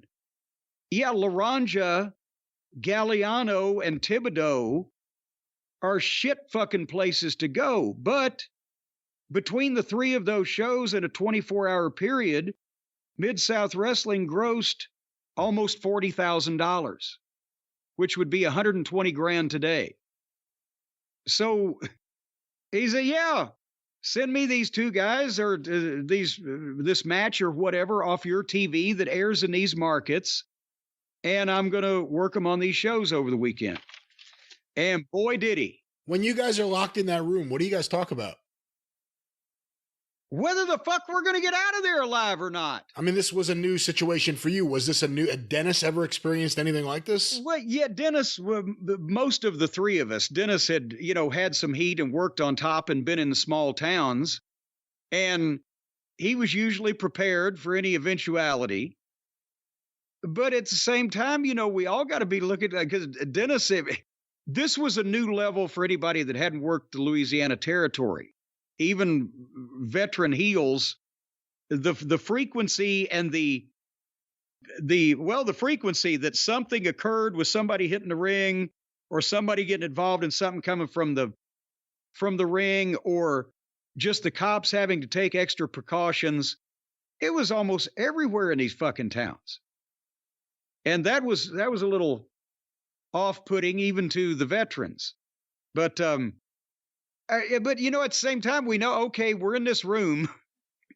We ain't going to leave until the cops come get us. There are no windows. We don't know what's going on outside. There's no cell phones. There's no internet. So we're just sitting there waiting for them to fucking come and get us. They promised they were going to get us off the property safely. We're going to hold them to it. I mean, what else can you do? Do any of the veterans there say anything to you guys about how much heat you're getting so quickly? Yeah, well, I've mentioned that from the start when they saw me, they say, oh, God, you got to watch out, or various forms of that. But, I mean, they're not going to. Now it's happening. Now it's starting to happen. Yeah, and in those days, guys didn't just go up, oh, man, you had a great match. What a great match you had, right? Nobody did that in those days to the level they do it today. And if it were really your best friends, you would, say something or put them over. But for the most part, it was just the acknowledgement that a lot of the guys would come up and say, well, hey, we're going to, because see, in Galliano, this particular time I'm talking about, it's a double shot. We were last. Everybody else is gone. We're the only ones in the locker room. Everybody else had to go because they've got to get there and do the fucking show because we're on last in goddamn Thibodeau. So we had nobody but the cops to help. But a lot of times in these towns, you would see that Nikolai or Butch Reed or, Buddy rode with us a lot. They would say, well, we'll start sticking around to watch and make sure you get back okay. That was more important than, hey, you guys are really getting a lot of heat and drawing money that we weren't drawing before. It's like, hey, we'll help you, that type of thing. Everything's positive. And then, as a matter of fact, now that I'm looking at the schedule, probably since some of the world-class talent was in, they were also in on Monday, because Monday, February 6th, was New Orleans. And even though we went back to Alexandria, Thibodaux is not that far from New Orleans. So for people who didn't live anywhere around, they probably stayed over. And New Orleans was another match with 2 and TA for us. Remember, the last time was a disqualification and we bailed at the St. Bernard building. This time we're back in the downtown building, and it's another $30,800 house. And we got $350, which is a little over $1,000 today. And this one, I tossed the racket in while the referee is putting Magnum out. And Wrestling 2, after giving Bobby the knee lift, sees that and dives for me. But Dennis has the racket and whacks him from behind and shoots him in and clotheslines him with the racket behind the referee's back, who's checking on TA. And Bobby covers 2, and we beat him. And that didn't set well. So now we're doing, by the way, these are non-title matches for the Mid-South Tag Team title. They're still the champions, but they said we needed to prove ourselves by, beating them first or whatever the fuck the deal was. So we've had double DQs. We've had crazy thrown out finishes.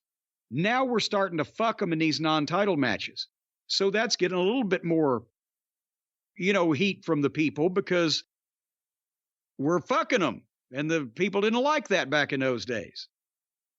So anyway, another lovely goddamn, oh, and by the way, the reason why we went back to goddamn Alexandria on Sunday night and then back to New Orleans is because we had to go on from New Orleans. We were in Biloxi the next day on February 7th, and that's 60 miles past New Orleans, farther from our homes. So we got a hotel room and stayed in New Orleans and then went on to Biloxi the next day. And I've mentioned before how badly I hated Biloxi, Mississippi as a building, have I not?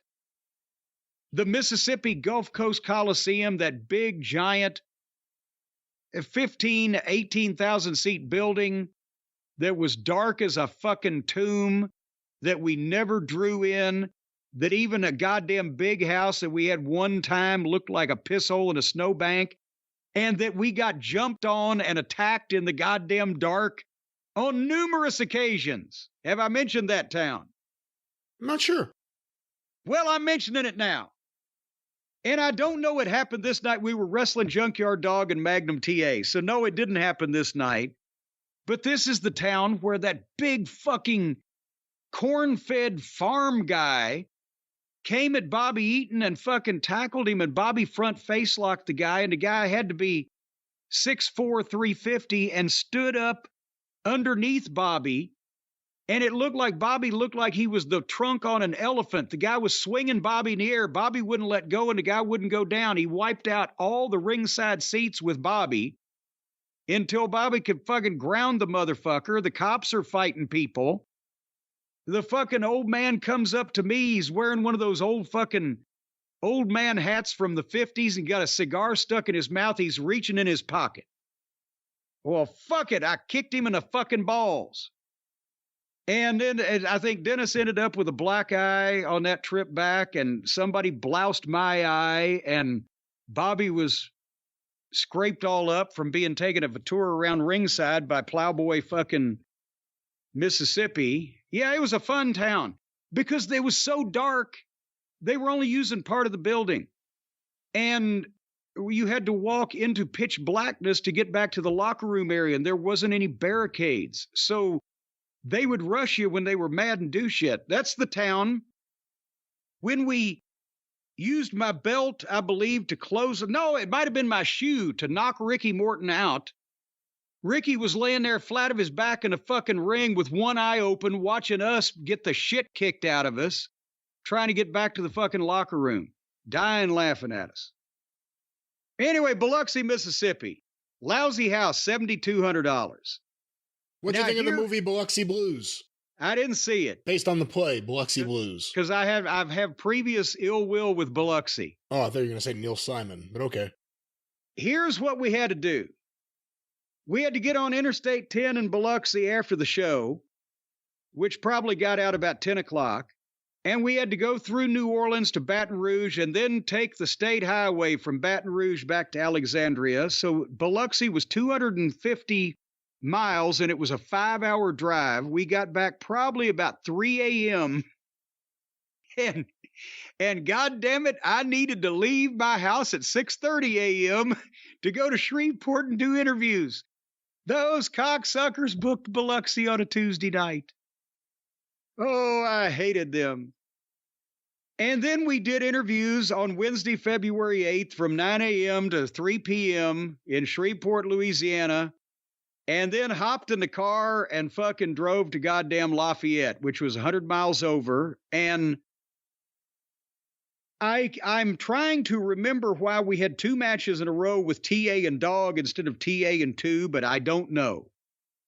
But finally, it was a double disqualification, and Bobby grabbed the racket and Dog grabbed the chain, and it was a standoff, so we ran off.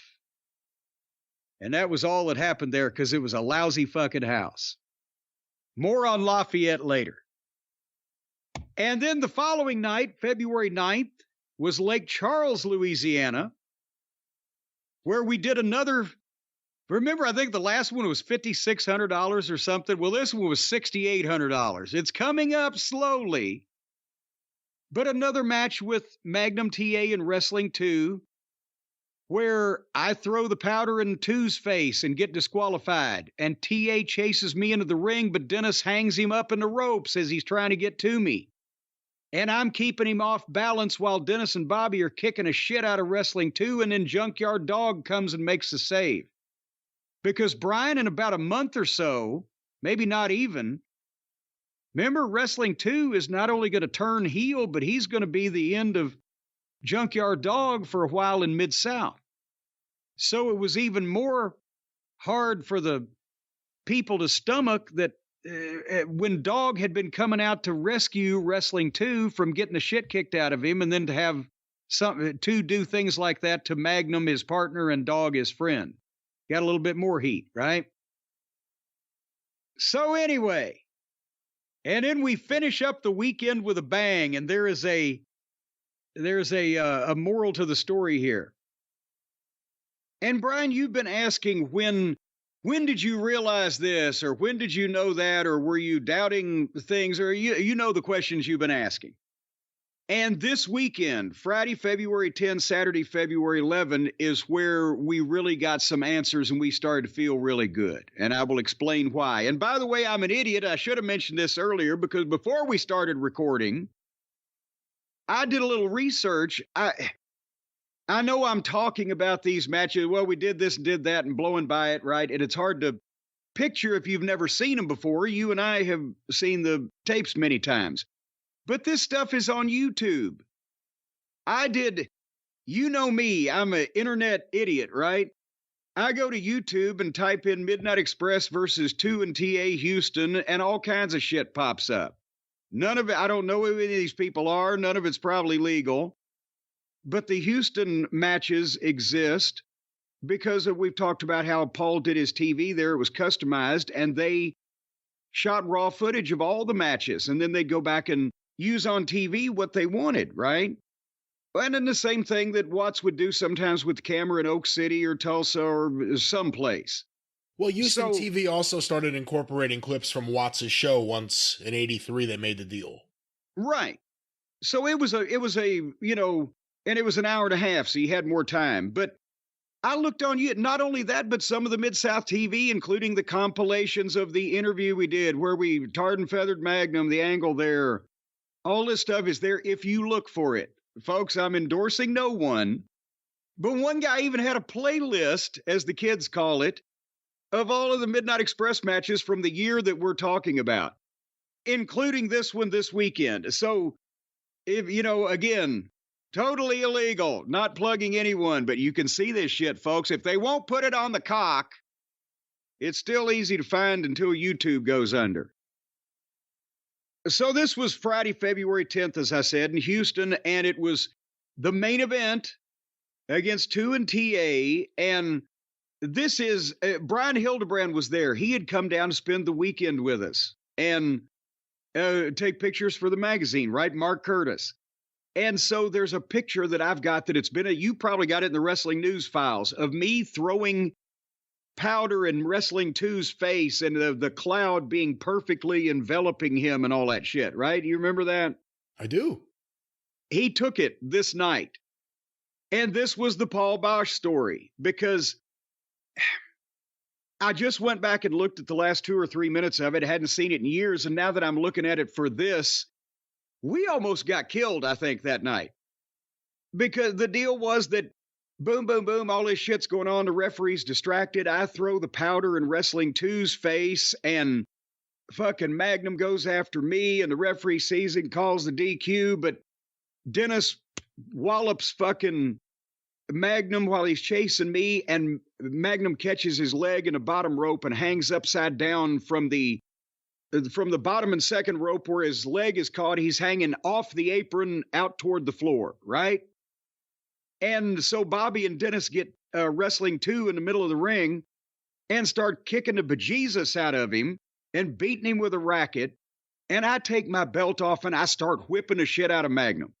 And they just told me, and I'm going to do whatever the fuck, right? I'm doing what I'm told at that point. They had just told me, they said, just whip him until we fucking get the heat on Magnum. And 2, and I think the referee was going to threaten to suspend me or something or other. Or I don't know if I had an out cue. Somebody was just going to come and get me.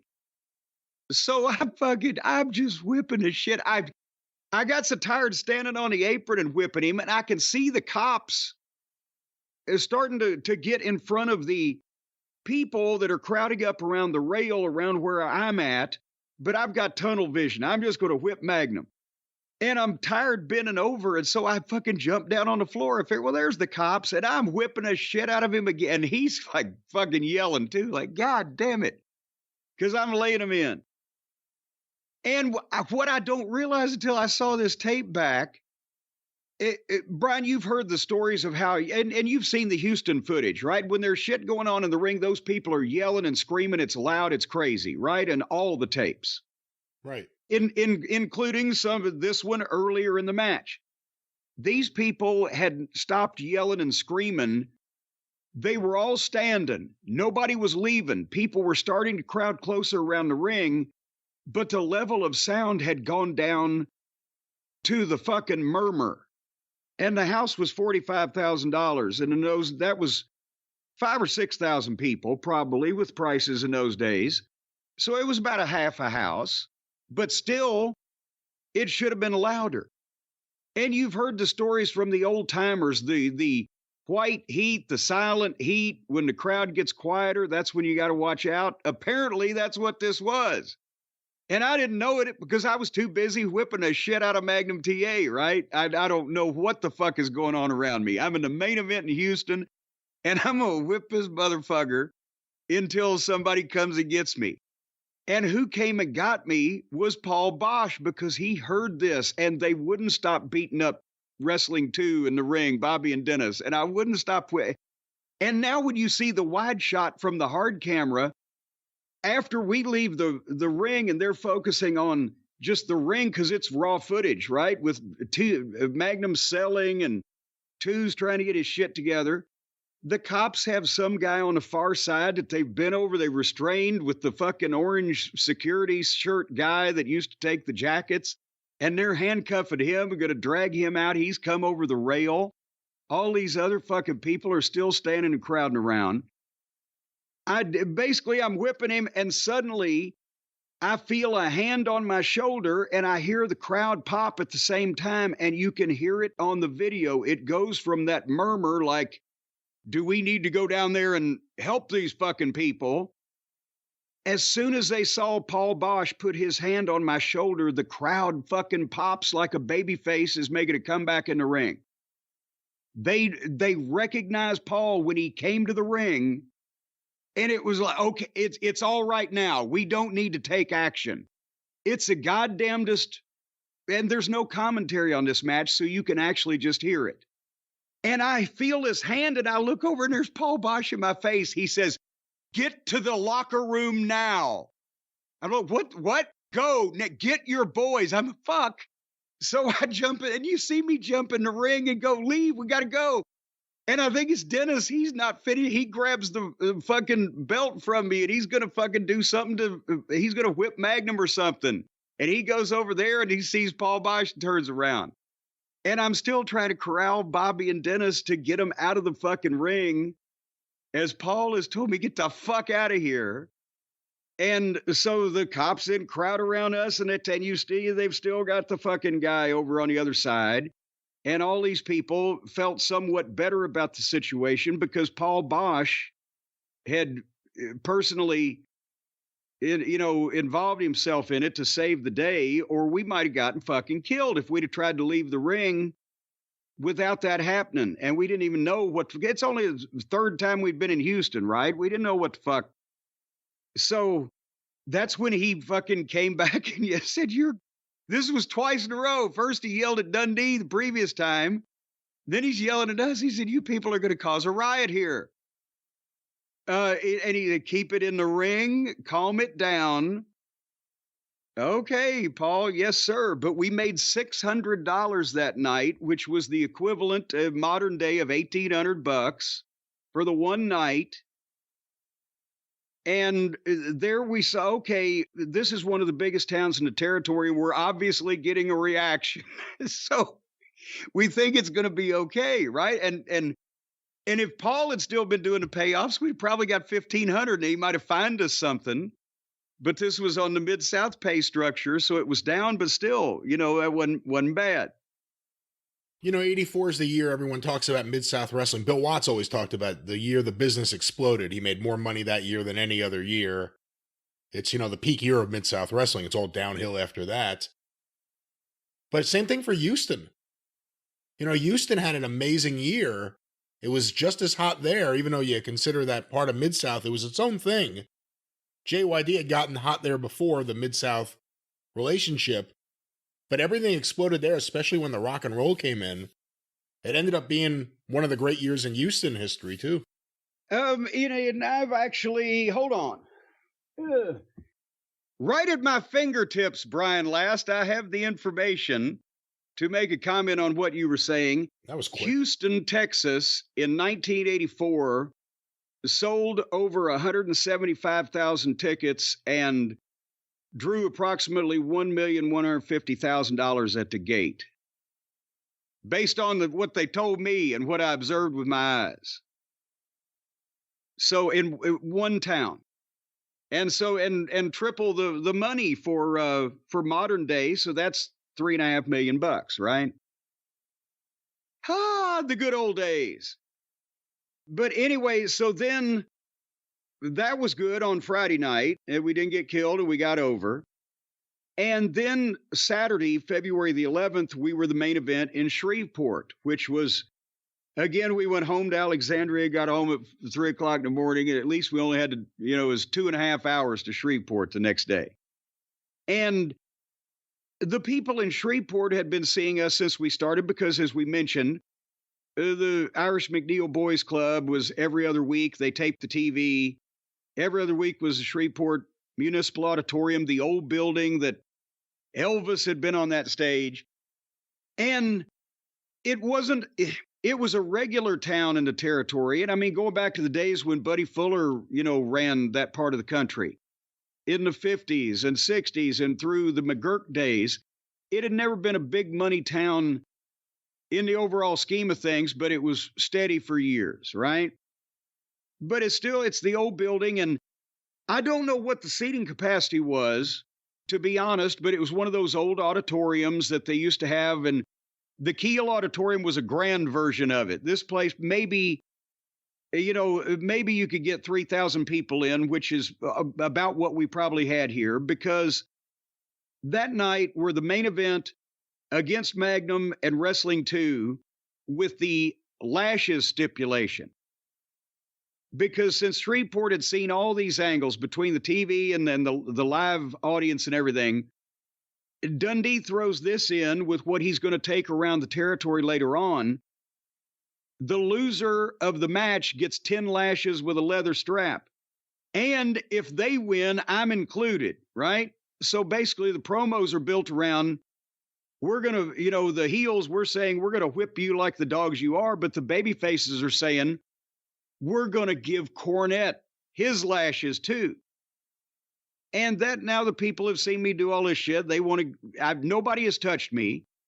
The Midnight Express have not done a job. So, that's what they want to see. The house was $22,000. That doesn't sound that impressive, except it was the record house that they had ever done in that building by almost $5,000. Because as I said, the tickets back then were, let's say, 10, 7, and 4. $10 ringside, $7 general admission, $4 for kids. And it wasn't a big building. The ring was not on the stage. It was on the floor in front of the stage and did have some ringside. So, it was there 400 ringside seats? I don't think so. So you probably got a $7.50 ticket average, which meant they put 3,000 people in this building. It also says a lot about the problems with the arguments about money now versus money then when it comes to pro wrestling. When people say like, oh, this person or this thing is more successful than anything was then. Different kind of fans. Fans then went. You could have sold out the building. But not only did they not sell tickets that were $30, $50, let alone a couple $100, there was no chance in hell it would have worked back then. No, God, Society was different. Fans were different kind of fan base. Let me just say this, though. Do you know what the ticket price was the first time I saw Earth, Wind, and Fire live in concert? What year would it have been? And no, I don't. 1970. Oh, God damn it. Was it nine? That was a good year. Nine? Well, 70. Oh, God damn, 8 or 9. Let's say $7. That seems expensive for the time. Well, but it was a big show. But that's what I'm saying. But at the same time, we were also at these towns, again, depending on the territory, every week, every 2 weeks, whatever the case. But nevertheless, that's when, because they came in and reported pretty much the house by the time the bell rang, because everybody was in there already. They weren't going to sell any more tickets. And then you have to realize, okay, yes, they've probably drawn this many people back in the days of Sputnik Monroe, right? In the early 60s, the tickets were cheaper then than this. So we've set the gate record, but just the fact that we set it, and we set it by that much, even in the modern era, when we're in the main event in a territory that we've only fucking been in for, they've been seeing us on TV for 10 weeks tops in Shreveport, and they've seen us live like 3 times. So that was okay. Yeah, this is going to fucking be fine. And we made $350, which is equal to a little over 1,000 in today's money. So that week, for New Orleans, Biloxi, Lafayette, Lake Charles, Houston, Shreveport, and the following day, Lincoln's birthday, Sunday the 12th, in Little Rock, Arkansas, we made $1,765 and were the main event on most of those shows, except for Houston, the moderate markets. And then Little Rock was up to almost $17,000, and and Bobby got a board broke over his poor fucking head again. But they're starting to react. They're starting to go. In January, Little Rock was $10,000. So we're making the equivalent of today over $5,000 a week in a week of moderate markets, and we've just got there. So now we're pretty well figuring this is going to work. To answer your question of, what were we thinking at the time? At first, we were like, eh. But then once we saw the response to this, it was almost like shit. And that's where I really learned how the business is supposed to work, or worked in the days when the angle you did, or the issue you had amongst the talent that you had working on top could make a massive difference in how you drew at the house shows. It was very simple. If you get the talent over and then you give them an issue that they can fucking have a conflict over, people want to come see this shit. If the talent's good and the booking's good, that's the fucking formula. And I've never seen it fail. If it fails, it's because one or the other ain't working. But anyway, you can look at this on YouTube apparently now as we, in an unofficial way, as we follow along the year of 1984, because we're about, a month away from the last Stampede angle and about 6 weeks away from setting every record in the goddamn territory. All right, 6 weeks away, as you said. 6 weeks away from setting those records, and we'll be here for those 6 weeks waiting. Well, you can't afford to miss it. All right, well, this has been a look back at Mid-South 1984 with Super Mario, and we're going to now return to your regular scheduled programming, but we will be returning, of course, with Part 2 of February 84, as Jim said, on the road to the last Stampede. That's a spicy podcast. Do you want to, now we've got all that out of the way, the modern stuff. Do you want to give the people just a little bit of fun? People have been wanting classic wrestling return. They're wanting some stories, some details, some fables, a continuation of the ongoing series that we've been doing. Hold on.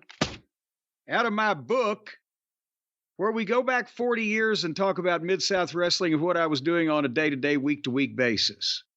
All of the earlier segments that we have done, I believe, live on the official Jim Cornette YouTube channel. Is this correct, oh guru? That is correct. The previous, I want to say, 3 segments we've done on this for 1984, as well as all the ones leading up to it from 83, are on the official Jim Cornette YouTube channel. And some people like the history and like the look back at what it used to be like in the long ago, the before times. And also it gives us a chance to look back and see how much more wrestling was going on and how many more people were watching it and going to see it back in those days. I thought about all this earlier today. I was listening to some music, and Freeze Frame by Jay Giles Band came on, and I'm like, fuck, Terry Taylor, 84 Mid-South. That's the first thing I think of when I hear that song. The funny thing was, it was a complete departure. The Dundee booking, the Memphis-style booking, the focus on the young, exciting babyface booking, whereas, in all honesty, the year before, Steve Dr. Death Williams had been the young white meat babyface in that territory. Then they're doing a music video of Terry Taylor doing a photo shoot in his underwear or his fucking swim trunks or whatever the fuck. And that's for the wrestling news, by the way, I think. Yes. And, and that's the thing is that it was, those people went crazy because all the young ladies started coming, and, we've talked about it in more ways than one. We've talked about it. But as I mentioned, not only can you go back and on the YouTube, if you haven't heard these segments, and catch up, for the people especially who are into the business of wrestling and how it used to be and how much guys used to make or how much we used to travel or whatever. But also some of these matches that were especially from Houston live on YouTube, and we are not personally endorsing anybody, but they're out there in various places that you can find some of them. And especially the Houston ones, the good thing is, no disrespect to Paul Bosch, but they're out there with no commentary. And to just listen to the crowd reactions really makes it more enjoyable. Yes, because the people are going so batshit. And some of the Oak City and Tulsa matches are out there also because that was close to the office, and they used to shoot some of those for raw footage and action videos and etc. But anyway, we left off, I believe, we were in the middle of February, with Sunday, February 12th. So to be chronological, we'll start with February 13th. And not only is that a Monday, but also this is the start of one of the classic fucking Mid-South. Everybody's heard about the schedule in Mid-South wrestling, DiBiase or Duggan or anybody who ever worked there as to how burdensome it was. From Monday, February 13 to Sunday, February 19, we're going to not only work, hold on here, I want to make sure I get this straight. In 7 days, we're going to work 9 shows in 9 different cities and have a 6-hour set of interviews, local promos. And one of the shows that we work in those 7 days is a TV taping where we do 2 hours of television. And that's why when people started talking about the modern schedule as such as a grind, fuck you. You want to jump in the car with me on this one, Brian? See how many states we can visit in 7 days? It's the thing that anyone looking back still has a problem with. The Mid-South schedule. How it was possible, let alone for guys that were there for a long time. It just seems impossible to have any kind of life. As good as that wrestling action was, and it was the best, how did anyone have a life if, like, Ted DiBiase was doing that for 2 years in a row? If JYD was doing it for years. Well, you can see why JYD was like, you can see why JYD was like, you know what? This seems like a good opportunity to go somewhere else. It's a good opportunity to do some drugs. And DiBiase told me, I think his longest stretch exclusively there, I think it was 18 months, because he said one time to me, he said, I was there for a year and a half. My hair was falling out and I hated the business. I had to leave. I didn't care about the money. And, see, is it the mileage or the repetition of the places with the mileage? No, it's the repetition, because all these towns that we were going to, remember we had, was it 15 or 16 television markets, and there were spot shows. You weren't just you were sick to death of some places because the trip was so long, or you knew you were going to have a riot. But it wasn't repetition. It wasn't repetition of the same towns over and over. It was the unrelenting schedule of never having a day off almost ever. Remember, I said my longest stretch in this year will be 103 days. And that was just without a day off. With some of these, a lot of territories ran double shots, Sundays, matinee 2 p.m., evening 7:30.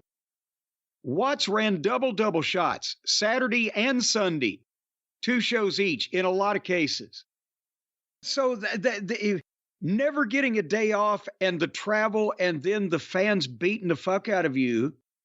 And then this was a hard for the guys in the ring, and even for the managers, the referees. This was a hard physical style of wrestling. People have seen the fucking tapes. These guys beat the fuck out of each other. And the angles and the breaking boards over people's heads, whatever. But this was, for DiBiase, the same reason why I had to be there. We were there for a year, and that was good, but we had to be there. DiBiase wanted to be a star. You had to go there to learn. It was my fucking military school. At least I didn't have to go serve in the army. I had people after me, but they were my own fucking citizens. That's when you went through that. You not only learned and made a reputation if you succeeded in the wrestling business, but you could handle a lot of different shit because it wasn't anything you hadn't seen before. But you had to fucking crawl on your belly through broken glass to fucking get it. I can't imagine. And that's why Watts had young guys that he made stars, because Wrestling 2 was about to retire. And this may have hastened his goddamn decision. But most of the guys were young. They wanted to be stars. They weren't already fucking stars, stay there for any length of time. They'd bop in and out. Stampede wrestling was a whole nother level of grueling long trips and horrible weather, and also much, much less money. But this was the hardest continental in the United States, in the continent of the United States territory to fucking work, I think. But nevertheless, after you did this, you could do any goddamn thing, as witnessed by the fact that we did. But we were still in New Orleans on Monday nights, as everyone will recall, when that was a weekly thing. And we were right in the middle of the program with Magnum TA and Wrestling 2. They were the Mid-South Tag Team Champions. A lot of these matches were non-title, where we would beat them, because I was campaigning for a title match and I was being such a prick about it. Nobody wanted us to get one. And if we did have a title match, it might be, in a smaller market, and maybe we'll do a DQ or whatever, just for whatever. But we're beating the champions because they know they're going to go in a different direction. They're establishing us, and then 2 in a month or so is going to turn, and TA is going to be the singles babyface that they go with.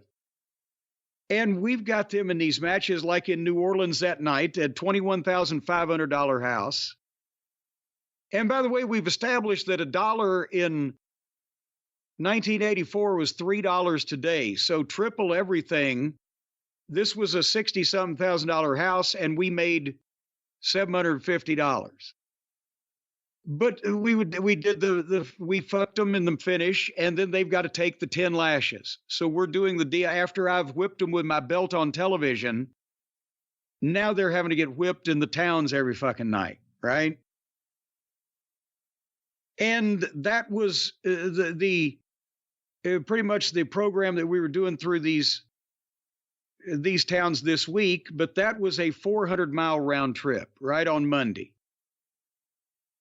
So at least the next day, on Valentine's Day, we got to be home. We were in Alexandria at the Rapides Parish Coliseum on a Tuesday night, and we did about 12 grand. And they were farther behind in the television.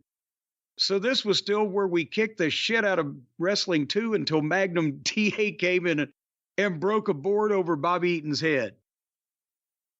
And poor Bobby, no wonder he had ringing in his ears at some points later on in his life. But anyway, there was no mileage involved there. So we had a pretty good average going, only 200 miles a day so far. And then Wednesday was a TV day. Not only the interviews in the morning at Channel 3 that we mentioned that we did every Wednesday from 9 a.m. until 3 p.m., but then we did the TV that night at the Irish McNeil Boys Club. So my day would start at 6:30 when I would have to leave my apartment in Alexandria to go to Shreveport for these fucking interviews.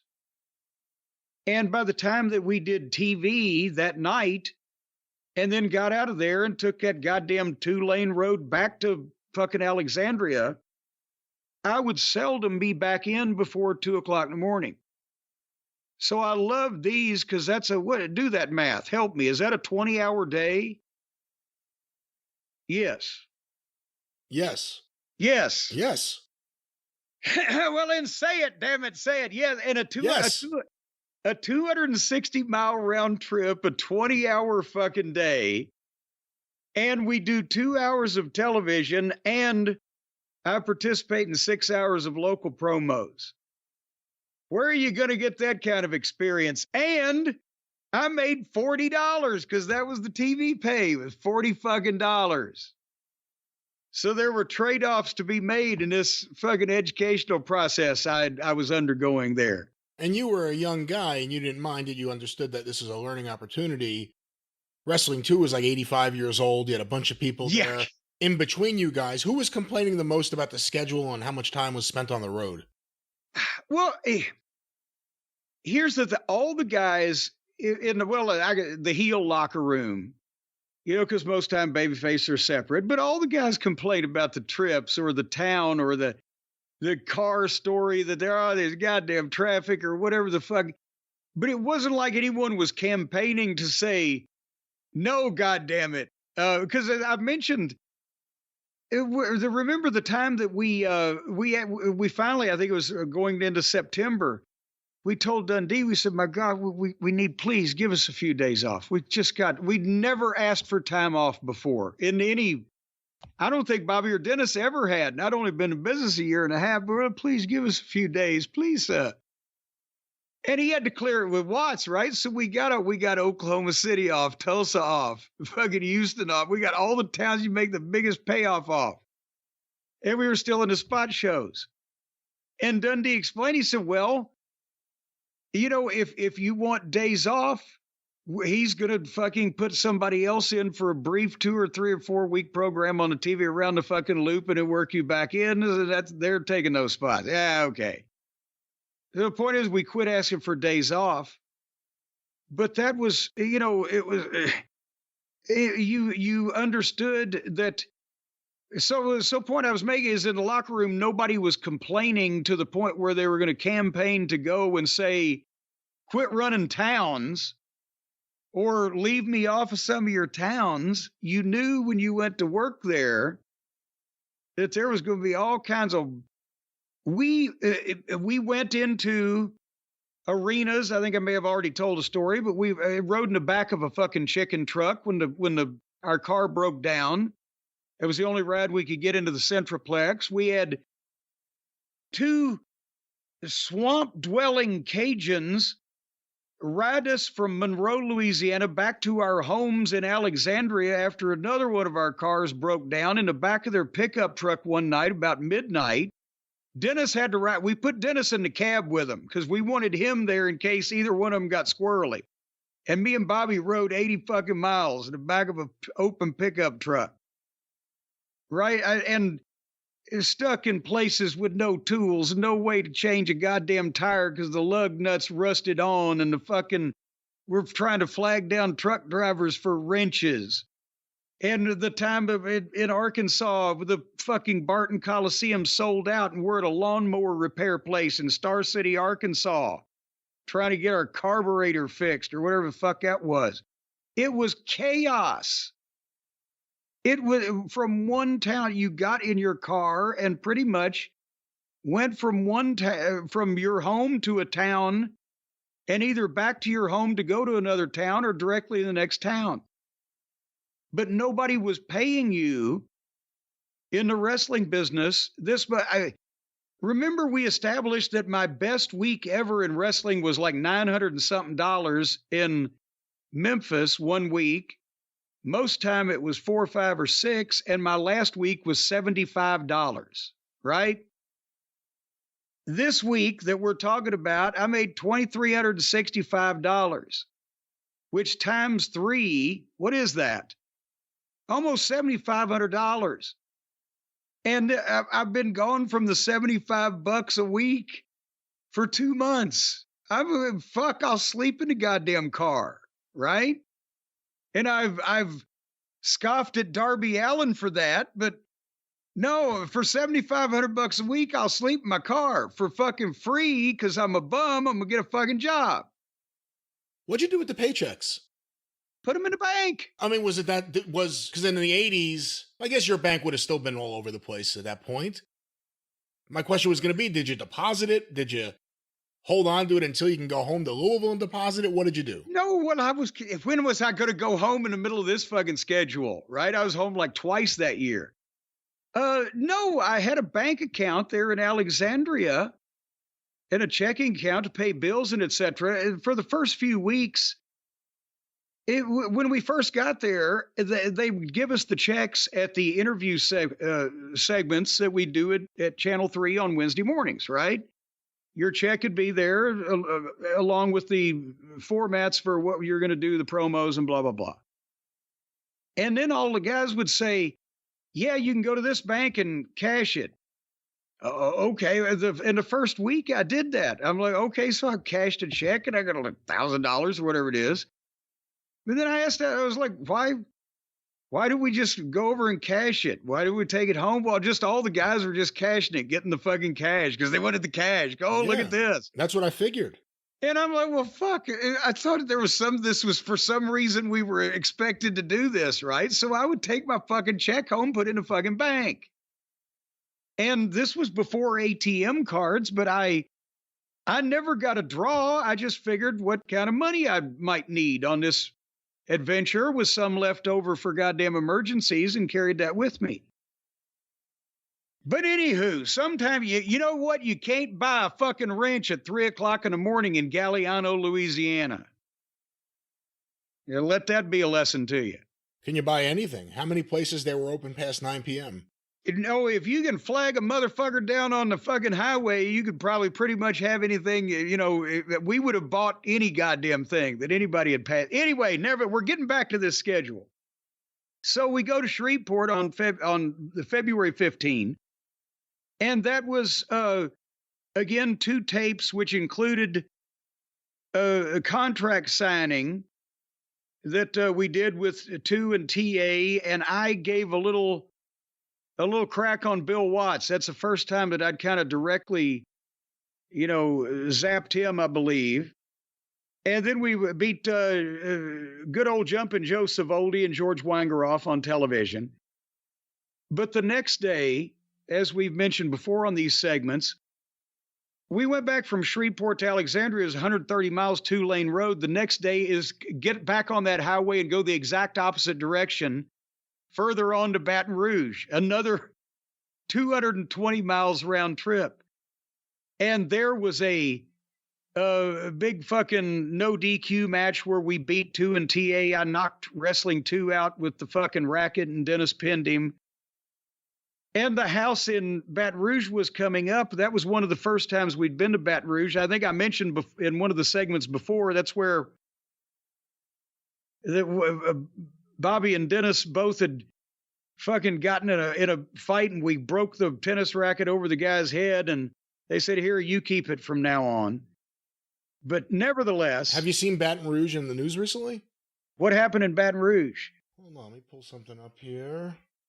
While you're pulling, I'll say that they admitted to $16,500, which is better than what they had been doing down there in that part of the country. And we made $250, which equals $750. What's the Baton Rouge news these days? I have an article from the New York Post from about a month ago, April 29th, by Ronnie Reyes. Wealthy white Louisiana residents win right to split from Baton Rouge and form their own city. What the fuck? A group of wealthy white Baton Rouge residents, if we haven't said that before, have won a decades-long battle to split from the majority black city to form their own suburb following a state Supreme Court ruling. After reversing a lower court's decision on Friday, the Supreme Court ruled 4-3 in favor of the incorporation of St. George, which will form in southeast Baton Rouge. And there it is, the wealthy white residents of Baton Rouge decided they wanted to incorporate St. George as its own city, and now that's where we are. St. George. What is he the saint of? What's he in charge of? You're an expert in saints, aren't you? Curiosity. Well, you know what that did to the cat, don't you? No. Killed it. Oh. Curiosity killed the cat. This is Reggie's Corner. Because, well, no, apparently the cat had discovered some kind of goddamn information that Curiosity didn't want public. Really? And Curiosity... And this was the 9th live? So that silenced the cat. That was the last one, too. He was on the last one, coincidentally enough. That's horrible. Let's go back to Beaumont, Texas. I'd rather let's talk about dead cats. Let's continue talking about dead cats. We don't want to talk about any dead animals here. We want to talk about this dead program. No, I'm getting to a point here. Because we were in Baton Rouge, right? We go back and we get back about midnight. That may be an early night. And then the next day we're in Beaumont, Texas, which is 160 miles the other goddamn way. And we do the same thing and we come back. And then we get to our doubleheader. And here's the point I'm going to make. Keep track of this with me. On Saturday, February 18th and Sunday, February 19th, for those of you who think that professional wrestling is more popular or more grueling or grinding than ever before, Saturday, we do a 2:00 show in Greenwood, Mississippi for the Culkins. And we Wrestling 2 and Magnum TA in the main event. The house does $8,700, which in those days at those prices was probably about 1,200 people in Greenwood, Mississippi. And then we go that night to Vicksburg, which is 120 miles away, and do the same match before a house that's $100 less. So in Greenwood and Vicksburg, Mississippi, in the same day, they sold 2,500 fucking wrestling tickets. And we made the equivalent of about $750 for the two matches. But then we had to get in the car and go to Shreveport that night because the next day we had a double shot in Oklahoma. Get your Google Maps out, kids, or whatever, and figure this out. We go over to Shreveport, so we've left our homes to go to Greenwood, which was 230 miles from where we lived, at probably 9 o'clock that morning. We do that 2:30. We have the match. Boom. We go over to Vicksburg. We have the match. Boom. We go to Shreveport. By the time we get to Shreveport, it's goddamn 1 o'clock in the morning, and we have driven that day 350, 510 miles, had two wrestling matches. And we get to sleep about maybe 5 or 6 hours because we got to leave. No, I'm sorry. I tell a lie. I think we slept about 4 or 5 hours because we had to leave Shreveport and go to Oklahoma City, which was still a 6.5, 7-hour drive to be there for a 2:00 show the next afternoon. But having said that, that show in Oklahoma City did a $70,800 house, and we made $750 on that show alone, the equivalent of $2,250 today and $210,000 today. And that was a record because, Brian, remember, it wasn't until into 1982 that Watts had even taken over Oak City and Tulsa from Leroy McGurk, right? Right. 1981, it was still just Mississippi and Louisiana. And then in 82, he takes over the McGurk towns. And then by 83, he's working with Paul Bosch, and the whole territory's changed. Yeah, but he hadn't had a chance to. This was the biggest crowd that he had, or the biggest gate, the record house that he had drawn in the under 2 years he'd been running the Myriad in Oklahoma City. And this was another good sign, as you've asked in previous segments. When did we know that things were catching on? Or when did, we feel comfortable about what? Again, Dundee's booking and our match being featured, the towns are up usually, predominantly, when our program with 2 and TA is going on. But I'll tell you, February 19th in Oklahoma City, besides Wrestling 2 and TA against the Midnight Express, Butch Reed beat Jim Neidhart. Remember, Neidhart had been Reed's partner, but they had switched Jim babyface because he was about to go to Memphis. Junkyard Dog beat Crusher Darso. Dundee was about to, and Watts were about to take Darso and put him under Nikolai Volkov's exclusive wing and make him Crusher Khrushchev. So he's going to be further mixed into the main events. He had come in as a babyface lumberjack wearing Daisy Dukes. Yes. So Crusher Khrushchev was a nice change from where he started. The Daisy Dukes didn't work. No. Terry Taylor beat Nikolai Volkov. They're establishing Terry as a top baby face. Here's a match for you. Mike Von Erich beat Buddy Roberts. Because this was Oklahoma, Fritz's TV was in both markets. He had an interest, so we would get world-class matches from them on these shows at that point. Kamala beat Tony Torres just to do it. Wendy Richter beat Princess Victoria on the ladies' side. Masayo Ito, who was about to go to Memphis, beat John King, who was about to go home. And Lanny Poffo beat our friend Jerry Gray. But they had started Terry, obviously pushing him. They had brought us in, started pushing us, and they were finishing up some of the guys that were going to Memphis, and the Rock and Roll Express was about to start. So even though we had been there now for 7 weeks, as we mentioned, it was hard to change the Mid-South territory on a dime because of the staggered television and the geographic area of it and the regular shows in these arenas every fucking night.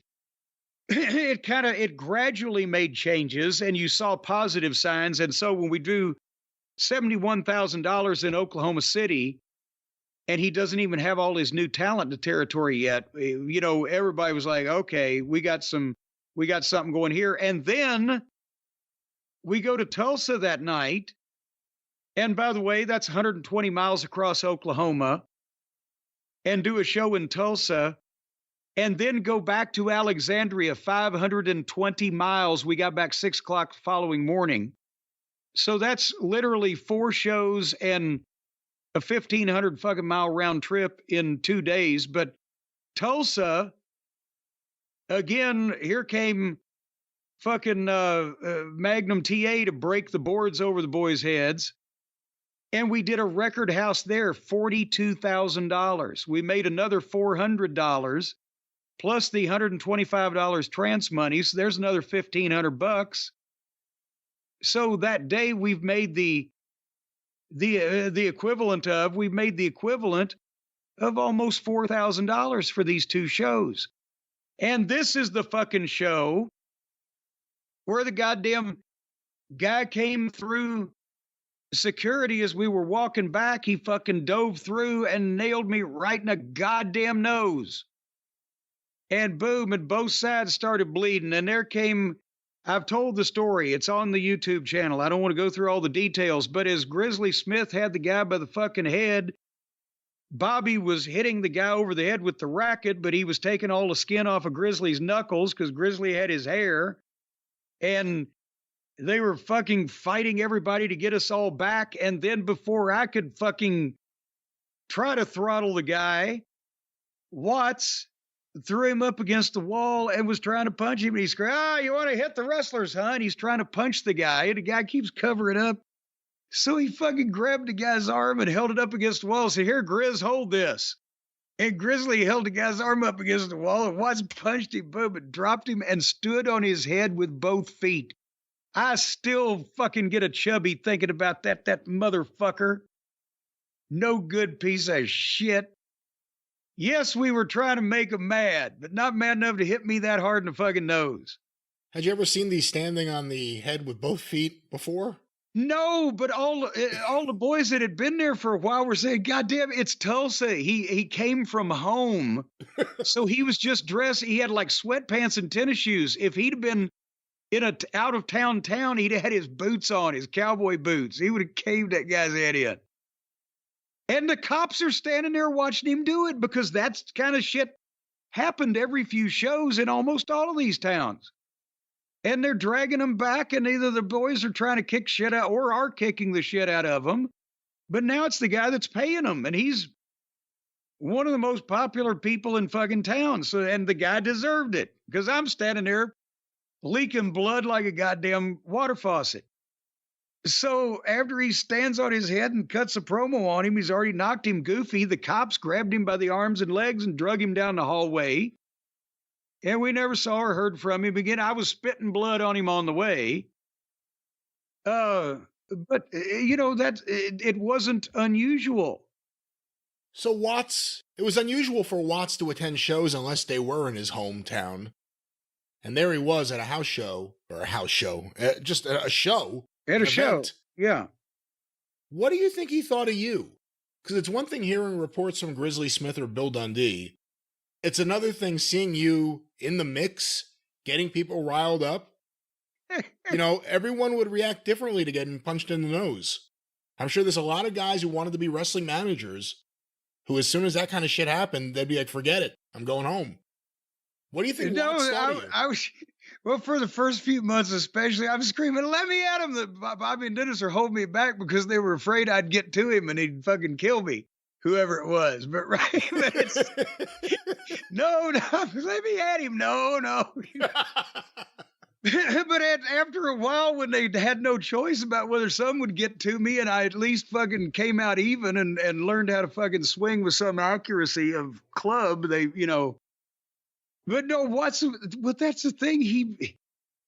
At first, obviously, when he came up and saw me, he had never heard of me or seen me before in Memphis, but he saw the concept. And then Dundee said, yes, he can fucking talk. And maybe they exchanged the newfangled video cassettes. He might have, Watts might have seen one of my TVs or whatever, or I briefly said something in Memphis. But the thing is, he could have cut it off. He was pretty confident. He picked the talent and Bobby and Dennis and to put them together, and he picked me. Even if there was some salesmanship going on between Bill Dundee and Jerry Jarrett or both, to start out like that and go with it, he seemed to have some confidence. But he could have cut it off, especially after the last Stampede. Or if I'd have gone to him and said, oh, God damn it, I need more security. You're lucky to fucking be here, that type of thing. At least he took up for me, right? He's, you want to hit the fucking wrestlers, huh? Well, the managers, but you know what. It's crazy. In 1983, Bill Watts had a part in putting together two of the greatest tag teams of all time, the Road Warriors in Georgia. Yeah. And then the Midnight Express. Yeah. Same year. That's crazy. But he liked, he liked the concept of what I was doing and what I was going to be if I could pull it off, and then I pulled it off. So he appreciated that, and he would take up for me whenever he saw him beating the fuck out of me out there. Hey, you brought up money. One last question about that. This is the most money you had made in wrestling as a performer, not counting your photography days where you were raking it in. Well, yeah. Dennis and Bobby had been in the business for a while. Dennis, going back to the early 70s. He had been involved in big stuff. Him and Hickerson against Jackie Fargo was like the hottest thing. You talked to anyone who was around back then. But he also worked a lot of territories like for Jarrett, for Goulas, Continental, Alabama, whatever it may be, Gulf Coast. Where was this already at this point in terms of how much money Bobby and specifically Dennis had made in the past? Hallelujah! Hallelujah! Hallelujah, hallelujah. No, Dennis had been, really since his third year in the business, had been a main event level heel in the Tennessee territories, whether it be for Nick Goulas or whether it be for Jerry Jarrett or whether it be for Ron Fuller in Knoxville. But think about it, in the 1970s, a top heel, unless you were figured in, unless you were the Jackie Fargo or Jerry Lawler or etc. We've talked about, or the world champion coming in to main event a sellout in Mid-South Coliseum. Still, if a guy made $1,000 a week in that territory, that today is something like, $3,500 from the 70s or $4,000. And it was short trips and you only work 6 days. But no, $2,300 for either Bobby or Dennis in a territory that hasn't even really peaked yet, that still has room to grow, was far and away over anything that I would think that a Condrey and Hickerson main event, because that was late 70s, main event week would be $900, $1,000 in Tennessee. So this was much more than either of them, much less me, had ever made. And we said, we've just got here. We've just been here for 6 weeks, and we're, and I'm getting punched by fucking fans. We've already had dust-ups. At any point early on, did you think things had peaked, or did you realize things were still rising? No, this wasn't even, we saw there was plenty more room in the buildings, and these people are starting to come over the fucking rail. Yes, there's plenty of room. We're not even in the full-fledged main events here. Junkyard Dog is the top guy. And we're not going to be, we're not fucking with, and we'd be fucking with him next month, right? But we weren't even with the top. And then Watts comes out of retirement. So, yes, God damn it.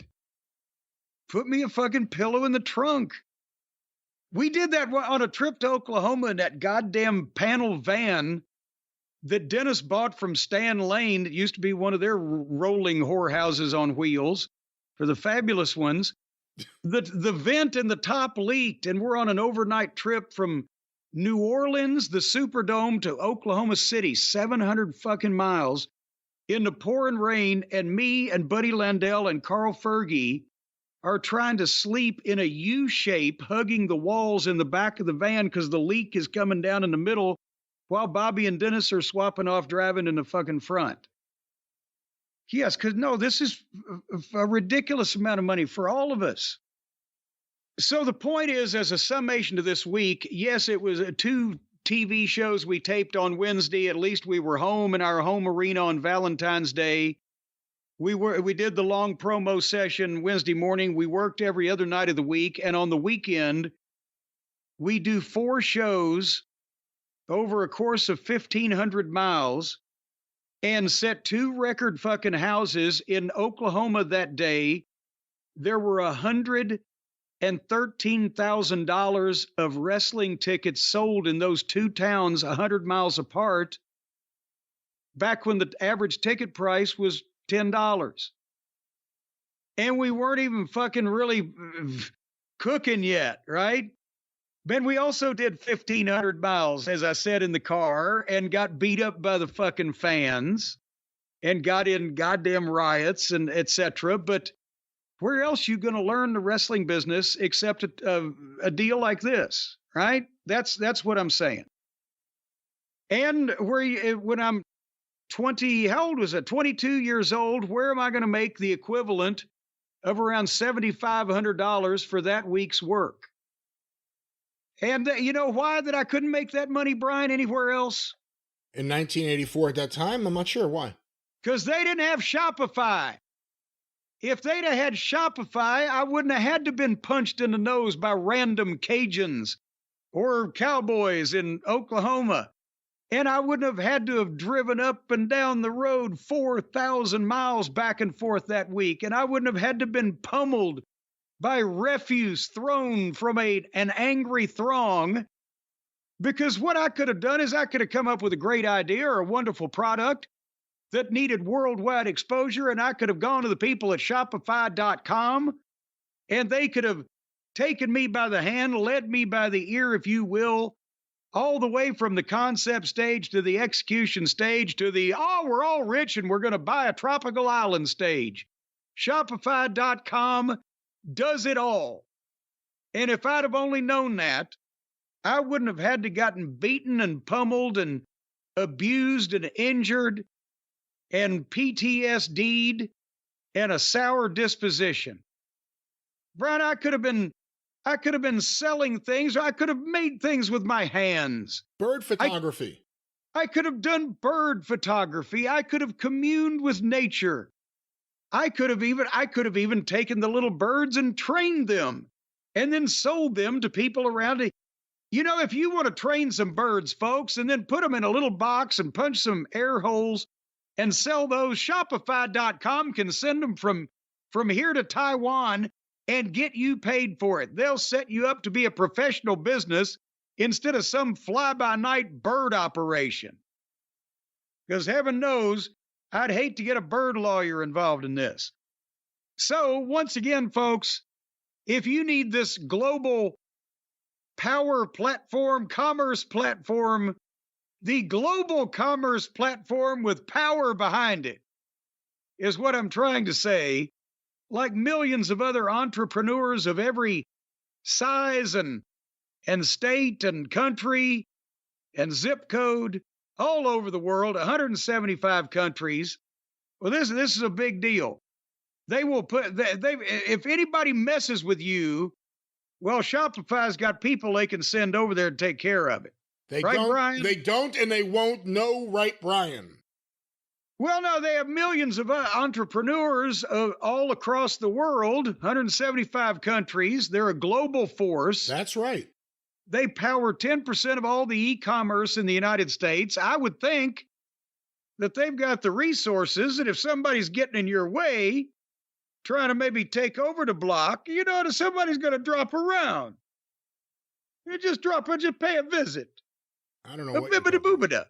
boobida. These are not the kind of things we do on any of my construction sites, ladies and gentlemen. Well, I'm telling you. Well, I would whistle, but my mouth is dry. Hold on. Where is that whistle thing? I used to have a whistle here. Is that it? That wasn't it. Hold on. See that? Well, no, mine's a wolf whistle. Yours is a slide whistle. That wasn't a slide whistle. This is a slide whistle.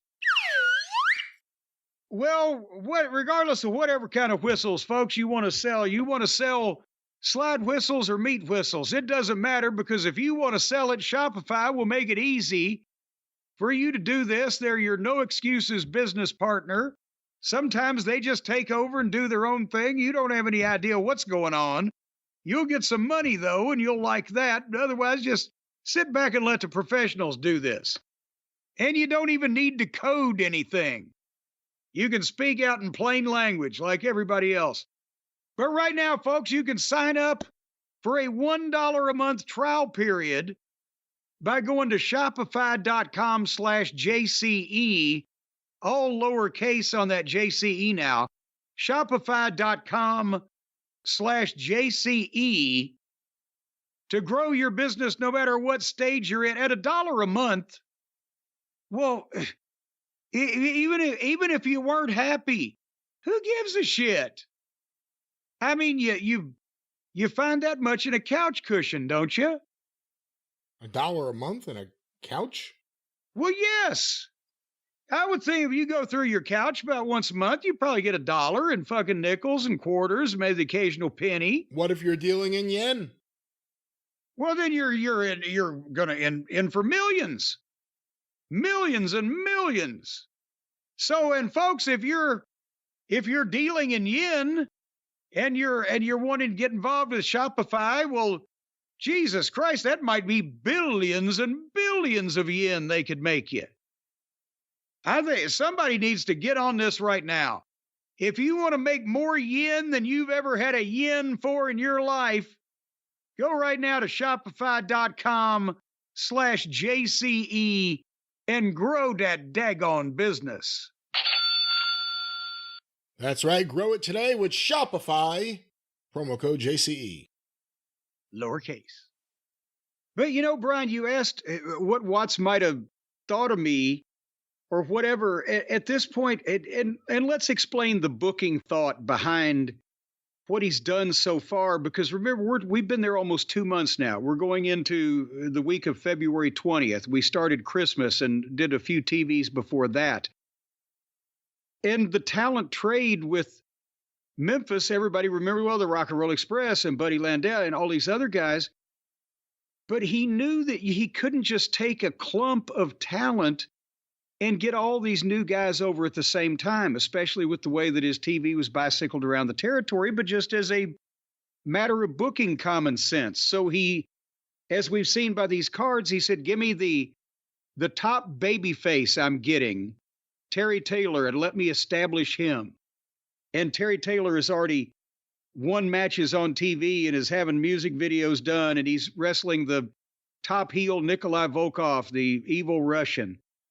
And he said, hey, give me the top heel tag team and manager that I'm going to have, and let me start getting them established, because he had his tag team title had gone from Butch Reed and Jim Neidhart when they were heels to Magnum TA and Wrestling 2. Neidhart, he decides to get rid of, so he switches on Butch, and they have a little program. And he knew that Magnum and 2 was going to be a shorter term thing, so they could do the mentor student angle between them, but Wrestling 2 wasn't getting any younger. But that gave him the opportunity to establish the heel team, the Midnight Express. So the Rock and Roll Express, I believe, may have debuted. Did they debut? I'm looking at the TV results now in my handy dandy book. Thanks to, by the way, Mark James for all of the Mid-South wrestling history books, as well as Memphis wrestling history he's done, markjamesbooks.com. But anyway, the Rock and Roll Express didn't debut until February. But then when they came in, the thought was that if they got over, the kids, the young folks, would want to see them wrestle these new heels, the fucking Midnight Express, which was the whole point. It was a 3 or 4 month plan to get to that point that they had come up with originally when he got the Rock and Roll to counteract us in the trade, right? This makes perfect sense. I can't imagine it's wrestling. But he staggered it so that there would be a demand for it. And as we will see soon in these segments, the people started chanting Rock and Roll Express in our matches when we were wrestling other people. And then later on, Buddy Landell, the cocky young underneath heel that was going to be brought up, he would debut and come in, etc. So everybody had room to breathe, and he was also weaning the guys that were going to Memphis the rest of the way out. Neidhart and Masayo Ito and etc. But so you asked if we knew, again, were we, anxious about, is this the peak? We knew we had the Rock and Roll coming, and my God, the matches that, we knew we could have with them, even though we had never officially had one. Bobby and Dennis had never wrestled the Rock and Roll Express before we did it on Mid-South TV. But they had both wrestled Ricky and Robert and at endless times with other partners or singly. So that was the idea. We knew this was coming. And then this was about the time to finally tie back in and have you gone to sleep yet? I'm going to talk to you here in a second. This was about the time that we found out that Watts was going to come out of retirement within the next week or so after this. That was my next question. When did you find out you were going to do something with Watts, and when was the first time someone said you may do something with the Junkyard Dog? Well, believe it or not, I never wrote down the exact day that they told us that Watts was coming out of retirement, but as I'll skip ahead in my book here a second, we shot the angle on, wasn't it, March 14th? So by the 1st of March, we knew this. Okay, so that's big. So 2 weeks beforehand, you knew you were doing something with Bill Watts. Well, because Dundee just said he's coming out of retirement. You're going to work with Watts. He saw those guys bump, and he said, I want to do this. Well, exactly. But then here's the thing. That's when we said, well, wait a minute. We got the Rock and Roll Express coming in, and we're because we still haven't won the belts from 2 and TA. This is all going to interconnect, and that's why it's so brilliant. And it not only showed Dundee's finishes and his eye for talent, but Watts's lessons from Eddie Graham, that all of this worked together, that we won the belts at the same time that 2 turned on TA. At the same time that Watts had already slapped me on TV because of blah, blah, blah. And everybody logically went in all these different directions. But we were like, fuck, we know we're not beating Watts, right? So how's this going to work with the program with the Rock and Roll? And Dundee's like, oh, just wait and see. I don't know if he knew for sure, because that's the one thing. And I think Watts has even admitted to this. When Dundee gave him the idea, he said, well, if I beat the fucking Midnight Express and, humiliate the manager, then they're done. We got to move them on, right? They'll be done. They won't have any heat. And Dundee's like, I can't do the accent, but watch and see, hide and watch, whatever he's hide and watch. They'll be fine. Because he knew what Bobby and Dennis could fly for the fucking guy, and it would draw mega money. But at the same time, to be honest, 2 weeks after all those matches with Watts and a couple of TVs they've seen, and maybe the next house show, and we're fucking with the Rock and Roll Express. If you asked any of those fans what the finish of the match was, they knew Watts beat us up, but they didn't remember the exact finish, 1, 2, 3. They remembered me being humiliated.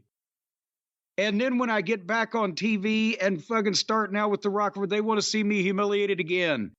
Put him in a straitjacket. Put him in a fucking cage at ringside. Handcuff him to somebody. That was the whole philosophical key They didn't remember when the Midnight Express got beat as much as they just wanted to see somebody get their hands on me or humiliate me again. And as we mentioned before, a fine line in psychology, they didn't beat me bloody. They didn't carry me out on a stretcher. They didn't fucking mutilate me because that would have been final. They put me in a pink dress. They put me in a diaper and fed me a baby bottle. They did fucking handcuff me. They put me in cherry pickers and hung me over rings and in goddamn straitjackets and fucking, all manner of apparatuses and in matches where I was legal and they could beat me up if they could catch me. That was the whole fucking idea. So anyway, in answer to your question, when we've already set a record in Oklahoma City and Tulsa, two of his major towns. We've got people hitting the ring on our matches, and Paul Bosch in Houston is saying 2 shows in a row, you're about to start a fucking riot. And then I mentioned the setting the gate records, and we haven't even got to the Rock and Roll Express yet. And we're just about to hear that we're going to work with the goddamn owner of the company and the legendary figure in wrestling in that part of the country that's coming out of retirement. We're like, fuck, we're already making the equivalent of, in today's money, of $7,500 a week. Yeah, give us some more. So the following week, they gave us less. We only made the equivalent of about $5,200, but we still worked 8 fucking times and a set of interviews. And here was one in New Orleans. Remember we talked about how the downtown auditorium at that point was the primary building in New Orleans, and it was weekly on Monday nights, and they hadn't opened the UNO Lakefront Arena for wrestling yet, so that was the big building, and they had been struggling even a little bit at that point, right? And they're about to dog the whole thing with dog and leaving. Then New Orleans kind of changes up. But on February 20th, we had a special main event with 2 and TA where it was a title match, and also Wrestling 2's mask was at stake. And then I'm trying to read my notes on this, but the finish, we got heat on Magnum TA, and then 2 made a comeback, gave Dennis the short knee, which is the key for not the big knee lift where he's knocked out, but a short knee where he can go over in the corner but still be cognizant, and gave Bobby the big knee, and Bobby turned right around into Magnum, who gave him a belly-to-belly suplex. And fucking, that's the first job we did. Boom, 1, 2, 3. They pinned Bobby real quick, so he didn't have to unmask. The titles didn't switch. That is the first pinfall job we had done in the territory. But immediately afterwards, boom, I jump in with the racket. We beat them like dogs, and get our heat back by leaving them pretty much laying where the referee are ringing the bell and the referees are blah blah blah. And I tatered number 2. I made a note. So Tatered by who? By me. I tatered 2. Oh. Yes. Tatered 2. I thought you meant it was the second time you've been tatered. No, I was still learning how to use the racket. And poor Magnum, thankfully, he grew the beard later on and became the bearded, rugged, handsome fellow he was. But he's the only guy ever split open with the racket. It was one of these fucking nights, I believe it was in Baton Rouge, that we talked about. I jumped up in the air and was going to drop the stem, the handle of the racket into his chestal area. But somebody else kicked him, and he sat up, and as he was coming up, I was coming down, and I caught him right on a chin bone and busted his chin. I was bleeding. He's like, fuck, I said, you moved. But anyway, so we did that night a $30,000 house, and this was well up from what they'd been doing in New Orleans. In a weekly town, that's the equivalent of 90 grand today. We made $300, the equivalent of 900. However, the rest of the week, with one exception, Houston, Texas, was It was more small towns, but it gives you an idea of what, again, a normal week in Mid-South, even if it wasn't built around major shows. We were in Shreveport on that Tuesday night for a house show that did probably about 1,300 people, wrestled 2 and TA. And then we stayed over, obviously, the guys, all the top guys, because we do interviews no matter what every Wednesday morning in Shreveport, as we've talked about. So we were there at Channel 3 that Wednesday again. So the week hasn't been too bad. 400-mile round trip to New Orleans, 130 miles up to Shreveport. Stay there, do your promos, and then over to Monroe, Louisiana, which was 100 miles. And have another match with 2 and TA. But now it's starting to wear, because now you got to go back home to Alexandria. Now it's starting to wear on you. Even you talked about the burnout, or how'd you phrase it earlier? What would get to you worse? Not the repetition of where you're going, but just the constant motion of going somewhere. Constantly being in the car. Right? You were all the time. Yeah. You guys were in the car.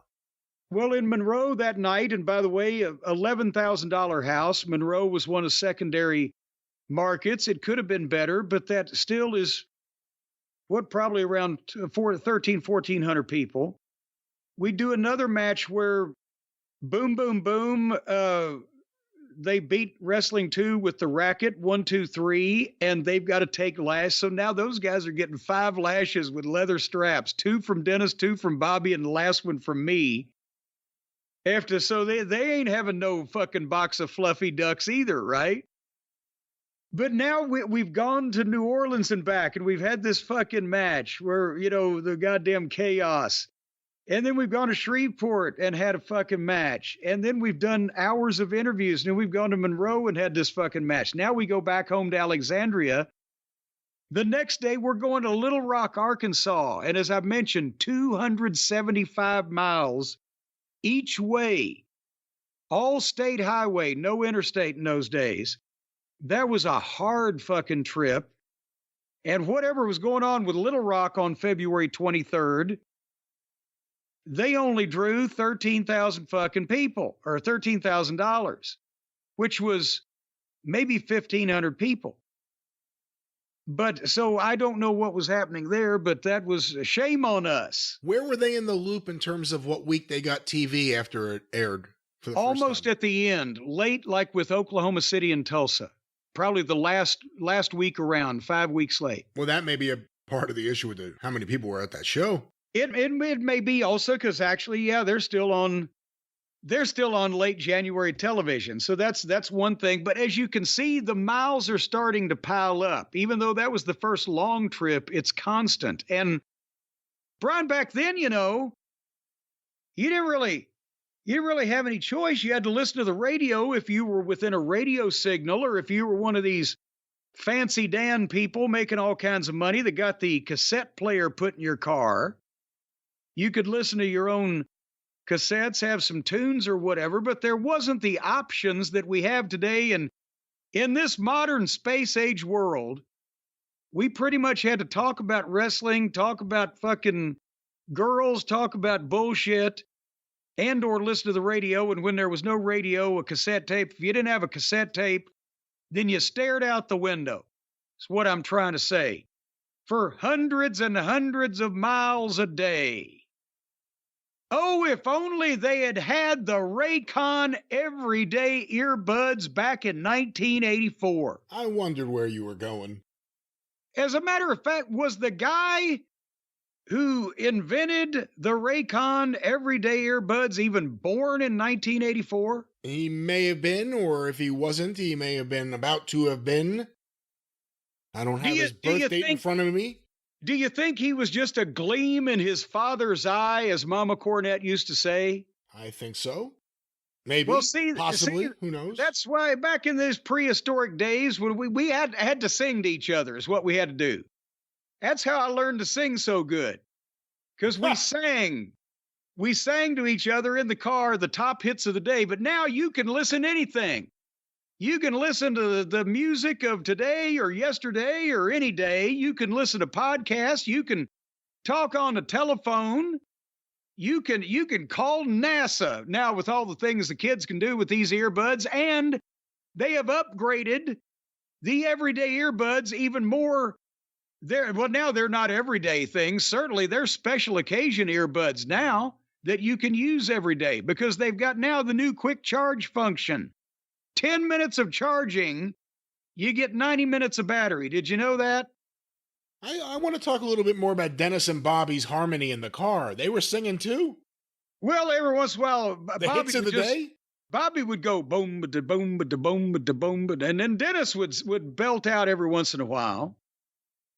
The hits, and swinging to the oldies sometimes. Did you hear about the new active noise cancellation on these bad boys, or the multi-point connectivity where you can pair two devices at once without them blowing up? They can send the matter into the antimatter at the same time. You can pair them together and they'll just send a signal back and forth to each other.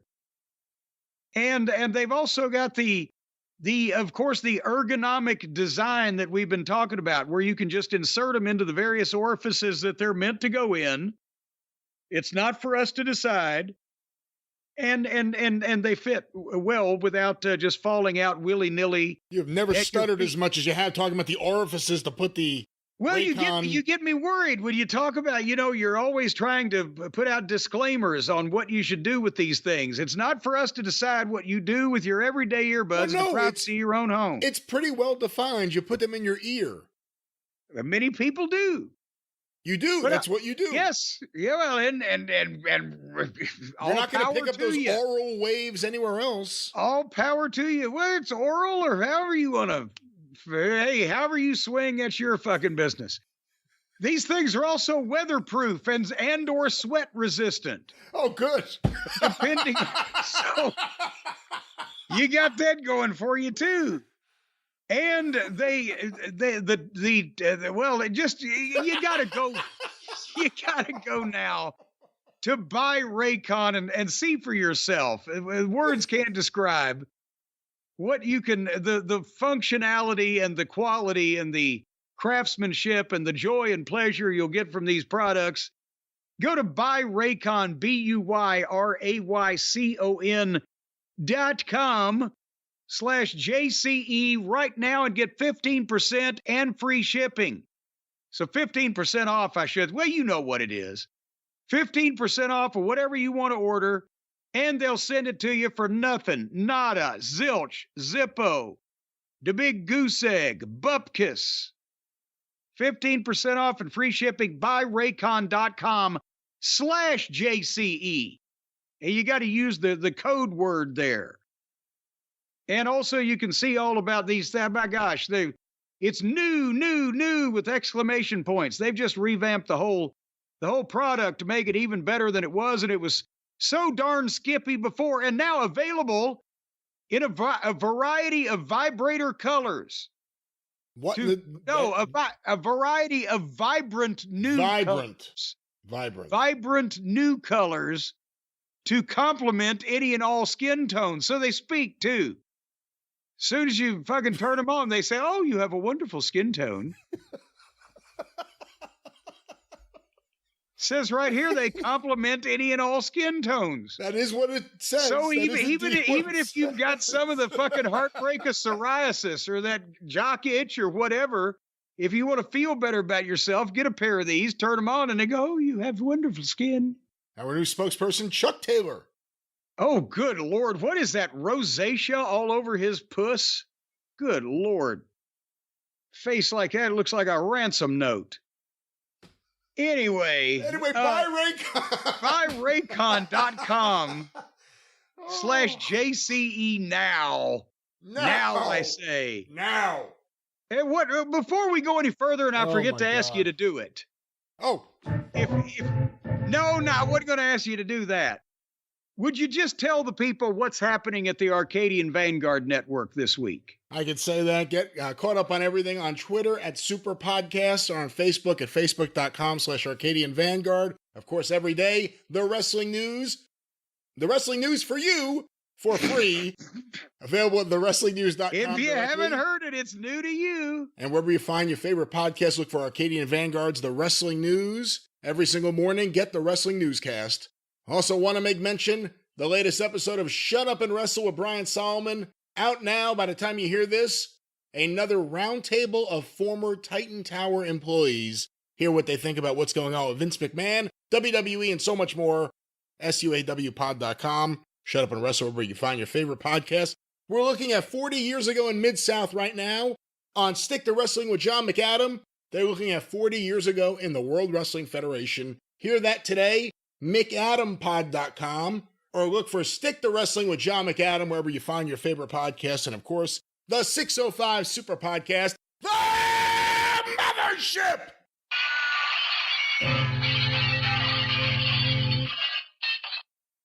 Go through the archive at 605pod.com. That was a big one. That burned my throat.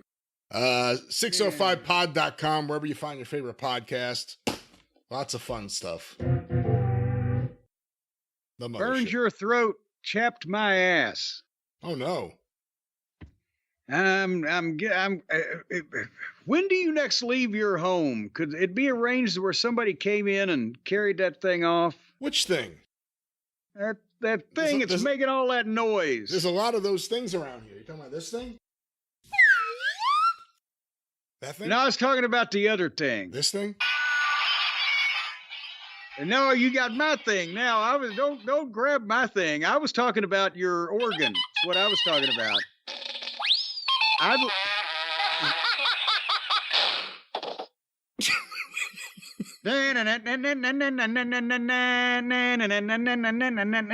was talking about your organ. I'd like to separate you from your organ.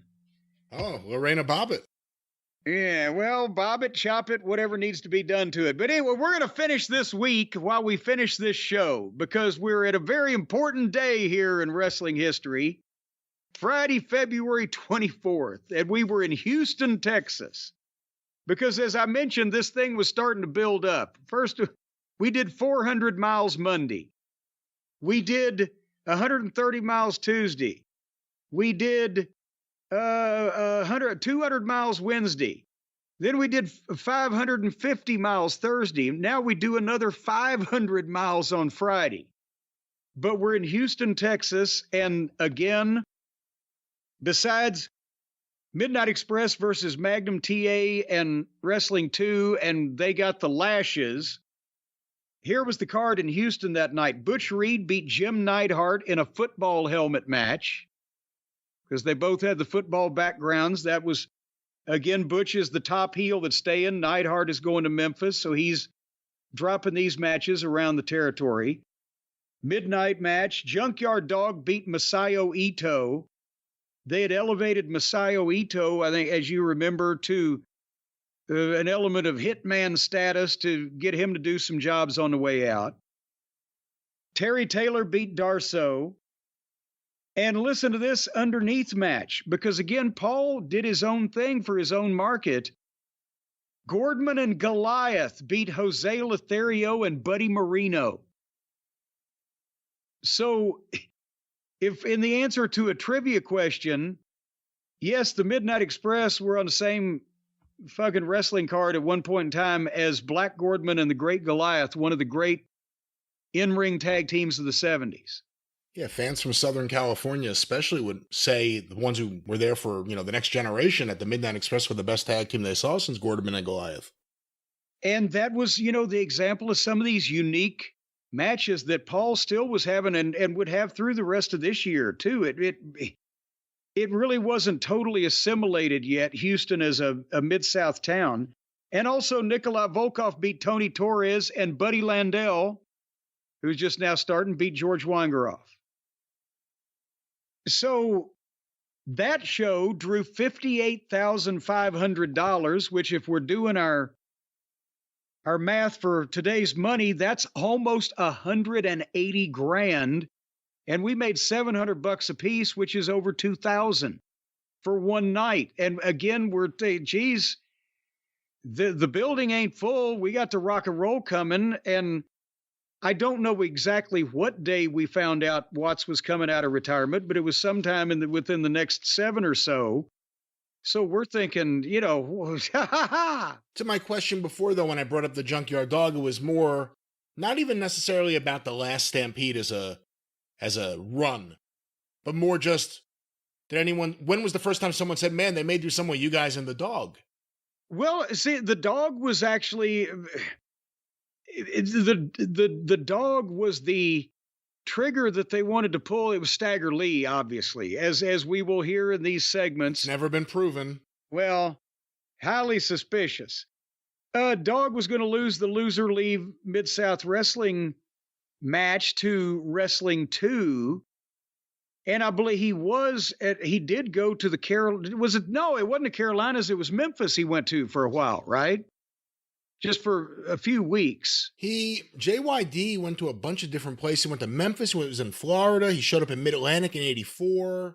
Well, this is what he was doing. But the point is, he was going to, that's the only thing that it didn't even work as good as it could in hindsight, because Dog had only been gone like 3 weeks, and Stagger Lee, who had come back to do this series, The Last Stampede, the people knew who Stagger Lee was. It was Dog, because he had done that angle a couple years before with DiBiase for a longer period of time. But I think that's an example of how that Watts was not really sold on that he was coming out of retirement until after they had planned to have Dog lose, and because he was booked out to these different territories. So when they brought him back for this series, but he had only been gone for 3 weeks and remember, it was the night of the Superdome show when the TV finally aired, were at 5:00 in New Orleans local time, where Watts went out in the woods and found Stagger Lee. And they said, fuck, Dundee said, well, we should add more time, but fuck, he'd hardly been gone.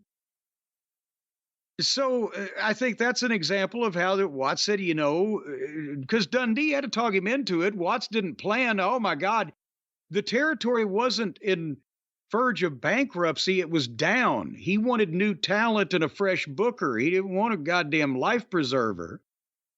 So he wasn't doing anything in a panic. But I think when he saw this, for this territory, this was already a quick turnaround, and he liked the performances he was seeing and the reaction they were getting. And, and Dundee said, yeah, you're the man, come out and The Last Stampede. And that was another thing. He made sure to sell that it was the only time that this was going to happen, The Last Stampede, not a long campaign, in his words. For the record, a year later, it was the Stampedes Alive in 85. Well, followed by Korstia, Korchenko, and then the Freebirds. And the first one was the most effective. It was also the best one. I was about to say, what did the other revamps had one side of the equation, but did not have the other side of the equation. But we'll get there. Remember, too, Watts was a Midnight Rider. After Dusty did it, Watts did the same promo by, the fire. Instead of Dusty saying it was like, I've got one more silver dollar. It's Watts saying the same line. So he kept trying. But the first one, it had been a while, and people didn't really see it coming until it was building, and they were thinking they wanted it before they ever thought they'd get it. But anyway, we're going to get there. But after we get out of Houston, talk about from the penthouse to the outhouse, Brian, from February 24th in Houston to February 25th, we're the main event in Manny, Louisiana. And I believe it was some kind of school gym. I'm not sure. But it was an $8,600 house, which means there was still like 12, 13, 1,400 people in Manny, Louisiana to see us get disqualified against Magnum and Wrestling 2 because no need to fuck them and beat them because we don't cause a riot. And then the Sunday was February 26th. It was another double shot. And this was Port Barre, Louisiana, which was 85 miles from Alexandria, but at 2:00 in the afternoon against Junkyard Dog and Magnum TA. And then that night in Houma, Louisiana, 130 miles away from Port Barry, against 2 and TA. I guess 2 wouldn't work double shots by that point.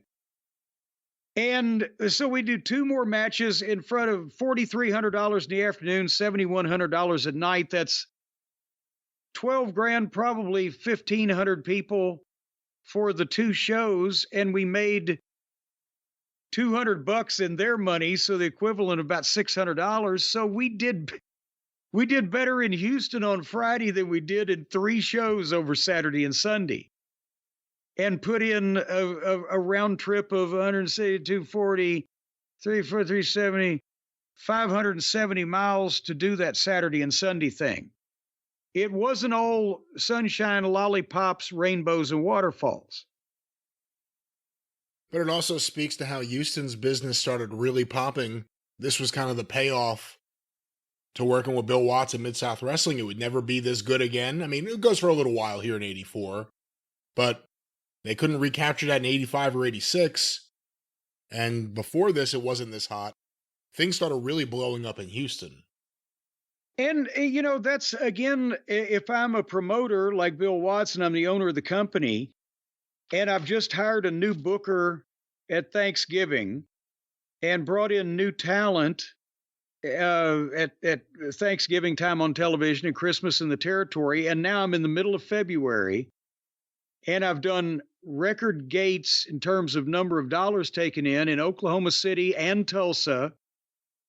And Houston is doing $60,000 or thereabouts, which is again, 6,000 plus people. New Orleans is up to 30 grand. And I know I haven't even got all my new talent in. I'm thinking I've made pretty much the right decision. And that's why that Dundee was able to get Watts to go for the coming out of retirement. And then also, and like I said earlier in a segment, Watts has admitted this before, that he was ready to finish me in the Midnight Up at that point and send us somewhere or whatever, because he thought once that he beat all of us in that fashion, what good? But Dundee knew what we could do with the rock and roll, and he knew it was a different type of thing going on here. And he said, just have faith in it. So they really started both programs at the same time, and we definitely did the one with Watts, and we could or could not have done the one with the rock and roll if he hadn't wanted us to, but by then the people had already started chanting for it. They didn't care that he beat us. They wanted to see the other guys beat us too. And then they wanted to jump in the ring from the crowd and fucking beat us. But goddamn it. How much of it was they wanted to beat you guys, and how much of it was they wanted to beat you? Well, they wanted the Rock and Roll Express or the Fantastics or whoever to beat the Midnight Express and win the tag team titles back and embarrass them and show them that they're not the best, but they wanted it could be anybody. If Jim Ross had come over the fucking desk and grabbed my neck, they wanted to see anybody get a hold of me. And they knew, most of them, in the crowd, in the various towns that got so inclined, they figured they had a pretty good chance against me, because these people were jumping Butch Reed, or they'd jump fucking Nikolai Volkov or take swings at him. So they were pretty fucking convinced they were safe with me, which is why it drew money, because they knew that somebody had to get me and kill me. There's no way that this guy can exist in the world of Mid-South Wrestling without somebody breaking him in half. And we want to see this. We got to be there. Whatever position they can put him, are they going to throw him off the scaffold? What are they going to do to him? We just want to see it. That was the fucking formula. See, again, and a lot of it's just the way you were used. You weren't just managing. You weren't just introduced, you were doing the introductions. And they were clever and they were quick, and you put down Risa or Boyd or whoever it may be. Boyd Pierce gave you some looks that are incredible. Oh, yeah. I can't believe what he said. And then remember, I always think one of the most important things everyone forgets is after you did everything where the Express came back and beat up Watts, you were at the desk the next week. You were doing commentary on the matches. It made people really want to kill you because you were Jim Cornette on commentary for the first time after you had just taken out Bill Watts. Well, yeah, and they could put me at the desk and they knew that I could, while the match is going on, even if it's the Midnight or if somebody else, I can still impart the information and get the people riled up and further the thing. And also that's why they gave me so many of not of all the local promos, but if it was a 2-minute segment, I would have some significant part of time in quite a few of them because Watts knew I wasn't like Butch Reed or wasn't like Hacksaw Duggan, and that I'm not only need to sell my match, but they can have their match in the town and get over, but they just need to hear me talk for my guys.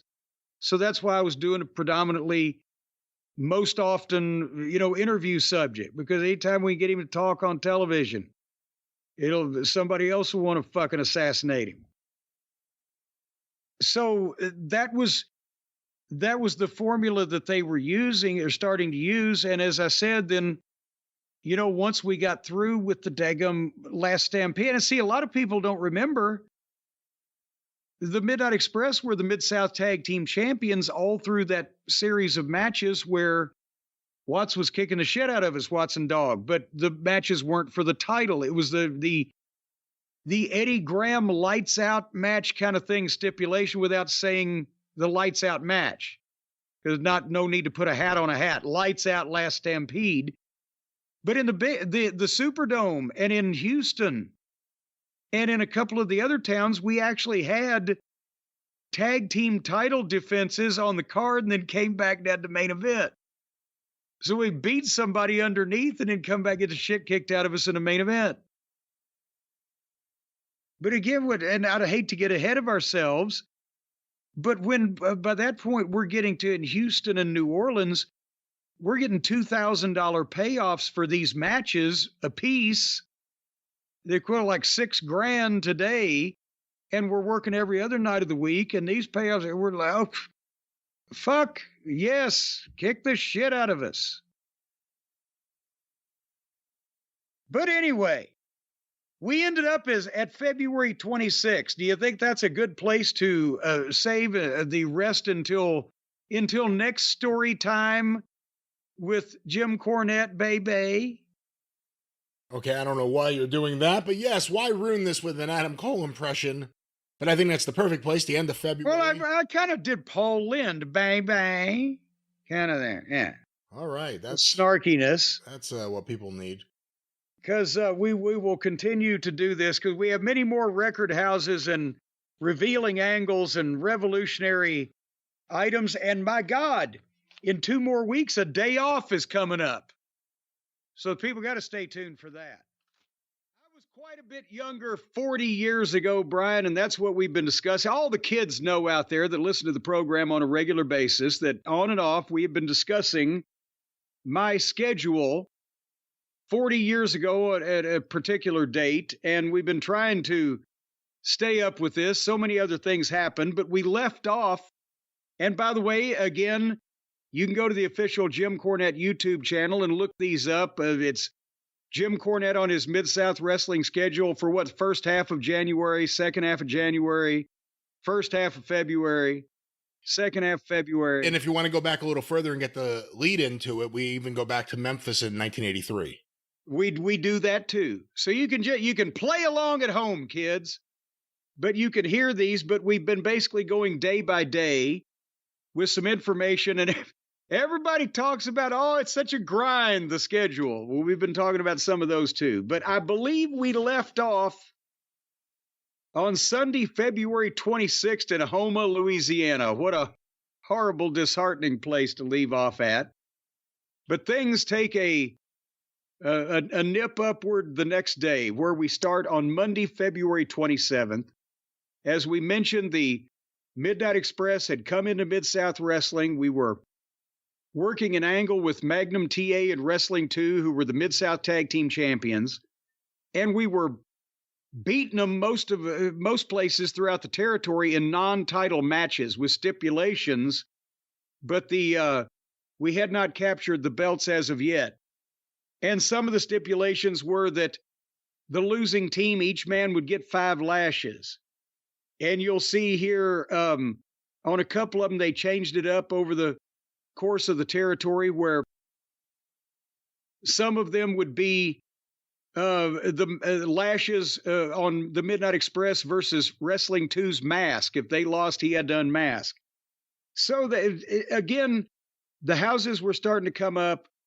People were into the angle, and we were still getting into, the tag team title scheme of things, to where in a few weeks, the plan was that 2 would turn on his protege Magnum TA and start an individual singles feud between those guys, and we would be the champions. Were you told that at the start, or were you told anything about what was going to happen with TA and 2?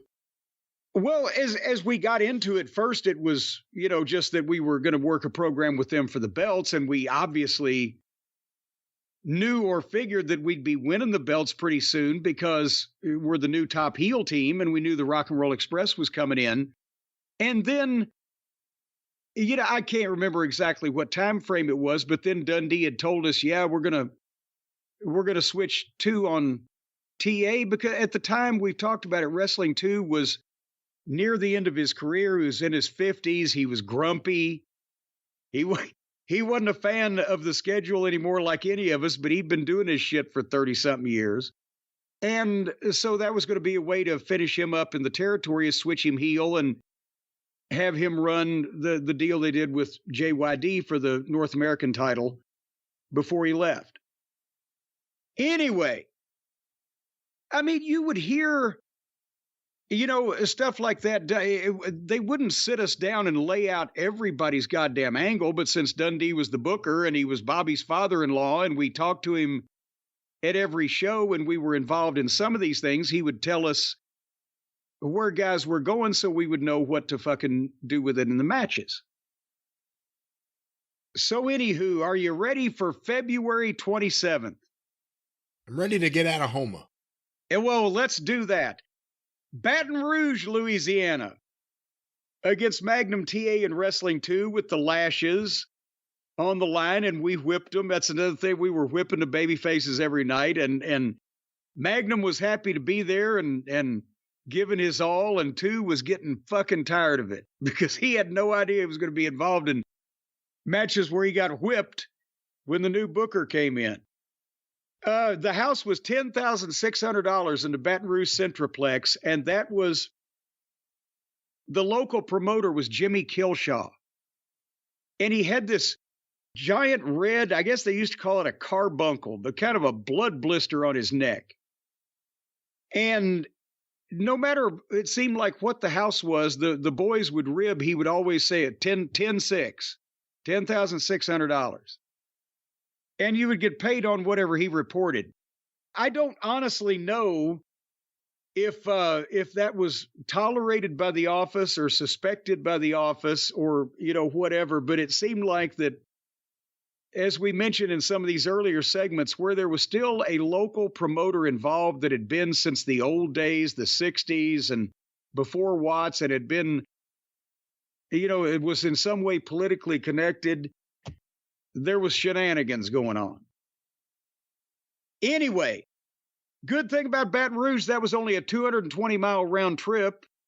We were back home that night, and the following day, Tuesday, February 28th, we were in Alexandria, Louisiana.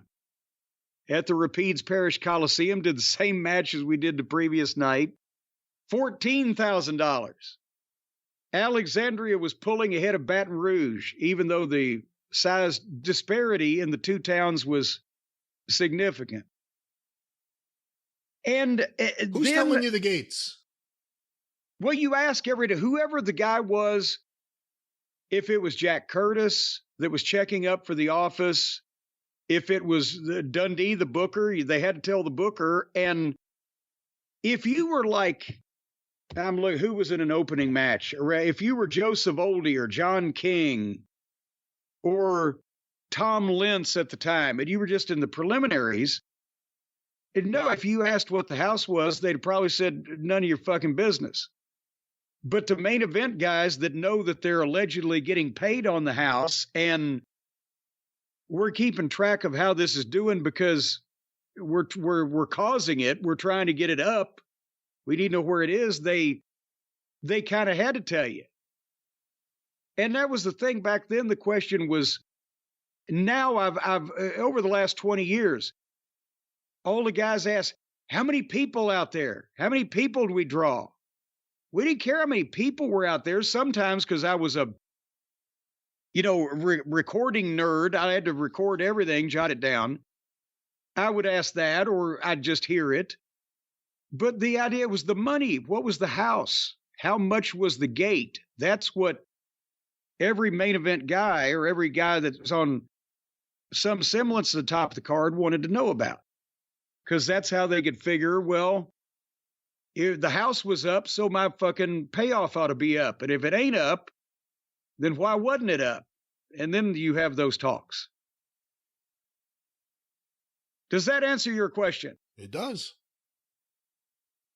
So now here's the problem. We were in Alexandria on Tuesday night, the 28th, right? Here's now Shreveport on Wednesday, February 29. It was leap year. That's a long day because I get up and leave at 6:30 in the morning because we got to do interviews at KTBS, the local promos, 9 o'clock until 3 in the afternoon. And then you've got like 2 hours to go and find something to eat and get over to the Irish McNeil and Boys Club and at the fairgrounds, and we've got the TV taping. And February 29th, 1984 is the answer to the trivia question, when was the first ever Midnight Express versus Rock and Roll Express match? We did it on, the first tape we did that night, because we did 2 weeks of TV, I'm insulting Bill Watts about defending Magnum TA and, taking up for them. So I'm already peppering Watts even more than I have been. And then we shoot a little deal with Wrestling 2, taking one of the job guys' place against us, blah, blah, blah. And we get heat on 2, and then TA comes out to save him.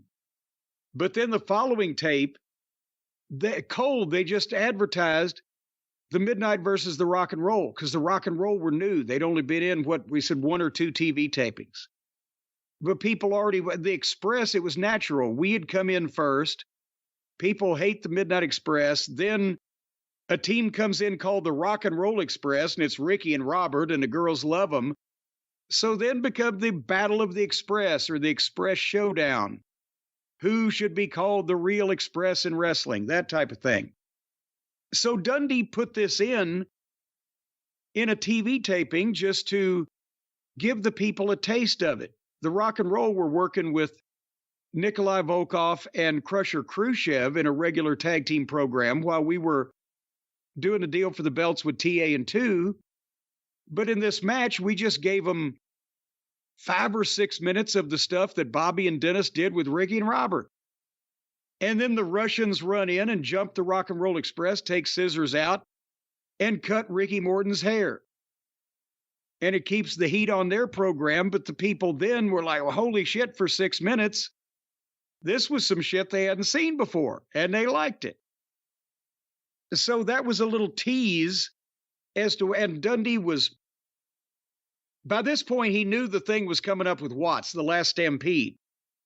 But he also knew that he was going to get the belts on us. And he also knew that Watts and JYD in the last Stampede, the belts didn't have to be involved. And Watts was, he was saying, I'm coming out of retirement once. It wouldn't make sense if they were. So he was setting us up for the Rock and Roll Express after the last Stampede to be our challengers for the tag team belts. So all this was going on at the same time. And honestly, Watts was not convinced that after he and Dog beat us in every town in the territory and humiliated me, that we would even have that much heat. that we would probably just drop the belts and be the transitional champions to the rock and roll. And that's where Dundee's like, well, just wait and see. We can do all this. Why did the rock and roll always have to go through Russians to get to the Midnight Express? It worked out that way. And see, that's the thing. One of the Russians was even the same Russian.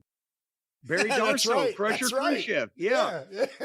They just swapped Nikolai Volkov for Ivan Koloff. But anyway, so that was a long day there. And we got back home about, probably about 1 a.m. So, 18 hours, but at least it wasn't a long trip, which we saved for the next day. Now we're in March the 1st. We're in Biloxi, Mississippi, which, as I mentioned, a 500-mile round trip. And we did 15 grand there. And by the way, for those of you new to the segments here, every time I mention money in today's money, $3 is, or $1 is equal to $3 today. So we're tripling everything. So Biloxi, again, I've said, is one of the towns in the territory. It did 15 grand, which would be like 45. We made $250. It'd be like 750. And that's where we did. And Brian, you've seen this going back to Georgia Wrestling. It was one of Wrestling 2's deals. That's why that they did it. Is that the mask was at stake against Whip and the Midnight Express. So we beat them. But because Wrestling 2 was a babyface, when he takes the mask off in the middle of the ring, he's got another one on underneath it. And the fans all pop and cheer because they know we've been hornswoggled. We said he had to take the mask off. We didn't say what he had to have on under the mask. People understood that shit in those days because they didn't want to see the babyface fucked around. Now people had set seats on fire. God damn it, he's supposed to take his mask off. I threw a tantrum about it, and the people loved it more. So anyway, who did that in a famous Omni tape from long ago in Atlanta with Wrestling 2? Who was the heel? Oh, I don't know. God damn it. It was a big fucking deal at the Omni one night. And he started doing that because it got over so good. He would do it wherever he needed to lose the mask without losing the mask. Anyway, speaking of which, the following night, Friday, March 2nd, we're in Hammond, Louisiana, and we do the same thing again. And we talked about this recently, Brian, when somebody asked if they were from Hammond, Louisiana, had gone to some of the shows. We mentioned some of them. This is the night at the local college. We did a $37,000 house. At ticket prices of those days, that's for a regular show at a college gym, probably around 5,000 people. And that was in between Baton Rouge and New Orleans, Hammond, kind of in between, and not that far from Biloxi. So we had done 10 grand on Monday night in Baton Rouge. We did 15 grand on Thursday night in Biloxi and did $37,000 on Friday night in Hammond. And those towns from one end to the other is like 100 miles. So they were all local people coming from the market. It wasn't like they were driving back and forth to go to all these fucking shows that most of the people didn't even know were happening, except in their town. So, and we got the payoff for Hammond was $500. We go to Biloxi, we get $250. We go to Baton Rouge, we get $150. We go to Alexandria, we get $225. We're in Hammond, Louisiana. It was like $1,500 a piece. So I loved some of those spot shows. And then we continue on to Jackson, Mississippi on March the 3rd, another 200 miles one way, because then we're going to go on to Oklahoma. And we sold out the Armory at the fairgrounds, did $11,000 and turned some people away and made a whopping $150 because it wasn't a very big building. But I'm starting to notate now because we're starting to main event. Before, sometimes it would be JYD and Nikolai Volkov, or Terry Taylor and Nikolai Volkov, or whatever. But now the Midnight are in main events on most of these cards. And at any rate, we finish up the week before, then I'll open the floor to questions. But March the 4th, we had to go from Jackson, Mississippi to Oklahoma City, which was 400 miles, and have the same match we've been having all week with Magnum and 2. But this, instead of being at the Myriad, was at the old the fairgrounds the Fairgrounds Coliseum in Oak City. When they couldn't get the Myriad, they would do the fairgrounds, and it was a deal because the Myriad was downtown. It was a new, bigger building. Rent was higher. They charged more for tickets. And also people had to go downtown and park and do all that bullshit. It was more money. At the fairgrounds, they still had the old ticket prices. I think it may be at 10, 7, and 4 or something like that. And the parking, if I'm not mistaken, was either free or like $1.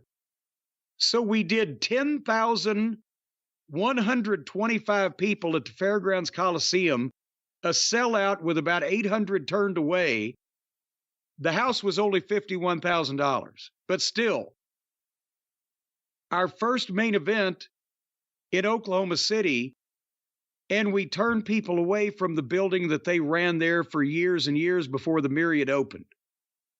And we haven't even got to the Rock and Roll Express yet, and our angle with Bill Watts is about to come up next week. So you always asking, when did we know things were clicking? When did we know blah, blah, blah? That was a real good fucking sign. How different is it the way you process what's happening? What's happening being anything from how you're getting over, how the audience is reacting, how things are going. How different is the process, or how different is it to process it when you're working every day and you're nonstop on the run? No planes, just car rides nonstop, versus today where you may work a couple of days a week at most, and you're flying in and out of a town. In terms of processing what you did you have enough time to process it? Well, because I was writing all this down, I would go back and look at it in terms of, what did the last show here in this town do? Are we up? Are we down? Where were we on the card? Whatever. Most of the guys didn't honestly take that much detail to it. But even then, when it's happening and you're just in the car all the time and in the towns all the time and in the locker room all the time, you can process when you know shit is getting over, when you're seeing the crowds are getting bigger, or you're seeing the reaction is better, or you're moving up the card. That's obvious. But later on, when you go back and kind of look over a couple of months or whatever, if you do that, then you realize, holy shit, this was slowly building, and you can see where the momentum changers were, the turning points were, because see, that's the thing, because of the staggered nature of the television that we've talked about. That's how I learned to be so anal on the local promos, because you would have formats. If you were doing a promo for Little Rock, you could only talk about what had happened up through show number 235, segment 4. But you may have already taped show 239. And so you've got to remember, and they would have formats there so you could read it, but you had to remember what had been done and what had been said. And when you go back and look at the gates in those markets after a particular TV aired, like the angle with Bill Watts, with the next time we were in such and such or whatever, and you see there was a jump, that's where you are able to historically say, okay, as soon as this played in New Orleans, fucking business went through the roof or whatever.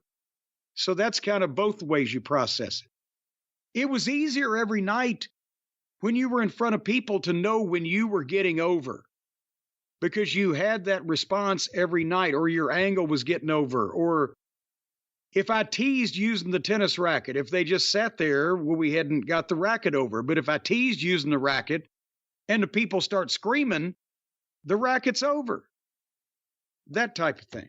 It's a different business, and obviously one of the reasons the weekly territory model, or whatever you want to call Mid-South, especially with the bicycle of the tape going around the TV show, the nature of today, everything's filmed. A wrestler comes up today, every match they have, more than likely there'll be footage of in one form or another. You didn't have that back then. It would have destroyed a lot of what you're talking about week by week in different towns because everyone would have seen everything. But you never thought about having someone film the matches just for your own, like knowing how you are and how you always want to improve. No, really, like just so you could watch after the fact. They film some stuff, but you never thought about having someone? Who would that person be? Hildebrand. Well, God, even poor Brian Hildebrand, and he was still, I think he was still in college at this point, because he came down for a couple of loops with us he took pictures for the magazines. But think about this. To have anybody do that schedule, it would have been ridiculous. For me to just have it for, I talked to Bruce Pritchard and when he was still in the Houston office. So he would send me the stuff from Houston that Paul always taped because he had a camera there all the time. And Joel Watts would send me the stuff they shot in Oak City and Tulsa because that was close to the office, and they would take the camera and shoot raw footage for action stuff. And occasionally they would take the camera to New Orleans or to one of the other towns. We're fixing to win the belts in Lafayette, Louisiana. The only time they ever took a camera there in the year I was there was for that. But most of these house shows, no, there was, and I mean, even back then, if they'd have give a shit, they could have just put a VHS camera in the stands and locked it down and left it running. But they didn't give a shit unless it was something they were going to use on television. And as you mentioned, it would have revealed, had anybody seen it in its totality, that even though the match in Biloxi and the match in Baton Rouge, one of them may be 10 minutes longer than the other if the house is bigger, and we may do some different stuff in the body of it, is the same finish. And then we had, 2 or 3 or 4 set finishes we would do. Dundee could say, do the one you did in Baton Rouge. I'd look in my book. Do the one you did in Jackson, Mississippi. I'd look in my book. But the match was still called in the ring, but so they had favorite spots they did. And Bobby and Dennis always tried to figure out what the baby faces did well and that got over the best with the fans, and they would call that. But it would be in different order, or something would be left out, or something new would come up on the spur of the moment, whatever. So there were different matches, mostly same finish. But yeah, if there was a complete labyrinth, well, think about this. He was running a show every goddamn night of the week, every month. And there were 5, 6, 7, 8 matches per show. They would have had thousands of matches that never saw the light of day on VHS or whatever. I'm just talking about even just you personally, like well, that's what like I'm buying a camcorder and like having someone in every town that could film it. And boy, I would have lost a lot of camcorders that way too. Remember, I wasn't the belle of the ball then. I wasn't the most popular motherfucker. There wasn't a ton of smart fans back then. If there was a few young ladies in the different towns that would do me favors, but I wasn't about to spend them on camcorder in the matches. So and you had no time. For a while, we had to carry, wherever we went, we had to carry our own boom box in the trunk to play our music in case we went to a building with no tape player for the sound system, where the ring announcer would just hold the microphone up to one of the speakers on the tape player. How many cassettes did you go through? Oh, many, many, many. If you gave them to a building, you'd never get them back. So I always had 5 in my bag at all times. But anyway, so that was that week there. And let me do a little math. 220, 480, 980, 1280, 1480. Son of a gun, 1680. And after Oak City on the Monday, we were in Tulsa. So we only did 1,800 miles that week somehow, and made $1,950 a piece, which, as the formula goes, is about, I made $6,000 that week in today's money. I'm not 23 yet, and and fucking good stuff is about to come up. How So I'm much like, what the fuck? are you writing down how much is spent on gas, or that's not the thing you Oh keep yeah, track of? yeah, no. Hold on here. On the Jackson, Mississippi, Oklahoma loop, I'm pretty sure we rode with Dennis because I was paying trans. So it's $20 trans on Saturday and $20 trans on Sunday. The motel in Jackson, Mississippi was $31, including tax, but we had a deal. In Oak City, the La Quinta Motor Inn, $26. Spent $7 on food. I believe I went to Wendy's. Oh, $9 in Jackson. That was a Domino's pizza back then, by the way. $9. So yeah, and then various other expenses I would record. I bought a new tennis racket on March 9th for $15. That's a business expense. But beyond trans, the actual price of gas, I meant. Well, when I was on March the 7th, I went to Lake Charles. I spent $26 on gas. Now it was only a fucking, well, no, I'll tell you, Shreveport. On March the 7th, well, I'm getting ahead of myself, but I will go over this in a second. But on the days where I bought the gas because I was driving, I wrote down how much gas I bought. But on the days where I was riding with, so you paid trans, 5 cents a mile. If you went 400 miles in a guy's car, you gave him $20. I'm just more curious how much the cost was for gas for anyone driving this loop. Well, figure, most of the guys had big cars, 20, 25 miles a gallon tops. If you're in the car 2,000 miles a week by yourself, there's, 100, 10, yeah, a little over 100 gallons of gas. It was probably $1 something back then.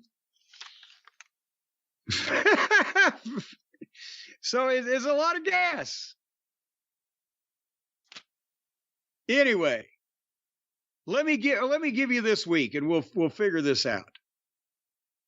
Because Monday, March the 5th, we were in Tulsa on a rare Monday night. Usually it was the Sunday double shot, right, where we do Oak City in the afternoon and then Tulsa that night. But since they couldn't get the Myriad, they got the Fairgrounds the night before on an evening show. So Tulsa is on Monday night. And Tulsa with Magnum TA and Wrestling 2. And we, fuck them and beat them 1, 2, 3 and give them lashes. We did $32,000 and got a $250 payoff. Because then we had started learning that Tulsa, being closest to Bixby, where Watts's office was, some way or another, the payoffs were never as good in Tulsa as they were in the rest of the towns. And then we were told it's because he took the office expenses out of Tulsa before he did anything else. Now, it may or may not have been true. But then we had a 500-mile drive back to Alexandria, where we were leaving Tulsa at probably about 10:30 that night. And a lot of it was state highway. What time did you get into Alexandria? We would usually get in about 6 o'clock in the morning. And so that if you take the weekend in totality, on Saturday, we drove 200 miles to Jackson, Mississippi, worked a show, stayed in a hotel, got up the next morning early, drove 400 miles to Oklahoma City, worked a show that night, stayed in a hotel there, and the next day drove to Tulsa, 120 miles across the state, worked a show there, and then drove 500 miles back to Alexandria. So in a 48-hour period, we did 2, 6, 7, we did 1,220 miles, worked 3 times, and accounting the trans money we got for going to Oklahoma, 6, 7, 27, 75, we made about $1,025, which would be around $3,000 in today's money. Wasn't bad, but it wasn't as good as it would get. But that was you're driving through the middle of goddamn Oklahoma at 3:30 in the morning on the Indian Nation Turnpike or whatever, going, what the fuck are we ever going to get out of here? And there's nobody and there's nothing. So you had plenty of time to talk about your finishes. Anyway, March the 6th, we were off and we were home. God bless America. And then on Wednesday, March the 7th, we do another deal where I got to get up at 6 o'clock in the morning, leave at 6:30 or 7, drive 130 miles, do the interviews in Shreveport at Channel 3. And then because there's a house show that night, we drive 180 miles due south to Lake Charles, Louisiana, in between 3 o'clock and 6:30, so that we can wrestle Magnum TA and Wrestling 2, and then go back to Alexandria, which is 100 miles in the other direction. So that day started at 7 o'clock, ended up around 12:30 at night, and encompassed 410 miles along with 6 hours of interviews and a fucking house show. And then I'm going to get to the end of this week, and then we'll stop and evaluate things. Baton Rouge, Louisiana on March the 8th. Guess what the house was, Brian? In Baton Rouge? In Baton Rouge. 16,000. 10-6. The same thing. The same fucking thing. It was a rib. What was the house? 10,600. Didn't look anything alike, but nevertheless, we beat, no, I'm sorry, we didn't beat, but we got beat by Wrestling 2 and Magnum TA that night. And then the next night we returned to Houston. And Houston, the last time we were there was on our previous clip. We were there on February 24th against Magnum and TN2 with the lash stipulation. This time we did the mask versus title stipulation, or mask and title stipulation, and we did basically, we put them over. But the house was, again, another strong one, $54,000, and we made $600, which was, $100 less than we did last time because the house was $4,000 down. But you can see when Watts took over the payoffs, these were the small ones. If Bosch had still been doing them, we'd have probably made $1,500 a piece. But Houston was the fucking town. These are, again, in today's money, we're going there every 2 weeks doing houses that equal $150,000 and getting payoffs close to $2,000 in today's money adjusted for inflation.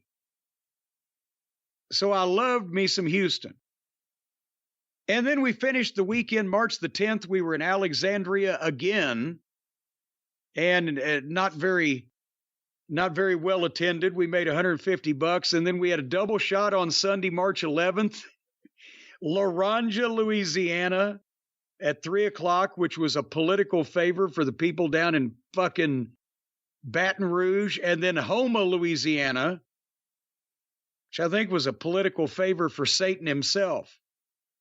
And for risking our lives and limbs in both of those goddamn miserable locations, we made $180 in the day for both of them. So it could be $180? $100 in Houma and $80 in Laranja. $5,400 house in the afternoon, $6,900 in the evening. Hey, and sometimes it was the penthouse and sometimes it was the outhouse.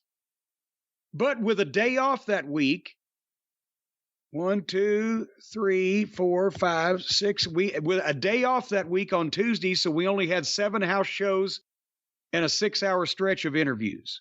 It was a light week. What do you think, Brian? It's a crazy schedule. It's almost impossible to just imagine working that schedule for a long time, and there are guys that did it. It's unreal. It's unrelenting. And in the middle of all that, Watts demanded, and as anyone should, the highest quality wrestling in the ring. No one could loaf it. What is Dennis saying about all this? What is Bobby saying about all this?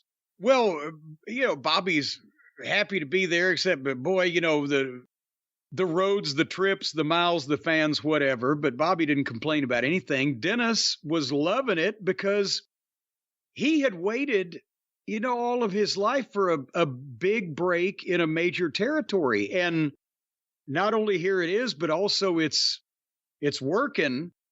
So, I mean, yes, we would all bitch amongst ourselves in the car and complain, oh my God, these fucking trips, these people, these buildings, whatever. But Jesus Christ, again, the money and the idea that we are doing this. I mean, the rock and roll was starting to be a part of it, and they would be later on. And JYD was still over. And Terry Taylor was starting to get over as a babyface. Magnum would be big as a single later on in the year, but this early boom in the territory was mostly being carried by the Midnight in our program. So, and it was different than anything in Mid-South really before that. I mean, other than, the Freebirds, there really wasn't a tag team that was a committed tag team on top. And the Midnight Express were getting to that point. Yeah, and we were being compared to the Freebirds because that had been the previous big money run that somebody had here. And that's why every time that we set some kind of gate record in a town, I would definitely notate that, but go, okay. And the Freebirds did have the handicap that when they were there, it wasn't the whole territory. They didn't have Houston and they didn't have Oklahoma. But still, they had the dog. They had the dog. And speaking of the dog, I'm going to give you one more week because you want to look at fucking trips and busy. And this also gets to the start of the last Stampede. March the 12th, we're back in New Orleans at the Downtown Municipal Auditorium. And that, I believe, was where Wrestling 2 beat Dog to win the Mid-South North American title. And on the undercard of that's where the Bruise Brothers came in from Pork Chop Cash and Dream Machine. Troy Graham came in first from Memphis because Dundee had worked out a deal with. He wanted other teams to be able to put us over. It kind of right before and concurrently with the last Stampede, so we're not just getting beat everywhere. We're beating somebody else, and he had arranged to bring the Bruise Brothers in and had dates booked on them. And that's when, unfortunately, Troy had broken his ankle in a match in Nashville in the Memphis territory. And that didn't come to fruition. And I always hated that because, I mean, they made the first initial matches, but they were going to get over in that territory. Pork Chop, the black fans loved him. Dream, he could talk the bullshit like Dusty. They would have been huge baby faces. But anyway. What would that have replaced? Would that have replaced you guys in the Fantastics? Well, I don't know if it would have replaced anything necessarily because nobody had even thought of the Fantastics at this point because we hadn't even done the rock and roll yet. But if you had another babyface team over in the territory, we could have worked with them easily. And this, anyway, March the 12th in New Orleans, that's the point I was going to make, is that we do the deal. And the way that this happened, and I can't even, maybe you remember better, how did they sign that match with 2 and Dog? Because since it wasn't our specific issue, because 2 wouldn't actually turn full-fledged heel until the next night in Lafayette on the 13th, where we switched the belts. So how did they advertise and set up 2 versus Dog for the North American title? I don't remember the actual setup right now offhand, but that was the match in New Orleans that a lot of people today point to as being a match that killed New Orleans or killed the aura of the Dog in New Orleans. How do you see it? Yeah, well, it was. And to make matters worse, it was a complete sellout of both sides of the Downtown Auditorium. The only time the year that we were there that we saw it was a $36,000 house. And I believe at the time, they had either $4 or $5 general admission tickets at the downtown building. So, see, remember I've told you it's like the old Ellis Auditorium in Memphis or some of these other old-time downtown auditoriums for various concerts, political speeches, whatever. They could put a curtain across the middle of the building and seat like 3,000 people, or they could draw the curtain back, open up the whole building. It was like a complete another half of it. And it would seat almost 6,000. And they did that this night because of Dog and Wrestling 2. They'd never seen that match, North American title. We were on the underneath with the Bruise Brothers. And it was sold out. And all the biggest crowd that the downtown auditorium would have that year saw the Dog go down to the shittiest knee lift ever perpetrated. And it was supposed to be a loaded knee lift, but 2 was just becoming a heel. And some people, I think, saw it and some didn't. But when he loaded the knee pad, he runs over and Dog was in the worst of his bad habits at this point, and it was way out of shape, and I don't know what happened, but instead of taking a big bump for this loaded $1 million knee lift, Dog just stiffened up like a fucking tree, and then just fell in kind of the fakest way you've ever seen. But that was his thing. I mean, again, here it was really bad because it barely looked like the knee got him good. Yeah. But whenever the Dog would get beat bad on Mid-South TV, that was his move. He would just stiffen up and take the timber bump. Well, somebody needed to hit him with something first, because this didn't.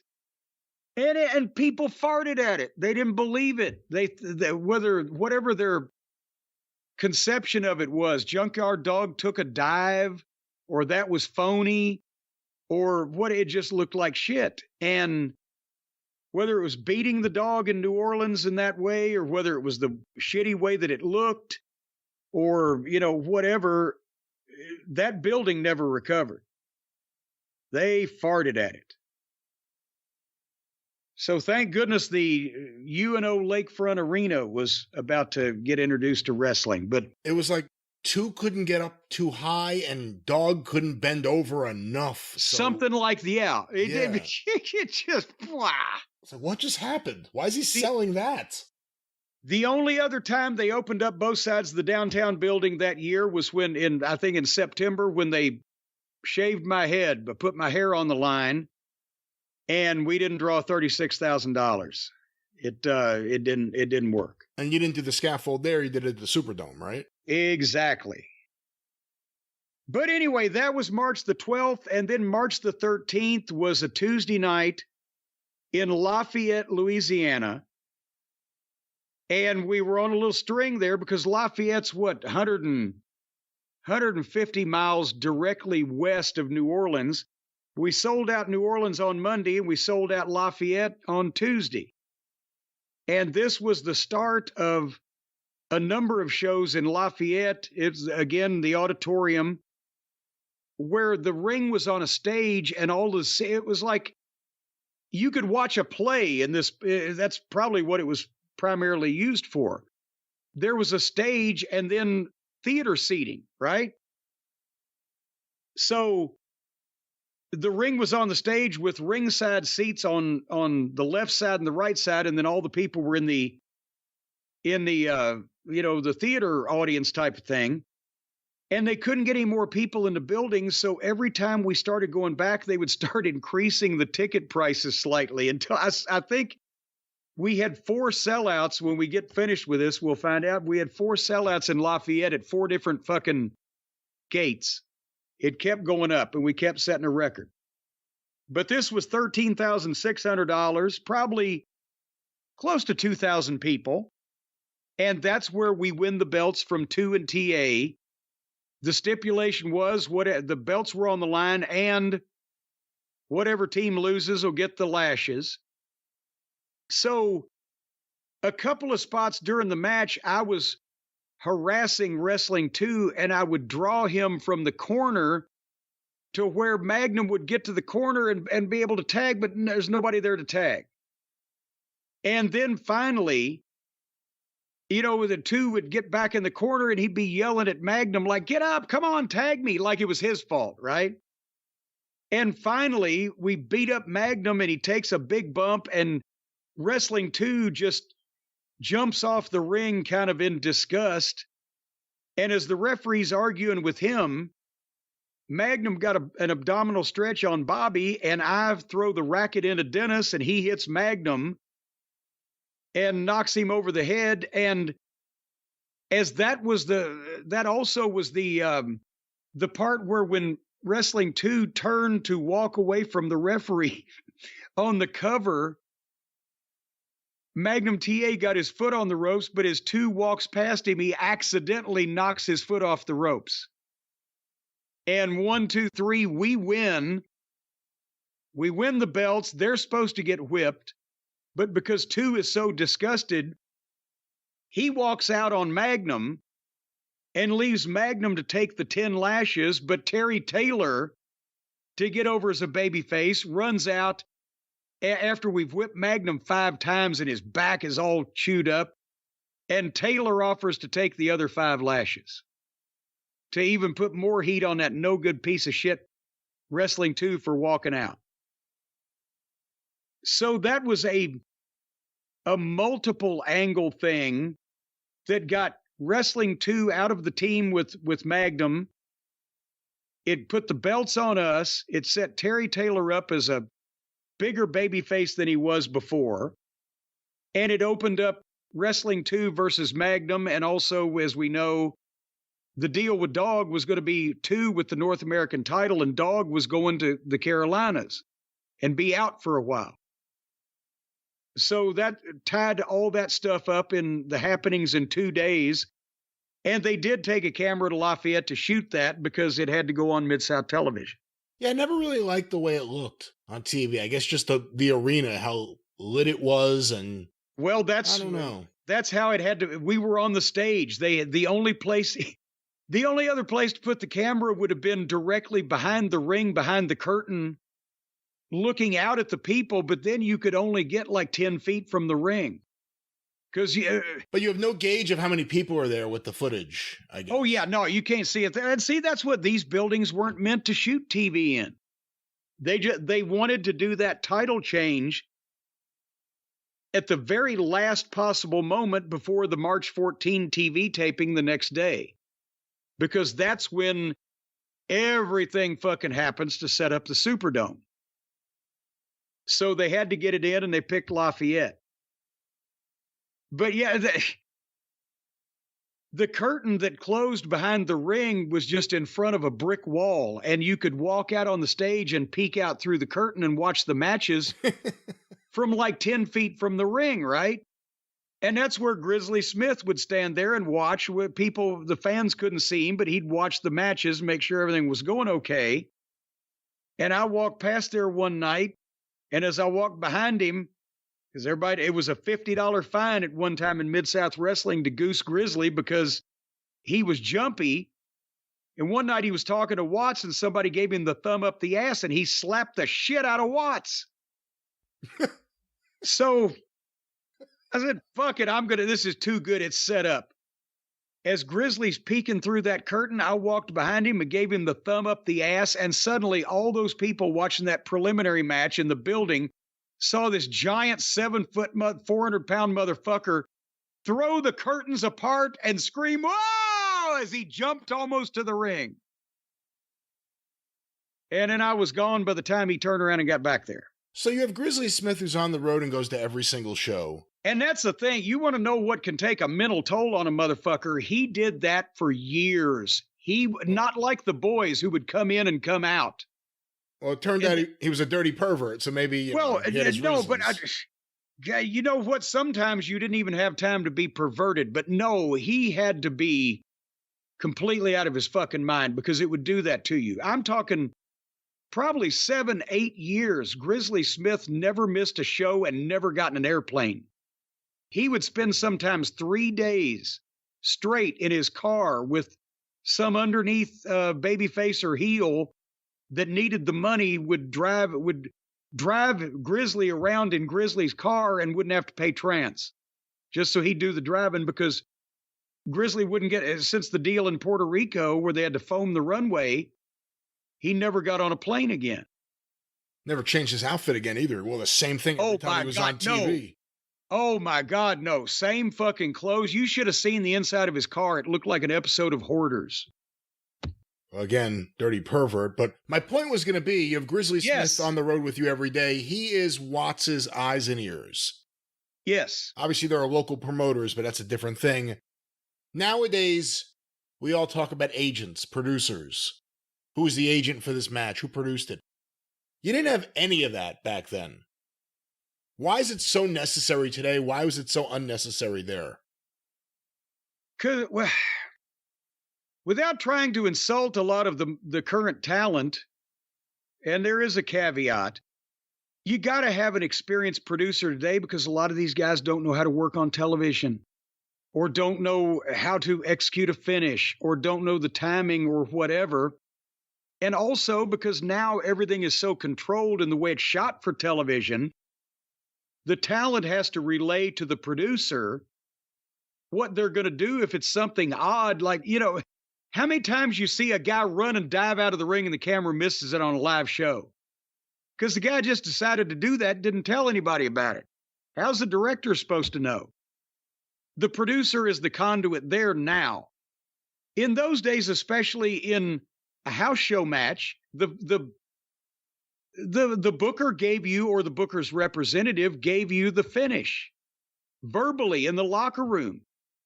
And you pretty much saw it in your head, what you needed to do, and you kind of hoped that the other guys were going to be in the same general mind frame on where they're going to be and how they're going to take something, because you might not be able to talk to your opponents until you're doing it in the ring. So that's why the matches were called in the ring, and then you did the finish you were given ahead of time.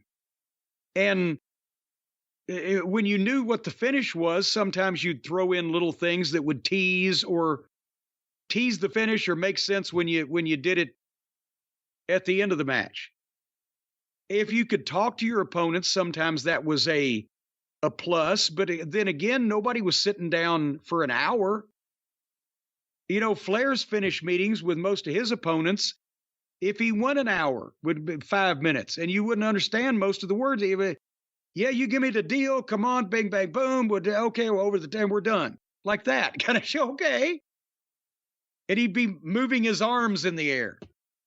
Dundee would act out finishes. He'd be pulling a guy's fucking hair, pulling him down, and pulling the gimmick out and fucking punching his own hand. He'd blow himself up acting out the finish. But like in WWF in the late 80s, early 90s, Gurria, Rene Goulet, these were the guys in the role of a Grizzly Smith there. Again, there wasn't an agent for every man. They have like a team of agents. Whenever you see people run out, it's like a whole crew. It's a roster of agents. Most territories had one guy that was the office representative. And well, most of them had two. You needed one guy out front in the box office. You needed one guy in the locker room. So the booker was in the locker room, or the booker's representative. If the booker wasn't there, he'd send the finishes with one of the referees. And then you had a guy, whether it was Jack Curtis in Mid-South in some of the towns, or whether it was Eddie Marlin in the Tennessee territory, or whether it was one of the Elliott or Carl Mernick in the Carolinas, or whoever the local promoter was, there in the, and that's a lot of what Gurria you mentioned and Rene Goulet. They wouldn't be agenting the locker room. They'd be the ones checking up at the box office, taking the report, the ticket sales, the check or the settlement, back to the office, giving the agent report on the house and did the fans like it and was the building easy to deal with. See, but as long as you got one guy in the front and one guy in the back, the boys knew their fucking business. They knew how to have a match. And that you'd say, how much time you need? Give me 20. Okay. Or get it right, which means however long you go, when the time is there and the people are ready for it, go home. And so you got to finish an approximate time frame. And you might ask which one of us is going out first when music became a thing, just so we make sure we got all our boots tied and everything. And that was the level of instruction you got on the actual matches. And you knew what the stipulation was, and it was figured in the finish. Like, when was the first time you heard someone say, who produced that match? Oh, God, in the WWF in the 90s, I guess. Probably. later, maybe. Because really, before the producers in the 90s were like Pat Patterson and Jack Lanza, where the guys knew what they were doing anyway. It's just that Pat and Jack or whoever it may have been, me in some cases, were the liaison between the creative team and the talent and then back to the truck. Wasn't like we were, okay, let's start out and write this shit down. We headlock and we go through a foot. No, I mean, foot by foot. That's what's crazy. If one of these promotions existed today, you would need at least 5 or 6 veterans to be agents at all times. That's the model that exists today. It's insane. Yeah, no, that didn't happen. It would have been too expensive. Watts would have fired all of his wrestlers and got wrestlers that didn't need agents. Anyway, we go to March 14th, Shreveport, TV taping. We do interviews all day. And then that night, think about this. Wrestling 2 has just won the North American title from the Junkyard Dog. Wrestling 2 has turned on Magnum TA, the Midnight Express, or the new Mid-South Tag Team Champions. There's all kinds of stuff going on, and we know that the Superdome is coming up on April the 7th because it's less than a month away, right? So things start happening, and this is the TV taping. They played the tape of us winning the belts from 2 and TA, and I have the victory celebration with the cake and the noisemakers and the hats and the whole 9 yards, celebrating the Midnight Express becoming the tag team champions, and everybody's seen it. The Rock and Roll Express come out and smash my face in a cake. And the people love it. And Bill Watts gets such a kick out of it that when they just happen to have some time left on the show, he wants to see it again. And they show it again, and then I come out, and now I get in Bill Watts' face. What the f***? It's bad enough they did this to me one time. You want to show it again? And Brian, you've seen this a million times, and they've tweeted it, and we've retweeted it. First of all, over the years, sissy. Yeah. But when we went over this earlier in the day, I knew I had a limited amount of time to say everything derogatory about Bill Watts and his family that I could possibly say on the TV standards of the time and get that in before he potentially gave me brain damage. And if you go back and look at it, you see that he was afraid that I was going over time and he was about to cut me off, and I stopped him. I said, "Don't interrupt me when I'm talking. You got a mouthful of memories. You can't back them up anymore." And it caught him off guard to the point where he backed up and said, "I'm going to let the kid go a little longer." My favorite thing, too, is when you really fire up at him, he turns to Jim Ross, and Jim Ross, who's holding the microphone in the middle, just goes, "Ooh." Yeah, just like, I'm not involved in this, and I don't know what in the world he thinks he's doing. Sorry, boss. I'm not involved. Yeah. And I was able to cut him off and get the point in about, I'm going to have your stupid-looking son, Joel Watts, selling Midnight Express T-shirts and swabbing out toilets and blah, blah, blah, or whatever the fuck. And that's where, the slap. And so we had been going over it during the day, and obviously Dundee had already told me, I bring the cake, I bring the party favors. That was my dad, done it before. They knew they could just, here's what we're doing on TV. I would have all the shit, right? So not only have I known that ahead of time, but then we go over it during the day where Watts, again, he followed what Dennis Condrey always said. The best way to get heat with our style was to make them laugh and then make them mad because we made them quit laughing. So now we've gotten heat, we've won the tag team belts, but we have this big celebration, and I'm also, happy about everything. And then they humiliate me by shoving my face in a cake, and everybody's laughing.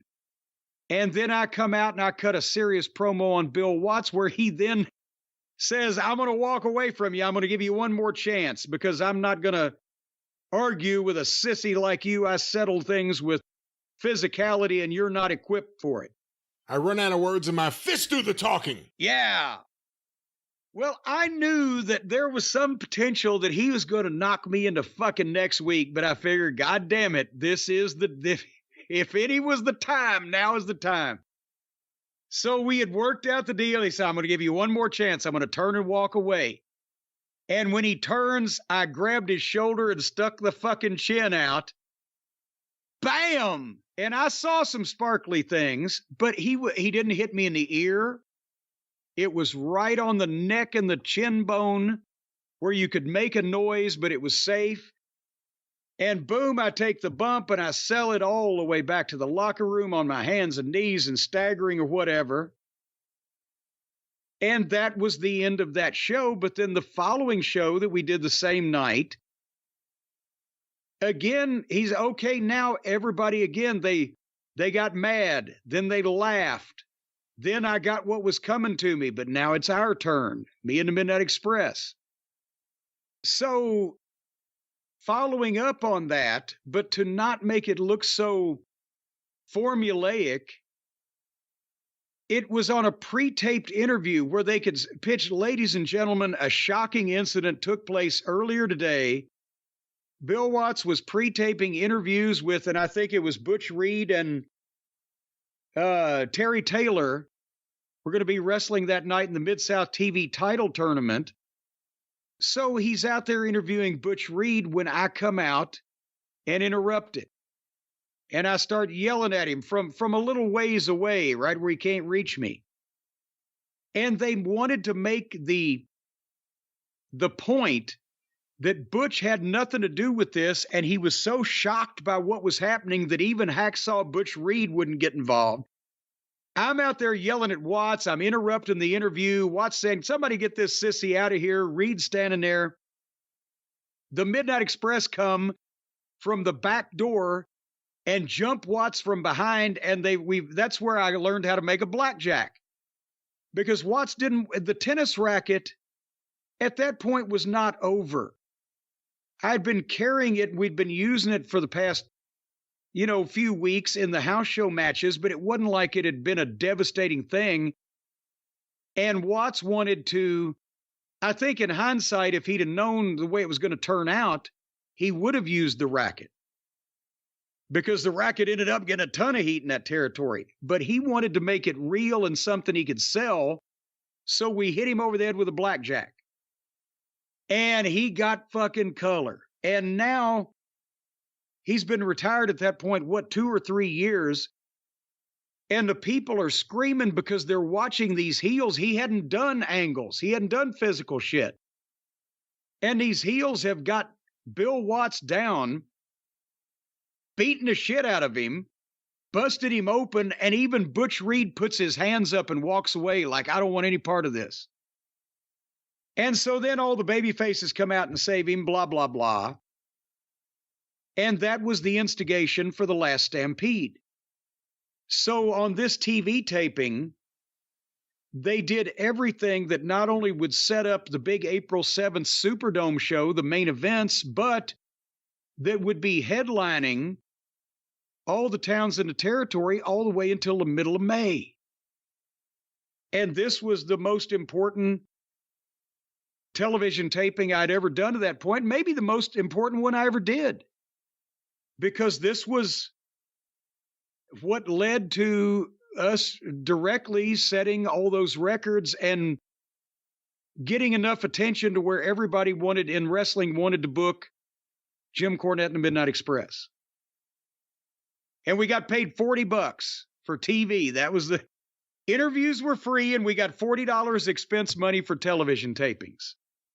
I would do it again and even give them the $40 back. Well, there it is. And, I always say it, the big follow-up people forget is they had you in the second chair on Mid-South TV the next week. Oh, yes. I did guest commentary on, I think, 3. Yeah, I wrote down 3 matches. Yeah, you and Boyd. And again, Watts is usually there. Jim Ross is just starting to be the regular, but it's always Watts and Boyd Pierce. So for it to be Boyd and the guy who took down Bill Watts, who's all smug, that's heat. And anyway, we talked about schedule. I'll finish this week up real quick and we'll be done. The next day was Little Rock, Arkansas. So we stayed in Shreveport that night, went over to Little Rock, which was only 200 miles, and then 270 back home to Alexandria that night. They were behind on the TVs, so we were still doing the Lash deal with 2 and TA because nobody knew what had happened 2 or 3 days earlier, fucking 300 miles away. And then we started running in on the Rock and Roll Express's matches at this time also, starting to get heat on them. So Little Rock that night did $27,600. Remember when back on, where was it? I'll turn back here. On January, I can't turn the page. It's stuck together.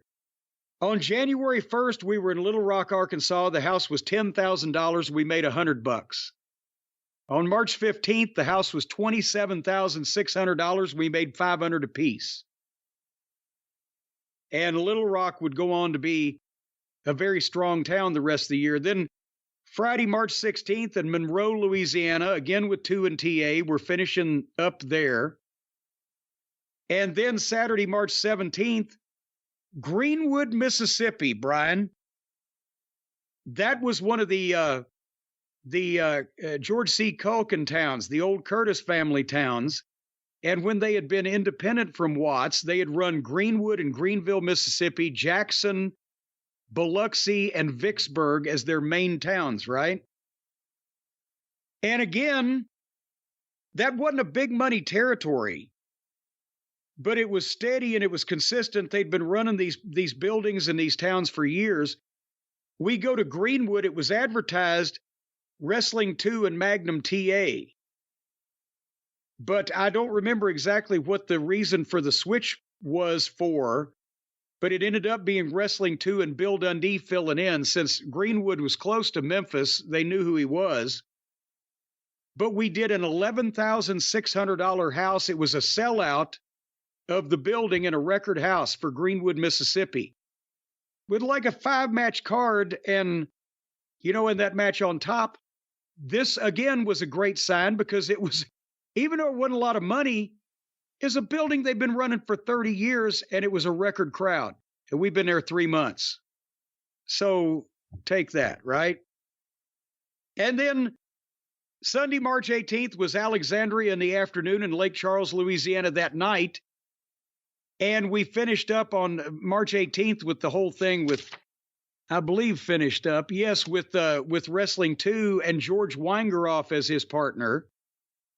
And then that night, March 18th in Lake Charles, was our first Mid-South house show match with the Rock and Roll Express.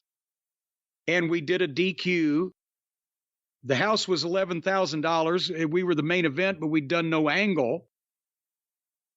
But that was, again, a harbinger of things to come. So, the tally. You talked about the schedule. I'll open it up to your questions, and we'll be out of here. We worked 7 days that week. We worked 8 shows in 7 days and did a 6-hour stretch of interviews and traveled, hold on, 400, 600, there'd be 730 and 860, 1060, 1260, 1760, and traveled only 2,000 miles. So 8 house shows in 7 days, including the TV taping, a 6-hour stretch of interviews, 2,000 miles, and we made $1,800 a piece for the week, which is around $5,500 today. That kind of shit is not sustainable for people's good mental health. I will tell you that right now, because it was starting to be a bit burdensome, even though we were still just getting into the beginning of it. But you knew you had the big angle coming up, so I guess that's the payoff for all these miles on the road. Well, and then the payoff after that for all the miles on the road was the next big angle because then it was addictive once that you had done something like that. And once you draw a record crowd in this building, or once you main event the Superdome or whatever, you want to do it more. And there's always the possibility that you can follow it up with something even bigger. We followed up everything that we did in Mid-South with something bigger, except for the last Stampede. You couldn't really hardly get any bigger. But I'll take the records on that exist. But that's the thing, is that we knew that as long as we could keep up this pace, we had so many different things to do and so many different places to go that, fuck, how could you not do tremendous business with a cast of characters like this and the TV that was so strong in every town?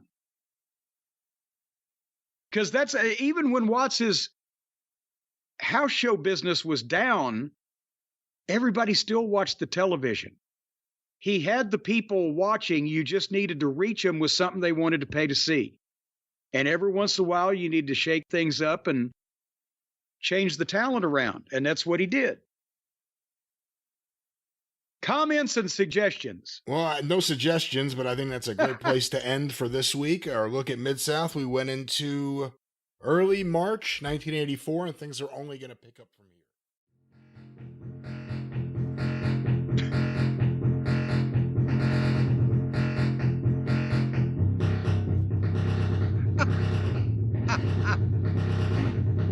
What? All right. The sound of time going by on a bumpy road here.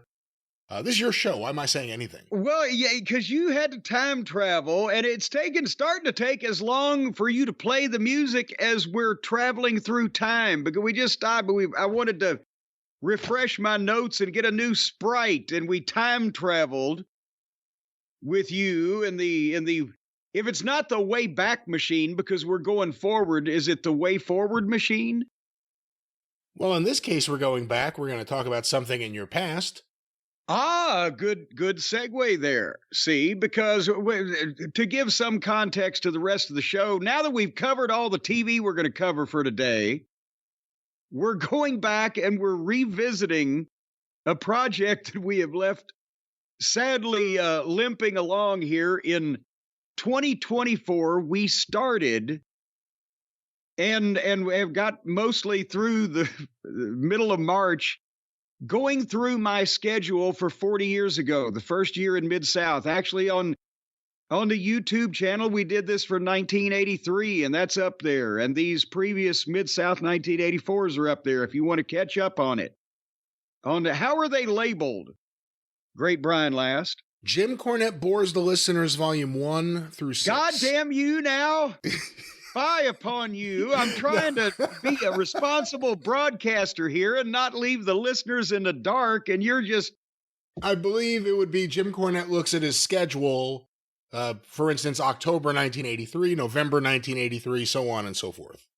Jolly Joker. So anyway, people could catch up, but we left off at around about WrestleMania time this year. All these stupid, crazy things started happening, and we've been busy. Or these, if we did the Mid-South stuff too, the podcast would be 6 hours long every week instead of most weeks. But we're going to finish up March here for you because we wanted to talk about some old wrestling. And again, if you'll recall, the last segment that we did on March 14th at the Shreveport, Louisiana Mid-South Wrestling TV tapings, we had shot the angle with Bill Watts for the last Stampede. But as you will recall also from hearing these segments earlier, because of the nature of the television show, the way it was bicycled around the territory, we would tape 2 episodes, 2 weeks worth of TV on a Wednesday night every other week in the month. And the first show that we taped that night would air the following Saturday in Shreveport because it was done by the local TV station.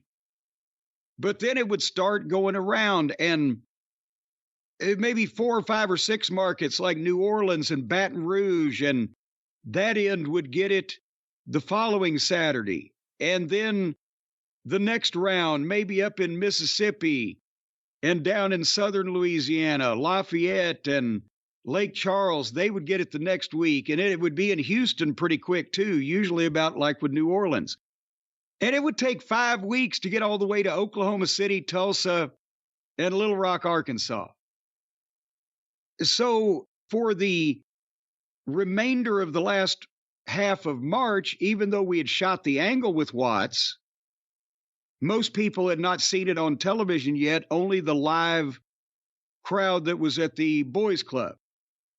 So we were still finishing up other business, and also we were starting to stick our toe in the water with the Rock and Roll Express, because that was the program that Dundee was looking forward to after the last Stampede, which was going to be one main event match in each regular town in the territory.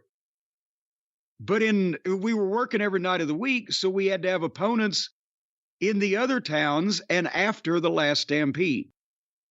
Have I set the scene for that fairly succinctly and clearly, Brian?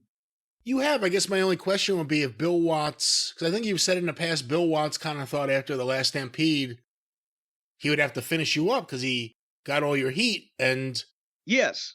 So when did he when did he know that wasn't the case, I guess? Well, see, Dundee was booking.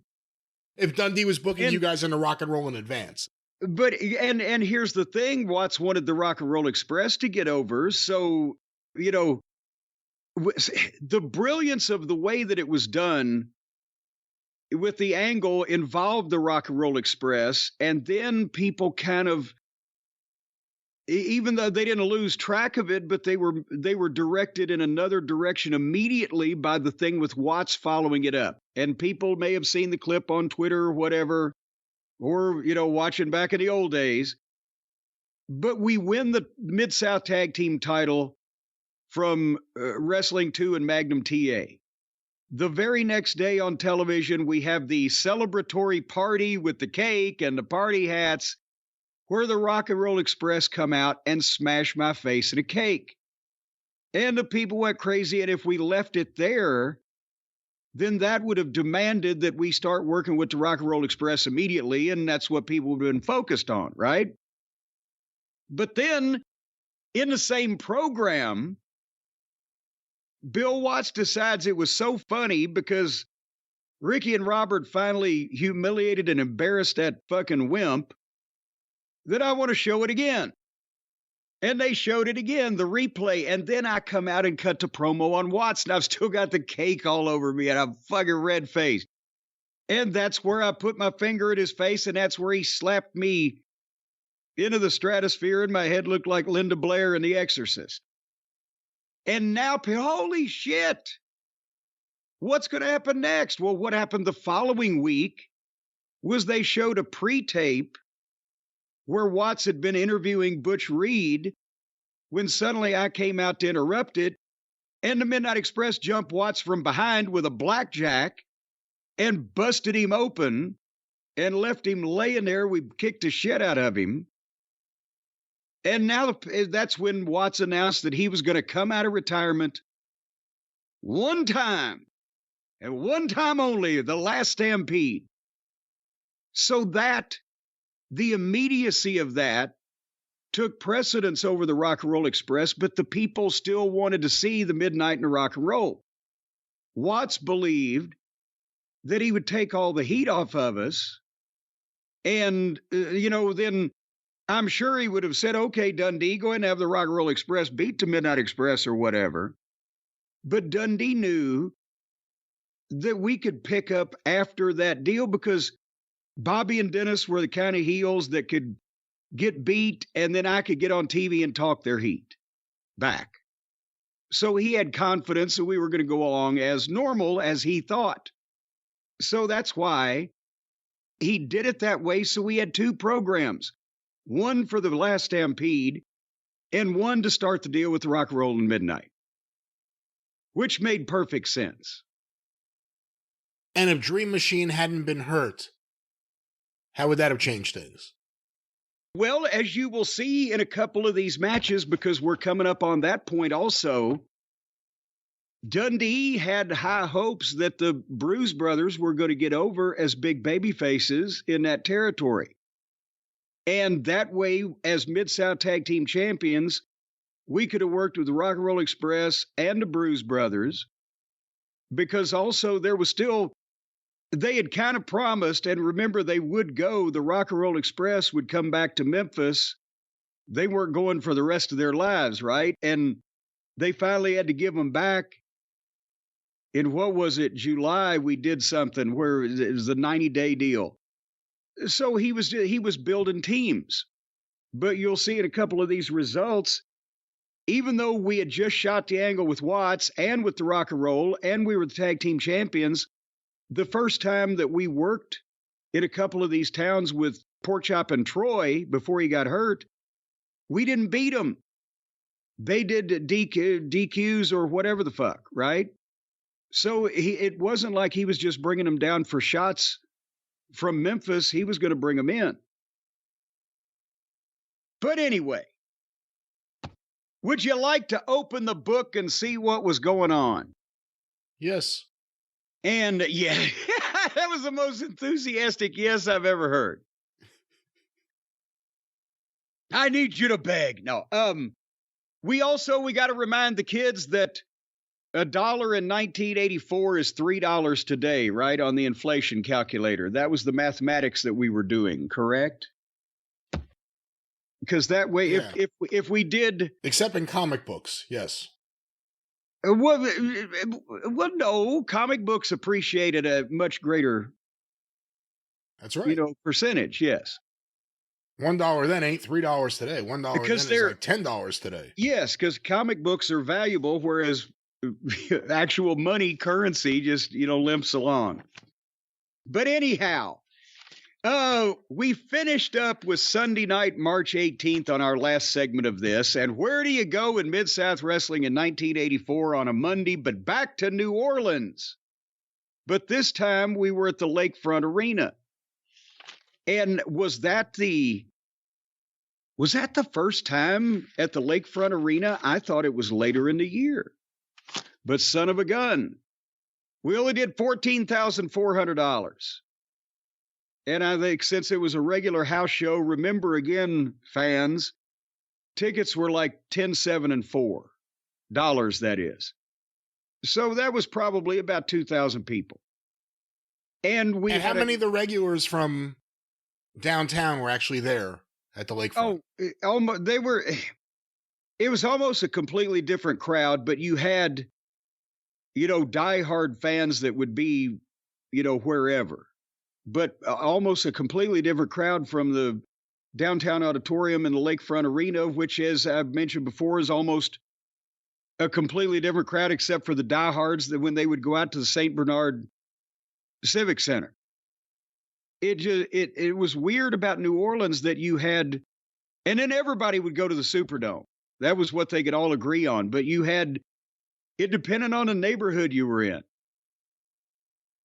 And then when the dog left, then that kind of put the nail in the downtown auditorium's coffin, because it was, it was dreary at the end there, the downtown auditorium, because it was so old, and the curtain they had down the middle of the arena, geez, you could smell the mildew 20 feet away, right? When they would, we've talked about those old auditoriums. The Kiel Auditorium was like that, and Ellis Auditorium in Memphis.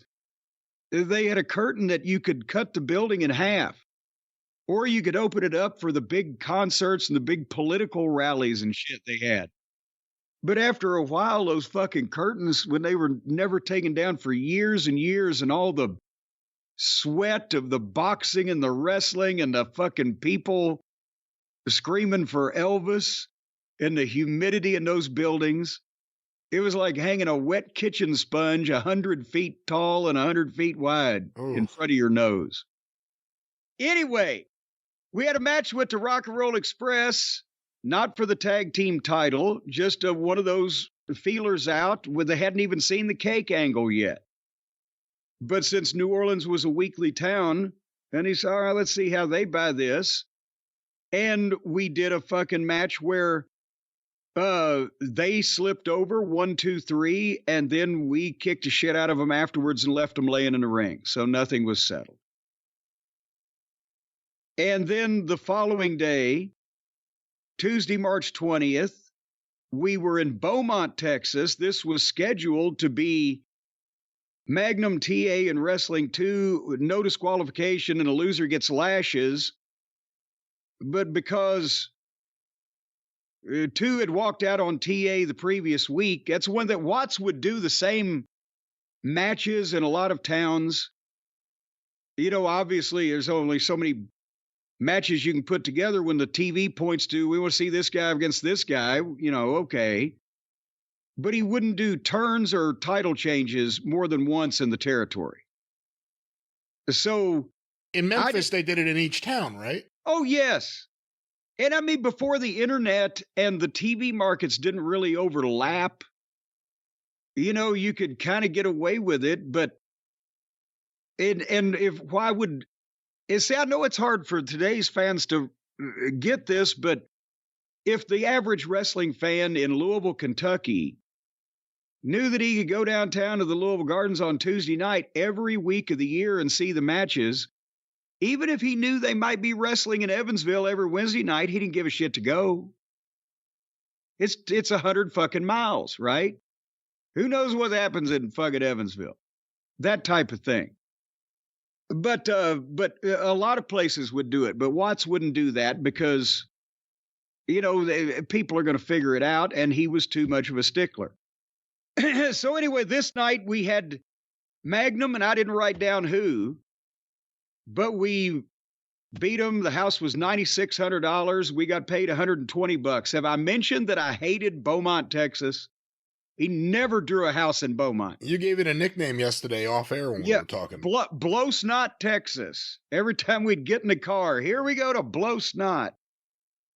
I don't know what, it was the Beaumont Civic Center, nice building.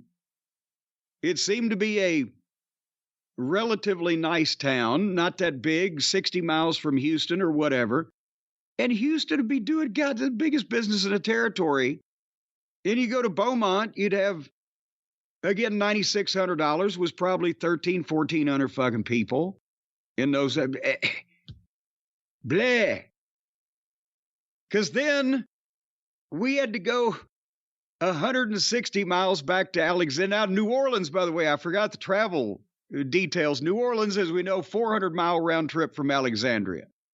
So 400-mile round trip on a lot of two-lane road, plus working the main event match. You're in late. Following day, we go to Beaumont. That's 160 miles, a lot of two-lane, and back. So we were back at fucking 12:30, 1 o'clock in the morning. I got to get up and be in the car by 6:45 to go to Shreveport, 130 miles of two-lane to do the local promos at Channel 3 that we did every Wednesday morning every Wednesday from 9 a.m. to 3 p.m. So you drove yourself because the other guys didn't have to go. Yes. So it was a quick turnaround. And then, you know, and I'm trying not to go to sleep and trying to think of all the fucking things I can say on promos while I'm in the car on the way to fucking Shreveport from 6:45 to fucking 8:45 in the morning. And that was actually cutting it close, to be honest with you.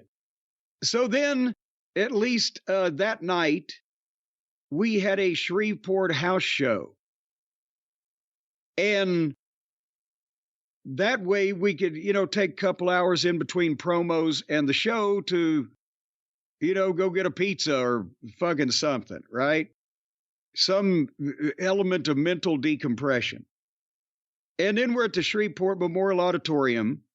And now the Shreveport area knows, because we did the TV the previous week, that the Rock and Roll Express has smashed my face in a cake.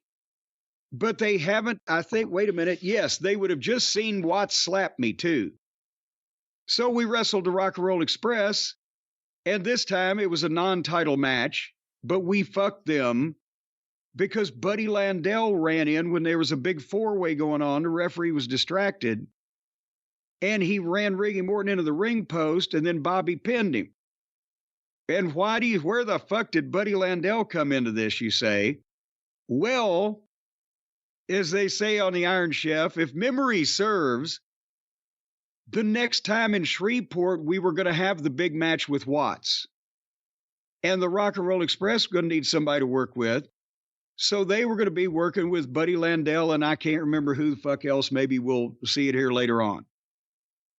Point being, he did something to necessitate that match because we were going to be busy. And that's the kind of thing, it would add extra meaning to the matches, but it would make sense if the Rock and Roll was wrestling this fucking guy later on. You see what I'm saying? Yeah.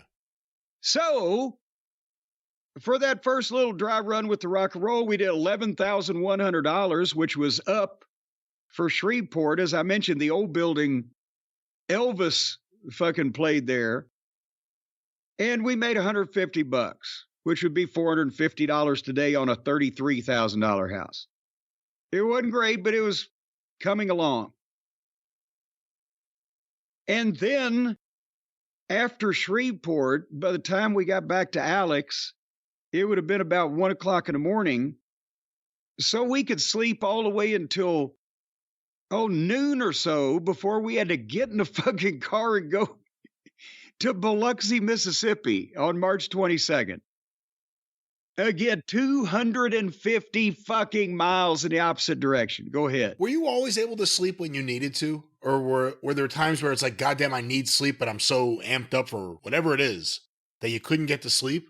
No. Well, here's the thing. Because it sounds like sleep was, for the entire run of your stay in Mid-South Wrestling, sleep was a luxury. Well, here was my issue was the early mornings instead of the late nights, because since even when I was a kid, my mom, it drove her crazy, because if I could draw my own schedule, I'd be up all night, sleep all day. She said, from the time I was a baby. And being in the business, around the business, the photographer, going to the towns and the shows, etc., I had developed a natural pattern where I could stay up until 4 or 5 o'clock in the morning and be productive. But then I needed to sleep as late as I could till I needed to do something, that I'm talking, 11, noon, whatever, 8 hours, 6 hours, whatever. I needed the right amount of sleep, but I was already kind of programmed for the wrestling business. So my deal with Bobby and Dennis at the start was that since they both wanted to drink after the show, and I was not only was I naturally up at night, but now I've had people literally trying to fucking kill me, right? And also we've had a fucking show, and was the town good, or was the match good, or was it bad? We got to talk about it, right? So yes, I'll drive back from Tulsa and get in at daylight. You guys sit in the back and drink. But during the day, I swear they had to drive me, because if I'd meet them at noon, I was fucking bleary-eyed, and I was in the back seat with a 20-piece nugget from KFC or something, and would often sleep on the way to like Houston or Biloxi while Bobby or Dennis drove, because I didn't really come around until we got to the fucking show. Were they both okay with daytime driving, or did one of them want to drive at night? No, they like that better. And then, yes, Corny, you can drive through the goddamn, down the Indian Nation Turnpike in Oklahoma at 4 o'clock in the fucking morning. And we'll drink beer and eat ribs. So it worked out, except when poor, bless him, Buddy Landell was in the mix and threw everything off, because we at different times realized that we could not risk our life and safety by riding in the car with him. So, okay. And then I would be off on my own doing the TV promo segments and et cetera anyway. So there was sometimes that, what was the question?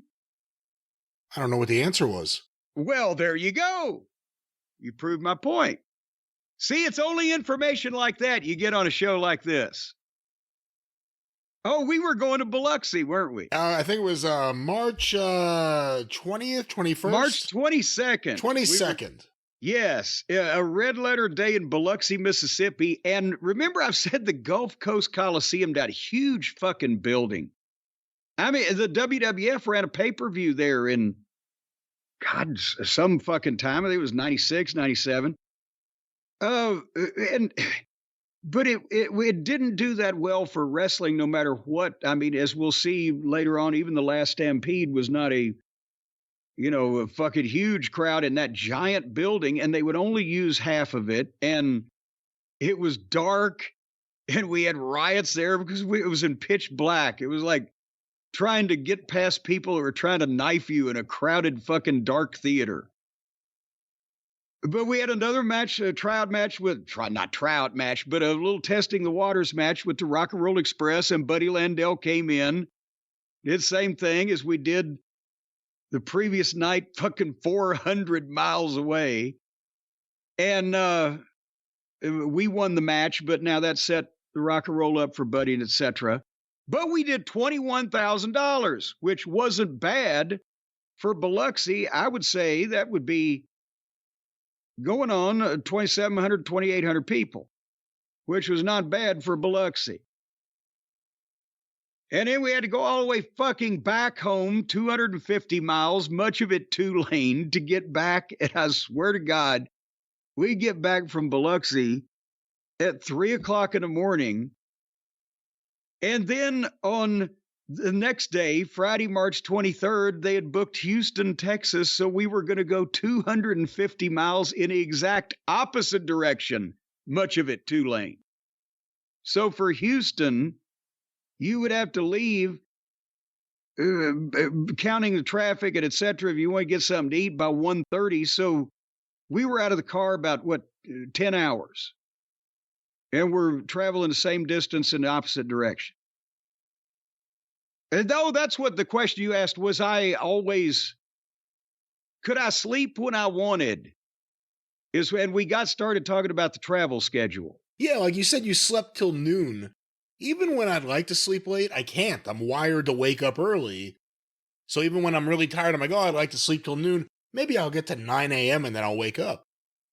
So in Mid-South, you'd ever have that happen? See, in my younger days, I could sleep until I set the goddamn alarm. Once I went to sleep, I was not going to be woken up in some case. The telephone, goddamn sleep through I slept through fire alarms in hotels. But I always carried a portable alarm clock with me, because if I went to sleep in a hotel room, I was going to be in, and I couldn't count on wake-up calls, that Seinfeld rib, right? So I always had a clock with me because I would sleep through any fucking thing. And at this point in my life, through this whole year, I was always so tired that I never had a problem falling asleep if I had the opportunity. But getting up would be that's why at one point in Charlotte, it was worse when we were doing the promos, with the Crockett office, and Gene Anderson was the one to call you at your house because there were no cell phones if you weren't there at 9 o'clock. And goddamn it, we'd always been done a TV taping the night before, and I wouldn't be asleep until fucking 3 o'clock. And just by having to do TV and then get in and then eat and read the mail, right? And then in Charlotte traffic to be in the car at 8:15 or whatever. I was always late to interviews, but he couldn't disprove that I wasn't there, right? Because there was no cell phone. He'd call the house and my wife would say, "Oh, he left some time ago." And I said, "Traffic." But yeah, my sleep schedule, and now I'm like you in my old age, and that for the first time in my life over the past few years, as I've said, I've actually had a normal schedule. I wake up every morning at 7 o'clock, give or take an hour, and I'm in bed at, 9. Ma, I'm going to bed, that type of thing. And I sleep even better than I did then because I was always you were binge sleep. I was binge sleeping or binge eating or whatever because, for years, there was no time to do anything else. You're doing this shit, right? But anyway, that's where we left off as we were going to Houston. And folks, if you want to follow along geographically with this, just to get an idea, and even now the atlases, we're talking 40 years ago, there were no north and south interstates, but get a a map on your Google machine and just look geographically, no matter how the highways are, at the states of Louisiana, Mississippi, Arkansas, Oklahoma, and then the metropolitan area of Houston, Texas, that adjoins Louisiana. And Bixby, Oklahoma, where Bill Watts was sitting on his fat ass while he Yes, did all this driving. yes, moving that pencil around there, Mr. Promoter. While everybody was bouncing back and forth like a goddamn pinball machine ball. So we go to Houston, and here's an interesting booking and talent thing. And also, we've talked in previous segments on that we've done on stuff like this. Brian, when did we know that we were going to really get over? When did I get confident with this? We had been to Houston 2 weeks previously on March the 9th. The Midnight Express had been in the main event against Wrestling 2 and Magnum TA, the title and mask versus the, fucking blah, blah, blah. And that was the hot angle on TV. And as I made, we did $54,000 at the gate. And we made $600 a piece. So that's like 150 something grand, 160 grand and 18 in today's money. But then we come back to, and also that night we had done a run-in on the match that Gordman and Goliath had with Hector Guerrero and El Bracero, Jose Martinez. And then we come back 2 weeks later. But now we're not in the main event. See, this Houston show was the last one before they were coming back with the big Last Stampede main event on a Sunday. And so Dundee booked the Rock and Roll Express and Terry Taylor, the top baby faces, against Butch Reed, Crusher Khrushchev, Crusher Darso. Crusher Darso would become Crusher Khrushchev, that would later on become a member of our beloved friends, the Demolition Team. Thank you. And Nikolai Volkov. So that was the main event. And then Magnum TA was against Mr. Wrestling 2 in their grudge from the breakup of their team that had just aired on TV, the previous weekend. And we were in a mid-card match with Hector Guerrero and El Bracero off of that issue. And there were 4, preliminary matches. The house was 43 grand. It went down when they took us out of the main event. And so, we beat Hector and Bracero because obviously we're coming back with the big Last Stampede show. But Dennis made the point to us, to me and Bobby, they're going to notice this too. The houses were up in Houston till they take the Midnight Express out of the main event. And son of a bitch, that's kind of way they thought back then. And we were to find that out. But that's what guys don't understand. They would go by, oh my God, we had a great match. Well, we wanted to have good matches and tear the house down with these people so that the fans would buy more tickets and come back and see us do it again. But the sole object was not to have a good match if the business wasn't coming up or we weren't kind of being able to be figured as being responsible for it. Does that make sense? It does, and a lot has been said over the years about the Rock and Roll Express, being red hot in Houston. But because you guys are heels, no one looks at it the same way. But all that footage is out there of you guys in '84, a lot of it without commentary. So it's just the fan reaction. And it takes 2 to tango. You guys had so much heat that definitely helped the Rock and Roll Express. Ricky Morton had just been there. It wasn't like the Rock and Roll. They as a concept were brand new. That's one of the things I always find amazing. A year and a half earlier, Ricky Morton's in the main event against like Nick Bockwinkel in Houston. And it was almost like a whole brand new thing, but... And when we should mention, that's when Paul Bosch was getting talent from the San Antonio office and Joe Blanchard, and Ricky was working there. Teaming with Ken Lucas. And then by now, Bosch had gone with Watts, and Houston had become part of the Mid-South territory. But Ricky had gone from San Antonio back to Memphis, where they had teamed him up with Robert, and that's where the rock and roll got started. And then now Ricky had never worked the Mid-South territory, but he had been to Houston when it was part of a different company. We don't want to lose people. But yes, you make a good point. And Houston was a really strong, classic, old school wrestling town because of Paul Bosch, like a St. Louis with Sam Muchnick, a promoter who had been there and preserved the integrity of the business. People didn't believe his company was horseshit. He didn't have no shows. He didn't false advertise. He didn't lie to people on television. It was a straight arrow place. And the fans reacted to shit because you had to work in the ring, and you could actually have a better match in Houston if you had the same match in some of the other towns, because the fans understood so much more about the subtleties of wrestling from the old days. You could work the fucking arm and do the heel shit behind a referee's back, and they were clawing to come over the rail. And then in comes the Midnight Express, taking the fucking bumps when it's time, but getting the fucking heat, and me mouthing off when they'd been used to, nobody. They may have hated Gary Hart and Skandor Akbar, but not a lot of them thought they could fucking take him. These people are, well, we can kill him. If we just get our hands on him, we can kill him. They probably wouldn't even arrest us for it. So Houston was fucking tremendous. Great crowd to work for.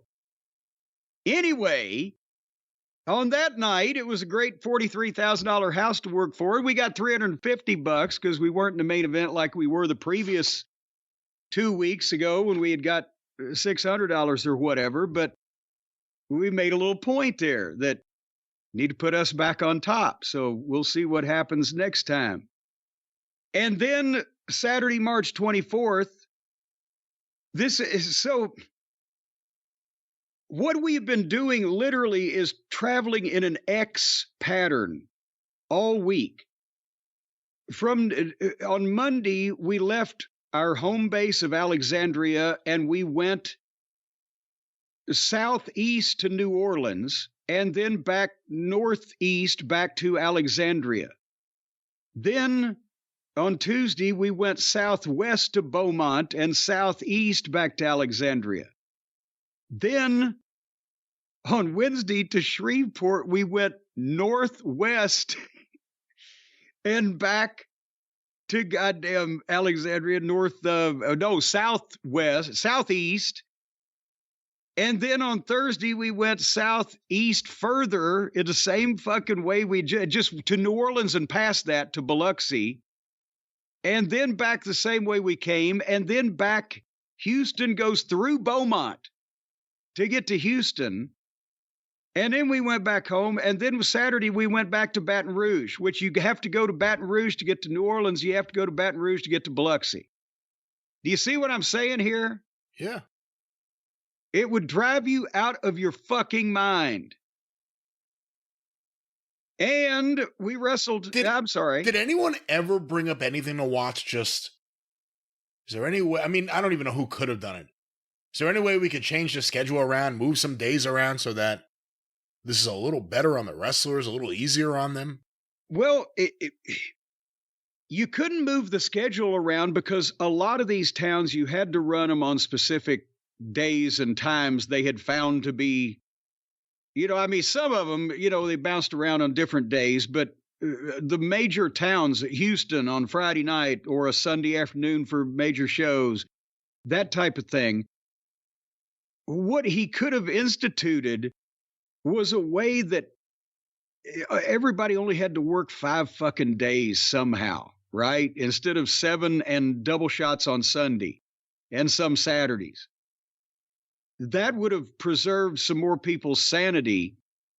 But especially when the territory got hot, you were like, not only did he expect all the talent to work every goddamn show, but you were like, fuck, I'm making so much money, I don't want to ask for time off. And remember, I've said before, and we'll get there later on this year, we finally cracked. I think it's by August or September, we got please, we asked Dundee, please just give us some days off. We can't. Remember, I had a 103-day fucking in a row streak. And we said, please give us days off. And we got Oklahoma City off and Tulsa off and Houston off, the big payoffs. And we were still in fucking, hoo-ha, Arkansas. So we stopped asking for days off. But we were back in Baton Rouge on Saturday, March 24th, where we wrestled the Rock and Roll Express in the main event, and Baton Rouge was up $22,000, which wasn't bad. Again, really I think they've seen the cake in my face now, right? So big whoop, a lot of stuff yet to come. But again, there's life in it, and we're being put on top positions, and the houses are either up or better or whatever the case. But then this is one of the early times, Brian, before we figured out, God damn it, we ended up spending a lot longer away from home and going through a lot more bullshit to do it.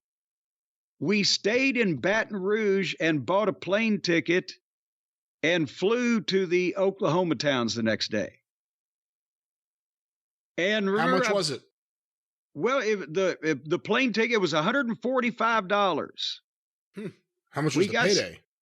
Well, no, hold on here a second. That was the only time, because I've got down here airplane ticket $145. But wait a minute, is that just the two? Because then, the return. I was I broke it up.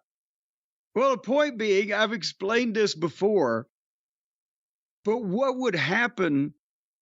Oklahoma City and Tulsa were the only towns in Oklahoma that Watts really ran. They're the only towns in Oklahoma 40 years ago, practically, except some that border on Texas that Fritz was running. And it was a long way from everything else. And so he would give you a trans allowance on your check. You'd get $125 extra if you were booked in Oklahoma. And get there however you fucking want, right? So a lot of the guys would, 3 and 4 guys in a car paying trans, which is what guys used to do in the business in every territory. If it was 5 cents a mile when I got started, if you rode with a guy in his car, he drove his car, he got the gas and everything, and you rode with him for 200 miles, you'd give him $10, 5 cents a mile, right? And is that the math? I haven't done it in 40 years. I trust your math. Everybody was 5 cents a mile for however long you were in the car with the fucking guy. And then it became 10 cents. But that way, if a guy took 3 people in his car and it was a fairly long trip, might make as much money on trans as he did on his fucking payoff, right? But me and Bobby and Dennis were mostly splitting it, and the aforementioned Buddy Landell. But it was so long, they said, some of the guys said, oh, fly. Well, then that opened up a whole other can of peas, because the plane ticket would be $200 and something, almost $300, but you only got the $125 trans. People said, but you saved the long trip.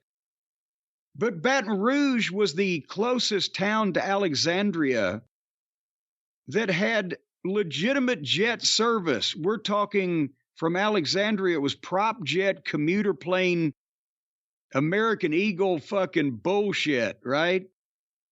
And then you had to go to Baton Rouge, which we were there for the show, but otherwise you'd have to drive there and stay over and then fly out the first thing in the morning. Then you got to rent a car or have somebody fucking drive you, pick you up or whatever at the other side. Then you're at the mercy.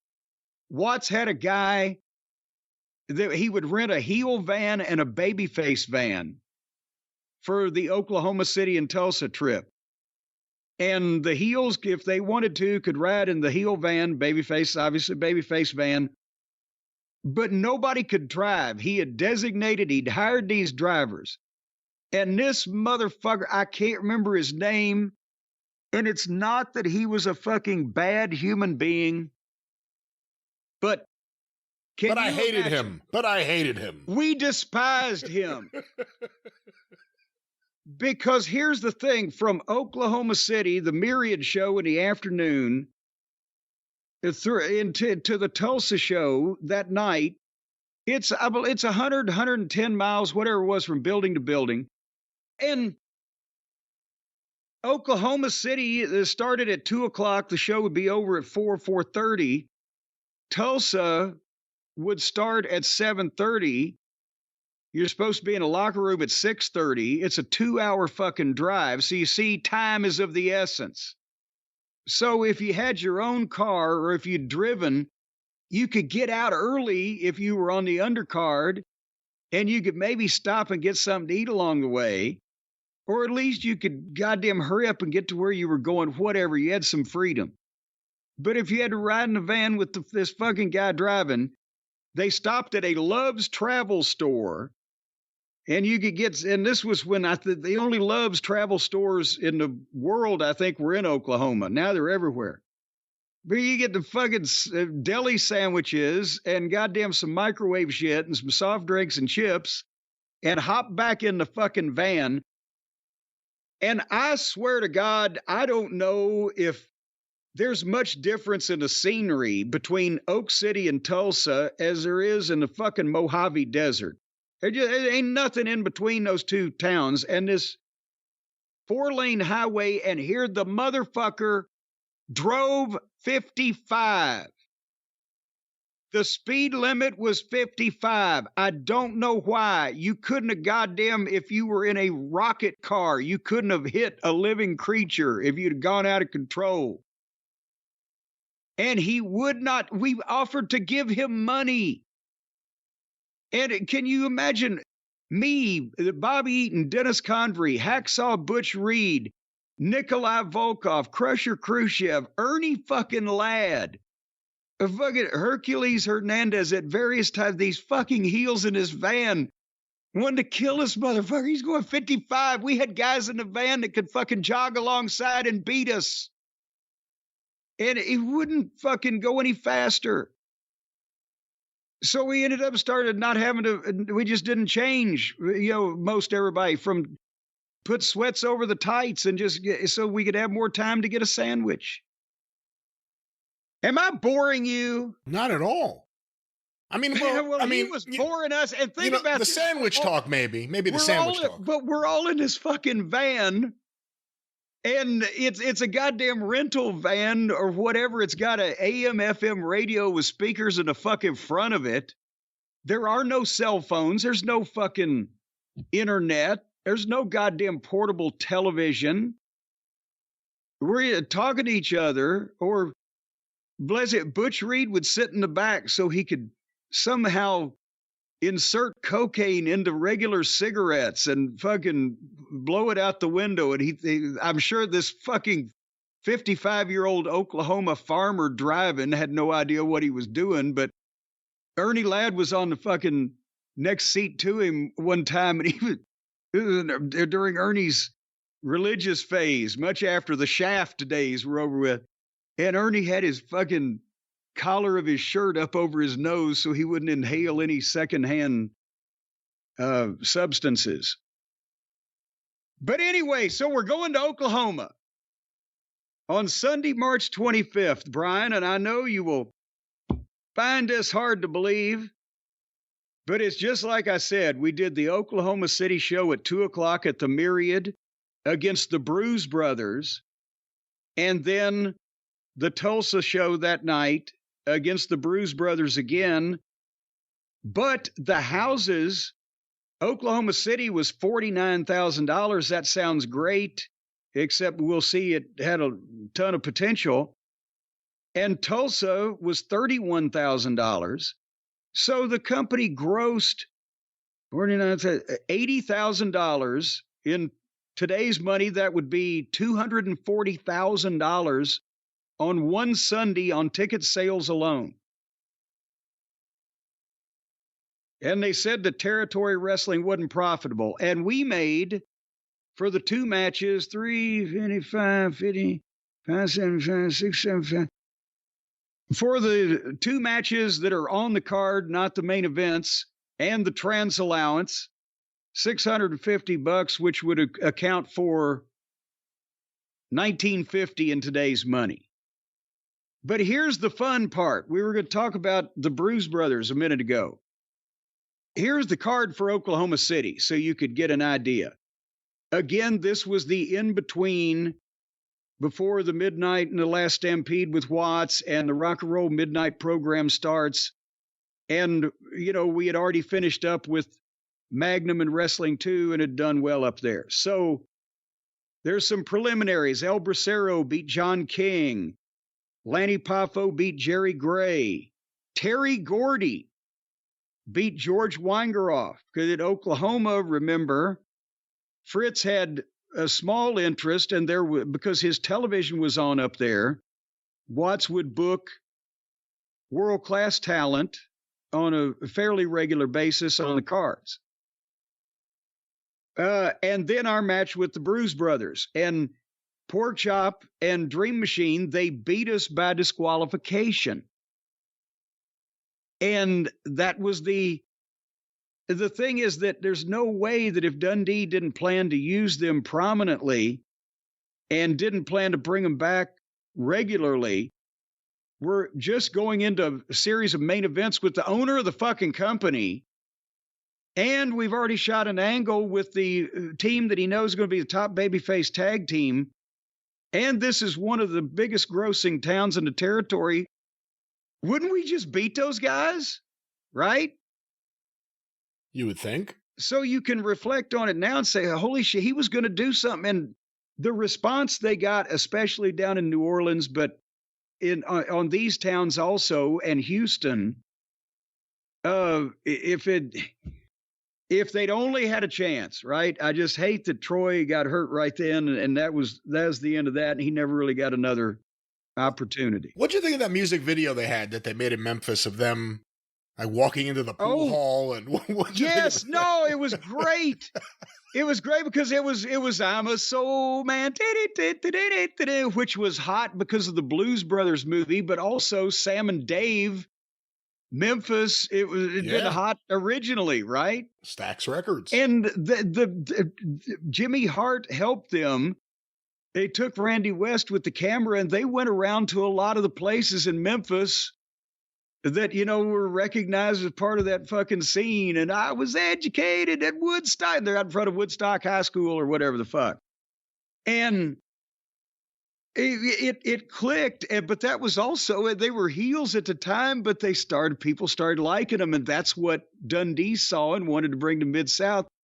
But there was an uproar because when they walked into one of the bars, Dream's got the fucking sunglasses on, and he puts the glasses down on the end of his nose, and he looks over the top of him at this, and let's face it, she was kind of a plain, ordinary African-American young lady, right? About 20 years old or whatever. He looks over the top of the glasses and puts his hand on the back of her head and gives her a big kiss. I'm a soul man. And people called Channel 5 and complained about that. Wow, really? In 1983, 1984? Yes. They did that. Wow. Well, remember, it was 1980 fucking late 82 when Adrian Street caused him to call because he kissed a black man. Ira Reese, the kiss finish, he jumped up in his arms and kissed him, and Ira Reese, well, what the fuck? And he rolled him up and pinned him. And they called it, this man kissing a black man on TV. Anyway, back to Oklahoma City. So yes, us and the Bruise Brothers, and a co-feature, Jimmy Garvin beat Chris Adams, a world-class match from Dallas. And did the Dallas guys like being sent to work for Watts, or did they not like fucking with their pretty easy schedule in Dallas? Well, no, because it was easier for them to live in Dallas and make Oak City and Tulsa than it was for us. Dallas straight up to, it was 210 miles to Oklahoma City, all interstate. It took 3.5 hours. It took us 3.5 hours from where we lived just to get past Shreveport on the way to Dallas. So, and also, as we would find out a year later, when we were in Dallas and would work shots at Mid-South, we would make as much money on a day in Oak City and Tulsa as we did in 3 or 4 days in Dallas. But Watts's payoffs were better. We were higher on the card. If the show in Oak City, in Tulsa was a worse payoff because he took the office expenses. Tulsa was next to Bixby. But if your Oklahoma City payoff during the times that we worked there would have been better than any payoff you would make, except if you were featured in Dallas at one of the big shows or the main event on the Sportatorium. And maybe even then, if it didn't draw a hell of a house. So I can't imagine they didn't like it. And I have little sympathy for them with the schedule they were working otherwise if they didn't like it. And then Terry Taylor, Rock and Roll Express, beat Buddy Landell, Nikolai Volkov, and Crusher Darsow. So Buddy's being worked in because he just got there from Memphis, but he's being worked in as the Weasley heel stooge to later on for Butch Reed, but the guy that will come in and cause trouble, and that way that's gotten him involved with these top baby faces. So that was the week, and we ended up, I didn't count the goddamn miles, but we cheated and flew, but we made $1,925 that week for working 1, 2, 3, 4, 5, 6, 7, 8 matches and a 6-hour set of interviews, but that's the equivalent of almost $6,000 in today's money. And I've been in business a year and a half, and I'm still happy to be there and lucky to be there at this point, right? Well, this is the end of what we're going to talk about here today and almost the end of the month. What are you thinking at that time? Are you thinking I have months left here in Mid-South? Are you guys thinking we better start looking for another place to go? I mean, any thoughts about your future at this point? No, because, well, I always had thoughts about my future at this point, but no, Dennis is telling me and Bobby, and also Dundee is fairly confident in what's going on. And we see we've got the Rock and Roll Express. Here come the Bruise Brothers. We could do business with them. We've just shot this angle with Watts. We haven't even had these matches yet. And we knew that was a big deal, that we're working with the owner of the company, but we had no idea even yet that we were going to draw record houses. And that's the thing. A lot of people say, well, in my career, I can point to one specific thing. Well, you can when you look back, right? But at the time, you don't know when you do something, if it got over, if it got a reaction, if people are in or out of the business saying, wow, whatever, but you don't know that that's going to be a turning point in your life until you've had the life turn as a result of that and look back on it, right? But when we did that angle with Bill Watts, we had already had good matches, proved we could get over and draw some houses with Wrestling 2 and Magnum, and we'd have been a good territory team. And I bet off of that we could have got booked in Kansas City, or maybe at some point, Crockett would have seen us anyway, and they might wanted us underneath at first to start out. But by the time we did this deal with Watts, from that point on, whether Flair and Dusty had come in and seen us or not, we could start picking spots to go, because nobody was doing that kind of fucking business at a territory that size. That I say nobody, I'm talking nobody that you had never fucking heard of, right? People had overall never heard of us. But when the last Stampede, there were 9 sellouts. There were 11 record gates. The second biggest dome, we missed it by $6,000. They sold over 100,000 tickets. There were 16 of the last Stampede dates, but over the whole 5-week period, because he ran every other night of the week, that territory grossed $1.2 million in ticket sales when the tickets were 15, 12, 10, 7, and 4. And that, for a territory even that size, to do that kind of gross, it was the biggest month in business Bill Watts ever had. after that, and now we got the rock and roll to work with. We're like, okay.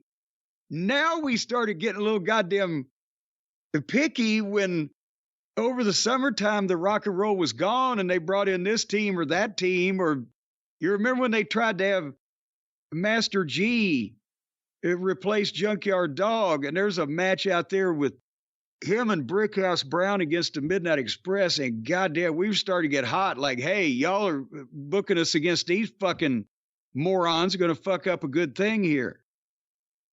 So we weren't to that point yet in our confidence, but we saw it, it's starting to work. But right then, in between the angle on TV and we knew the first night. The first one, it was in Shreveport, April 3rd with Watts. And we knew there when it was an all-time fucking record gate in the building that he'd been running for years. Okay, we looked like we're good. But then as it got bigger, we were fine from there. But now we didn't have any idea that this was going to make our career. From then on, we could do what we wanted to do. But that's old-time wrestling. You can't do that anymore. You got to have the right fucking talent agent with the Endeavor Agency, or what's their talent now? The Paradigm people? IMG. IMG and that. Well, no, they're signing with some particular arm of a talent agency to represent them in the movies now, all the boys and girls up there. Oh, yeah, I know what you're talking about.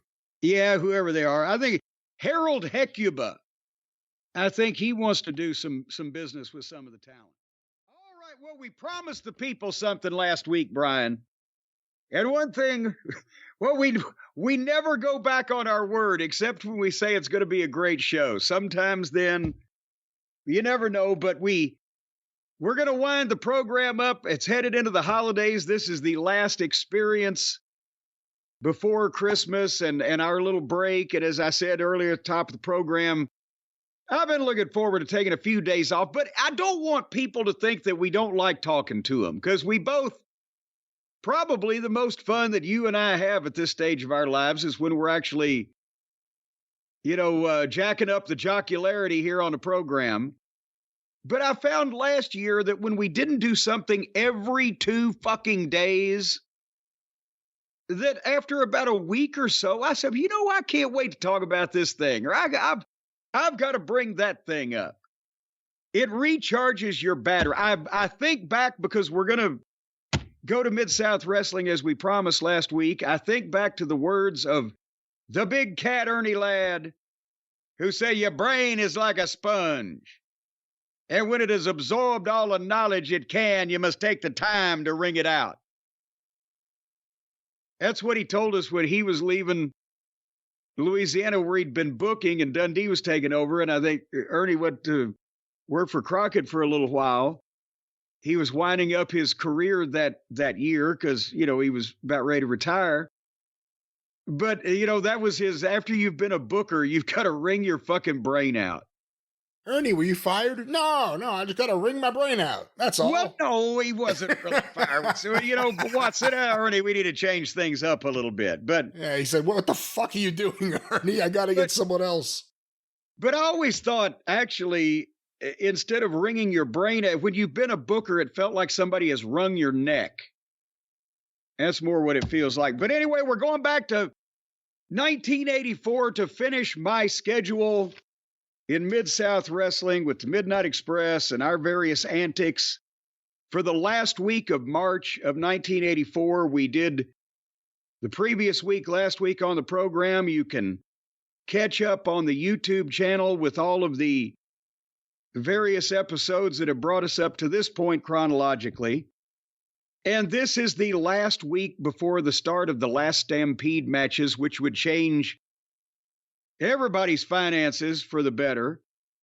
And your life, actually, if you really think about it. Yes. And, again, as we talked about before, without that, we probably, if we had not done the deal with Watts, we still would have made money with the Rock and Roll Express, and we still would have had a good run there, but it might not have lasted so long, and it might not have been where, Flair and Dusty are Shaking hands, patting us on the back. You got to come to the Carolinas and that type of thing, because it was this thing. We had already drawn some money with Wrestling 2 and Magnum TA, as we've gone over, and it was working, but it wasn't.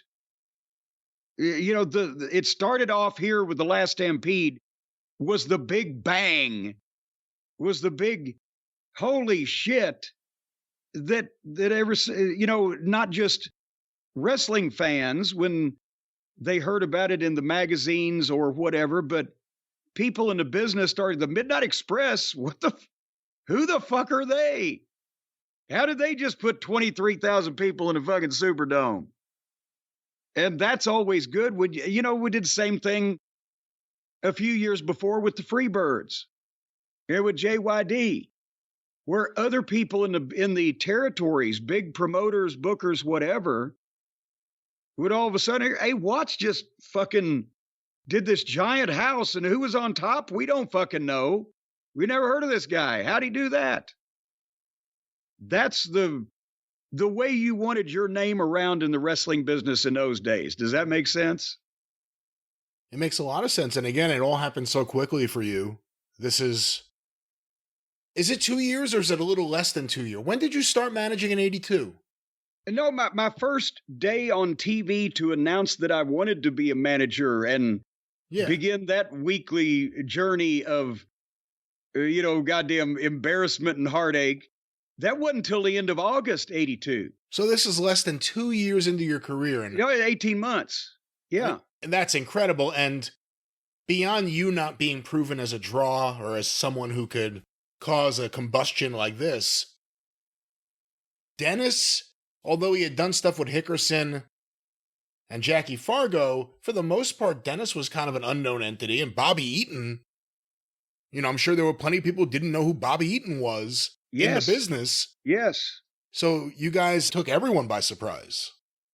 And again, Dennis had been in the business longer, and he had been used on top very early with, from 75 to 78, he and Phil Hickerson were the main event heel team, either for Nick Goulas or in Nashville, Ron Fuller in Knoxville, or Jarrett in Memphis. And they would rotate between those three territories. Scott Teal told me that was the hottest thing he remembers from his years of shooting photos in Nashville was Jackie Fargo against Hickerson and Condrey in 76. Yeah.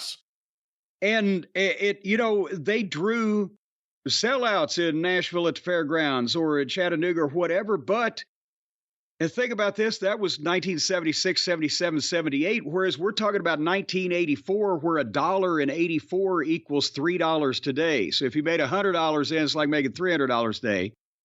That was almost 10 years before.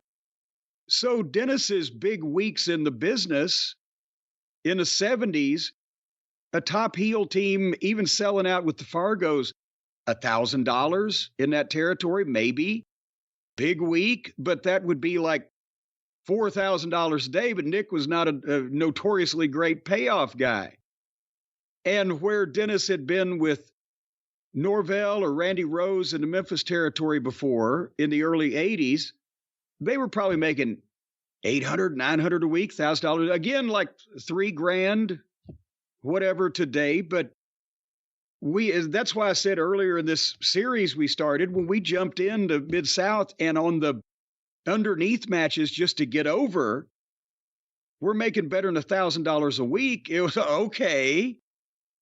And the same thing for Bobby.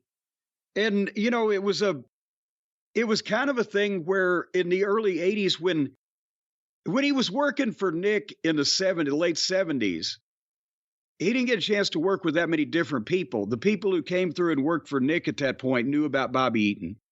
But a lot bigger names and a lot more people came through working for Jarrett in 81, 82, 83, and that became the thing.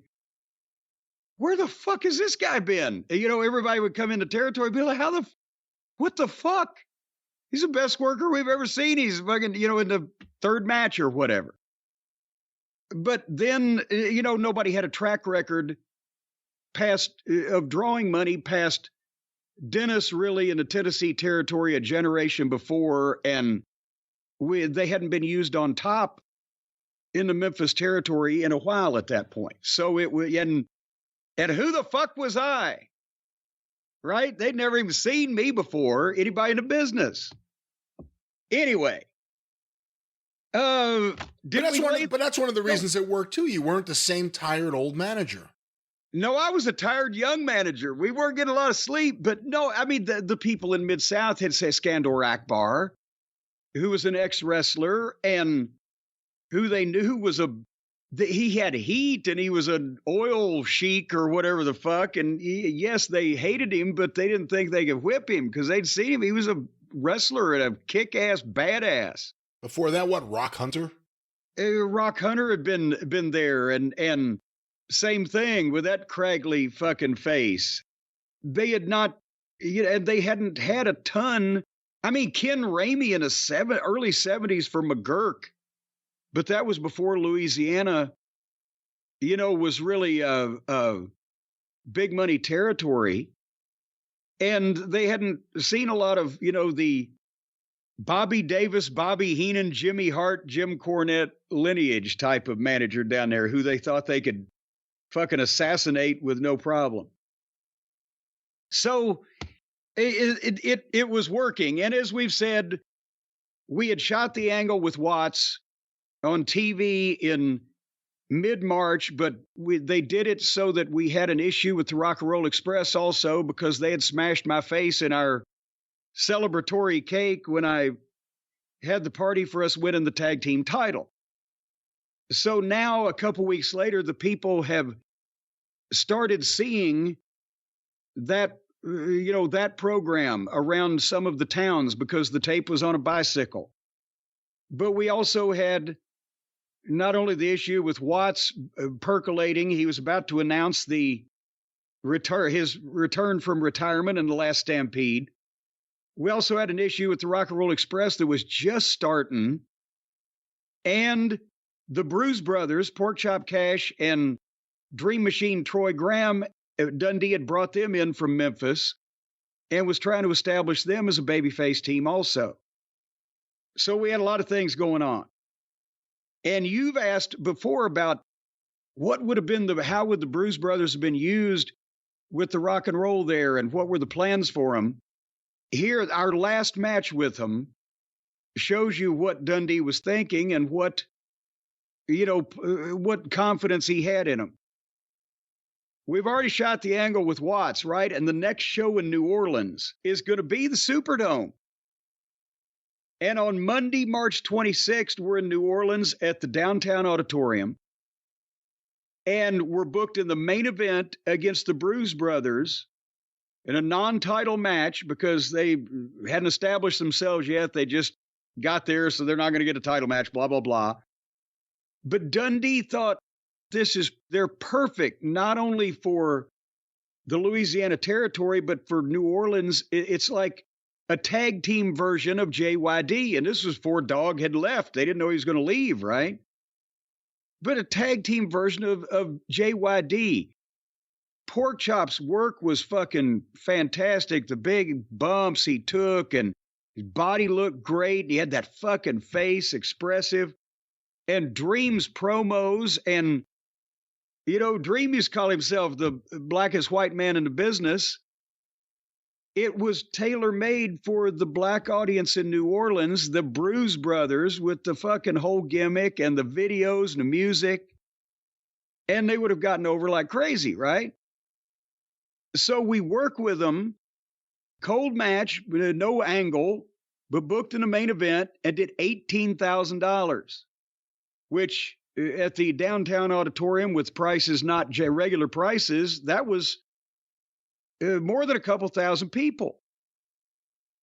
And we got the heat on Dream, and then Porkchop made the comeback, and they got in a four-way. And Dream and Dennis had a double knockout. But when Dream flew back off of Dennis, he took Carl Fergie, the referee, out. And Dennis fell on top of the Dream. Well, Bobby grabs Porkchop and held him. But when I swung the racket, he ducked and I hit Bobby. And Porkchop blistered me and covered Bobby. And Fergie rolled over, not having seen all of this, and counted with Dennis on top of Dream Machine and Pork Chop on top of Bobby, counted a 3 count and raised their hand. They won the match. And at that point, we jumped them and kicked the shit out of them and got our heat back. But that he put the Bruise Brothers over the top heel team in the territory that was about to work with the owner in the Superdome because he wanted to establish them. And it worked. The people fucking loved it. They went crazy, and then we kicked shit out of them. People wanted to fucking knife us. But that's where he was going with them. And that was the last match they wrestled in Mid-South Wrestling. They were booked back with us the following Saturday, and they went back to Memphis, and I think it was in Evansville, which would have been on Wednesday night, is where Dream broke his ankle and it fucked his entire career up, not only in terms of ending it, but also the biggest break he'd ever had. Listening to you describe it, Pork Chop did this, Dennis fell on the Dream. It's like S.E. Hinton wrote the description of this match. Well, it's... And then Pony Boy rode off into the distance. Well, I've got the notes, but it's in shorthand, But that's, I kept track of all of our finishes so that we wouldn't redo the same thing in the same town or whatever. When Dream Machine gets hurt, does Pork Chop Cash just groan and go, I guess I got to call Boyd? Like, what happens next? Well, you talk about it ruined his big break. Pork Chop goes in a year later. He goes in a year later with Mad Dog Boyd. He'd been wrestling a long time. Who knows what would have happened if he had gone in at that point in 84? Well, and that's the thing. And bless him, Mad Dog Boyd was not the Dream Machine. Physically, you couldn't find anybody that really looked worse, and he couldn't talk, and his work was, he was a nice guy. Bless him, bless his little pea-pegging heart. But yeah, it fucked Pork Chop too, because Pork Chop, he had been the America's champion in Los Angeles back in the early 70s when it was a kind of a big deal instead of what it later became. He had worked at a variety of places all over the world, but this was going to be and would have been his last big run, and they would have got over. So even though he survived to wrestle another day, and like you said, they came in like a year later, because I think Pork Chop went back to Memphis, I think, and I don't know if he stayed there for a year, but Mad Dog Boyd had been one of the original Bruise Brothers, because I've told the story before, but I will segue slightly. It's been a long time, and you don't need it anymore. So it's been a long time and is a recent occurrence. It was whatever you just said. Pork Chop Cash and Iceman King Parsons were supposed to come into Memphis as the Bruise Brothers with the black suits and the hats and the sunglasses and the briefcases full of blues in the spring of 1983. But that was when, or maybe late winter, whatever the case, that was when Parsons, I guess, either got the deal to go to Dallas, where he got over and became a big deal in world class for a couple of years there. You remember that? So he didn't show up. Pork Chop was there. And that's what we got, 2 fucking suits and we got 2 fucking hats. And there was a guy named Mad Dog Boyd that was working like an outlaw group in Mississippi or whatever that would come to Channel 5 and sit in the parking lot and try to talk to the boys and talk to anybody he could to get booked whenever they'd come in the TV station for the tapings every Saturday morning. Did you know him already? No, the first I heard of it was when Lawler, it was Jimmy Hart that was scurrying around. Lawler had told Jimmy Hart and said, go out there and get that Mad Dog Boyd guy and see if the fucking jacket fits. And Jimmy was scurrying around with the goddamn Bruise Brothers jacket. I had been alerted that Parsons was not there, and that's all I knew about what was going on, right? And he actually sent him out in the parking lot. And if the jacket had not fit, then they would not have quit. They would have said, fuck it. We just won't do the gimmick. But he barely got himself into that fucking jacket and got the job as one of the Bruise Brothers. And as a result, within a month, Mad Dog Boyd was in the ring with Andre the Giant. Because it was all of a sudden he's in Jimmy Hart's family and all this other stuff. And as I said, bless him, he just couldn't really hold up work-wise, that standard, and they switched him babyface because I think Jimmy kicked him out or whatever. And I don't know, but somehow he was still in the parking lot, I guess, at Channel 5 when Porkchop said, hey, you want to be my partner now as the Bruise Brothers, and we'll go to Louisiana. And it didn't work out. They did the big gimmick where they stole Eddie Gilbert's portrait. I remember that. That was their big angle. And probably that was, Eddie might have asked Porkchop, hey, you got Mad Dog's number.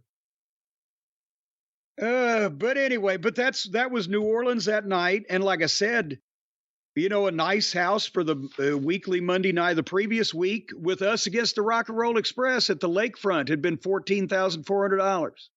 This did 18. Now the previous week, March the 12th, when we were on the card with the Bruise Brothers, but that was what was the main event that night? March the 12th at the Downtown Auditorium. Was that the Dog and Wrestling 2? Or yes, Dog, 2 beat Dog to win the Mid-South North American Tag Team title. And that was singles title, not tag team title. Or North American Heavyweight title, I'm sorry. That was a sellout, $36,000. So they opened up both sides of the building. So nevertheless, to deflate everyone with that finish, the idea of it, and then the way it was executed. For us to come back and draw $18,000 after that fucking thing. Anyway. I always ask you about all the time you guys spent on the road. Is that the reason why Jim Duggan had such a long beard and why Dr. Death's beard got longer and Dennis Condrey had a long, thick beard? Was it you guys didn't have time to go home and shave? Exactly. That was, the time was valuable, Brian. And we couldn't just do frivolous things like personal grooming in the very few minutes that we had to spend in the house, but it was so much harder then. It was so much harder then to get a good shave because you had to find an Italian guy with a straight razor that could sing opera to you while he was strapping that strop and lathering you up and then giving you the Al Capone job in the barber chair. It was like an all-day thing for men to shave back in the 80s. But now it's it's as easy as going to Harry's. Because then you won't be hairy, because Harry's.com, not only, and no apostrophe, by the way, just Harrys. Harry's makes it easy for you to get a nice, clean, close shave, Brian. Even you, a man who has no free time whatsoever, you can just go into your bathroom, grab that ergonomically designed handle, put on some of those German-engineered blades and the cartridge on the top of it, slather on some of that so soft shave gel or shave cream, and like Zorro, you can the whiskers right off your face, cutting them like Jack the Ripper, but with no damage to your own skin. And right now, our friends at Harry's have a Harrydays. That's what they call their breaks for the employees. It's another Harry Day here. Harrydays. Happy Harry Day! Happy Harry Day to all! You see, what it is the Harry's Holiday Craft Set. I defy anybody to say that 3 times fast, the Harry's Holiday Craft Set, but it's custom value for you here for the holidays. It's a custom green gift box, and it contains the weighted razor handle that can be engraved for free. And it includes the blades and the gel or the shave cream. What are you laughing at? No, it includes all of that. That is true. I'm laughing at the honesty. You're laughing at my goddamn flummoxedness. And no gift wrapping is required because, did I mention it comes in a rich, sleek green gift box that'll stand out, and you can personalize it with the available engraving options if you go to harrys.com harrys.com/JCE. harrys.com/JCE, and then give them this wonderful holiday package of goodness. And it's a way to tell somebody, hey, spruce up your fucking look, you haggerty bastard, without actually coming out and saying it.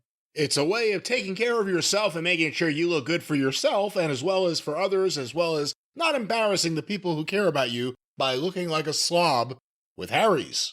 Yes, you won't look like Howard Hughes in the penthouse in the casino in Vegas with the, I don't know what they can do at Harry's about your fingernails, but your face will look clean. And after all, that's the thing that most people are looking at. So if you've got a cubby of quail nesting in your chin whiskers, flush them out and shave them off with the holiday craft set from Harry's in the custom green gift box. harrys.com/JCE. And again, engrave that thing personally for no extra charge. The handle engraving, it's incredible. I told you I got one of the statues on Easter Island. That's my personalized engraving. Of course, it's goddamn 20 feet tall. It's hard to lift to get it to my face. Yeah, I'm not sure how this works, but you could do you, or you could do you. With Harry's, one more time, harrys.com/JCE. But Jim, just like Mid-South Wrestling, not a lot of time to stop and shave. Let's get back on the road. But now here's the thing. We had been in Oklahoma, right? On Sunday. We ended up on Sunday, the previous segment. So we had flown from Tulsa to Dallas, because you had to connect through Dallas. And then Dallas to Alexandria on, as I've mentioned before, the commuter plane business. They had the American Eagle, the prop jet thing that they had going, because Alexandria didn't have jet service. And I think we were going to do that one more time, and then remind me to tell you what made me decide never to get on a goddamn commuter plane again at that point. But we did. We flew Tulsa to Dallas, Dallas to Alexandria, and then got in our cars and drove to New Orleans, which was 200 miles. Only half of it was interstate. And we had the match with the Bruise Brothers. Then we went back to Alexandria, back home, which was another 200 miles. The following day, Tuesday, March 27th, we were in Little Rock, Arkansas. And I believe I've mentioned of all of the trips, even the Oklahoma trips that were twice as far, Little Rock was without doubt the most burdensome. It was a 2-lane state highway from Alexandria directly north all the way to 270 miles through every podunk town, and fucking you would be behind cattle trucks and horse-drawn vehicles, and crop dusters were trying to land on this road. I mean, it was just ridiculous. And it was literally, even though it was 270 miles, it was between a 6 and 7 hour drive, right? So we got back from New Orleans, charitably, let's say 1:30, 2 o'clock in the morning. We got to be back in the car between noon and 12:30 to head north to go to Little Rock. At the wonderful Barton Coliseum at the Little Rock State Fairgrounds, where we had a match with the Rock and Roll Express. Now, Little Rock had not even seen them smash my face in a cake yet. This was just based on, remember, Brian, we talked about it in an earlier segment. We'd had a cold match with them on TV just to show the people what it might look like, and then the Russians ran in after 6 minutes, right? But the people already, when we were wrestling Mr. Wrestling 2 and Magnum TA in the tail end of that program, or when we'd have TV matches, the people were chanting Rock and Roll Express during our matches. Rock and roll, rock and roll, rock and roll to get, and of course I'm selling it. So we've been promoting the match organically, as the kids say, because the fans wanted to see it. And, you know, now we're starting to get into it. So that night we got the Rock and Roll Express. When we first started going to Little Rock, remember on New Year's, Little Rock, the house was $10,000. And I think the next time we were there, it was like 14 or 18 or something like that. This night, we did $25,000 with a cold non-title match with the Rock and Roll. The only house the entire year so far in Little Rock that was bigger was us in the main event against 2 and TA, with the loser gets the lashes with the leather strap and all that stuff, had beat this by like $2,500. So Little Rock was not only responding to us, but it was starting to respond to the Rock and Roll, and that would end up being one of their most popular towns. And it makes sense because Little Rock was only 140 miles from Memphis, and people who lived, let's say, 40 miles, 50 miles on the northeast side of Little Rock could get that strong-ass Channel 5 Memphis TV signal. So they kind of knew, some of us, that was kind of the line of demarcation between the Mid-South Territory and the Memphis Territory, was right up above Little Rock. Anyway, on this one, we did the old powder finish. Ricky Morton and Bobby Eaton had a double knockout, and I bust a bag of powder and put it in Bobby's hand so he can throw it in Ricky's eyes. But when he stands up, Ricky kicks it, and the powder goes in Bobby's eyes, and the referee sees it and disqualifies us. And then, boom, boom, boom, we get some heat on them, and with the racket, and the baby faces make the save. Because there's no reason to resolve anything because we haven't started it yet. But starting with Monday morning, we've been on 2 airplanes, a 200-mile drive. We worked a main event in New Orleans. We drove 200 miles home. We made the worst 270-mile drive in the territory. We worked the main event.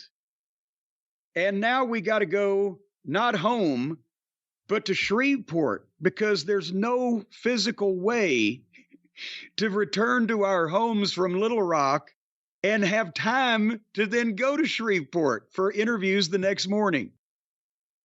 So we had to go to the what we needed to do the next day. We had to go that night. All three of you went for interviews? Well, because it was TV the next day. So even though Bobby, and that was another thing.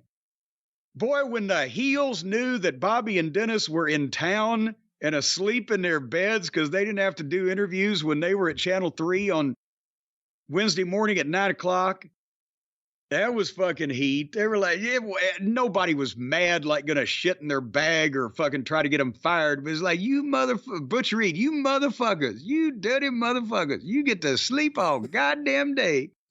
We out there, you dirty motherfucker.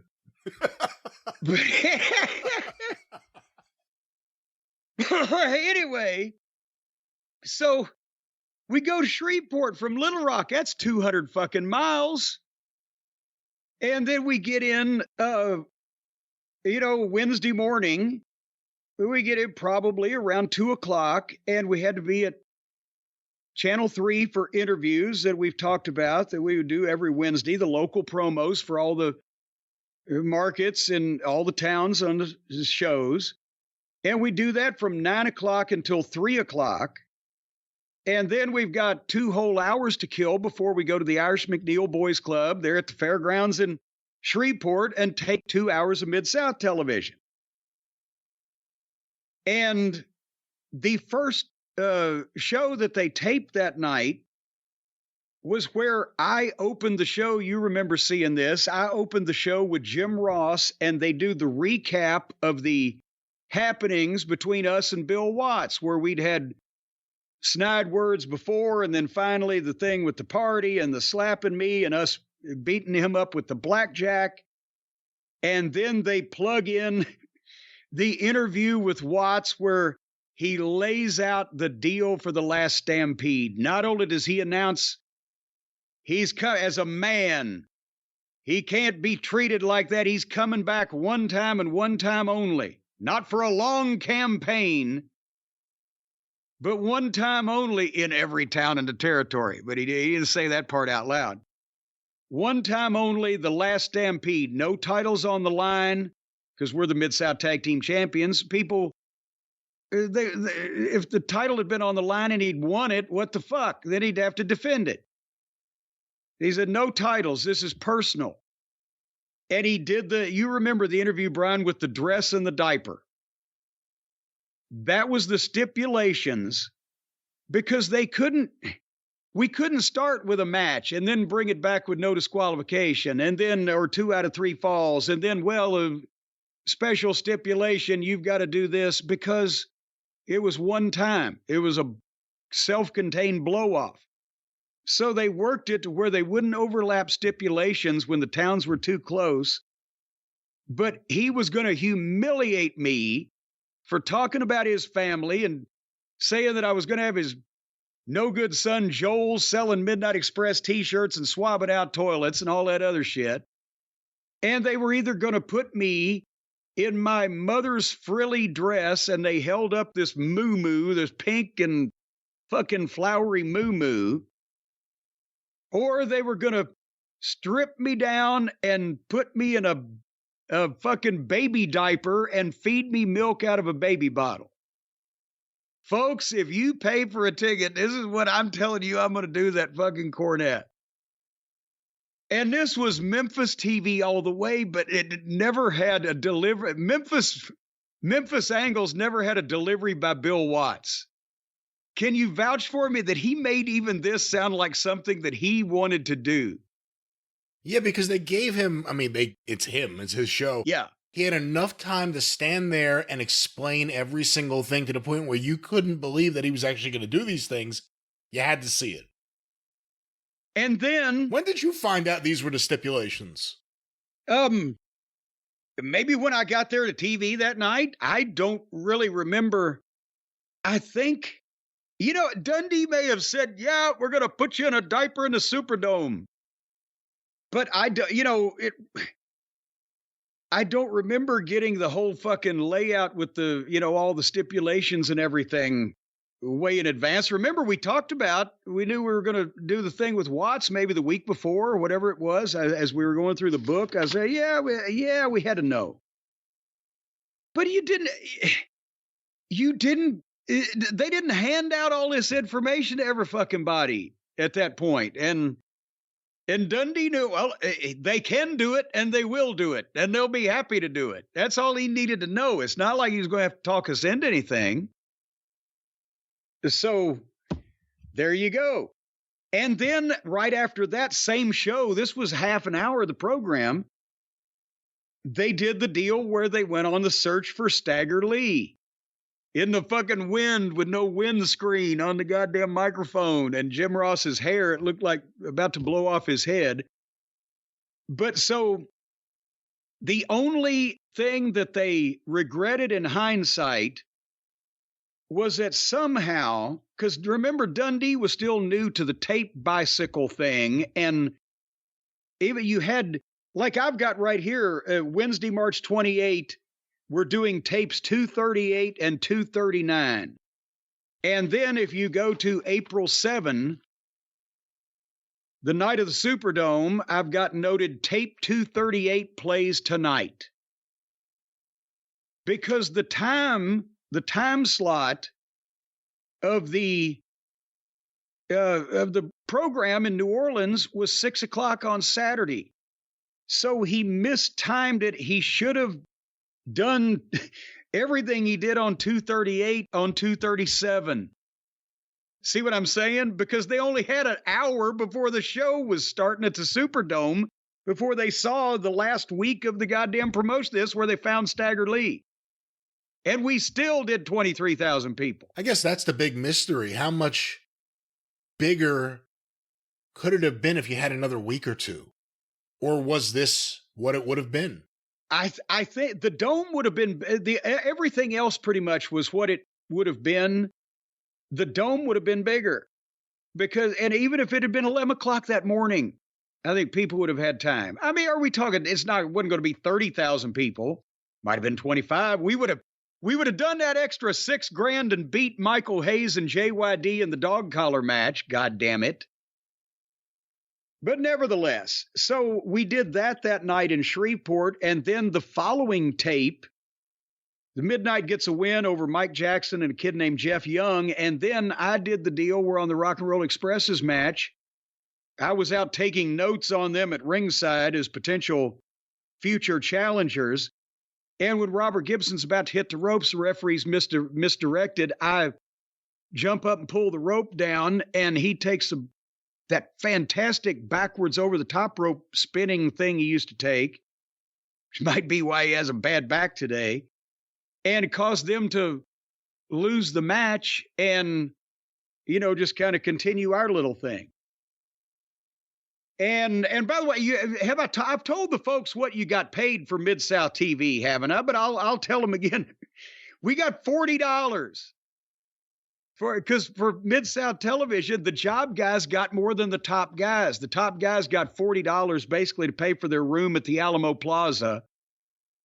And otherwise, television, in those days, in almost every territory, was considered your promotional vehicle for you. So the Flair and those guys in the Carolinas worked TV for $60. Anyway. But it was shaping up to be a busy week, and then we left Shreveport and went back home to Alexandria, which was 130 miles, and got back probably about 1 o'clock in the morning. But then, March 29th was Greenville, Mississippi. Brian, have you ever been to Greenville, Mississippi? No. Don't go. No, okay, we love our fans in Greenville.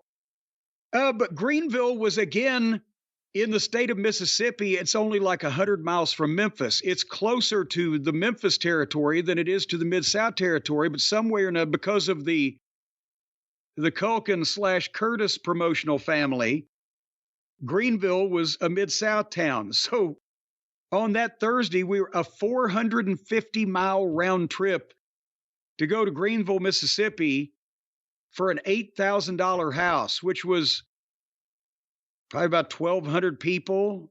I think ticket prices, probably were 10, 7, and 4. Maybe not, because it was Greenville, because it was Mississippi. But nevertheless, the Rock and Roll Express in the main event with Bill Dundee in their corner, because Memphis TV, right?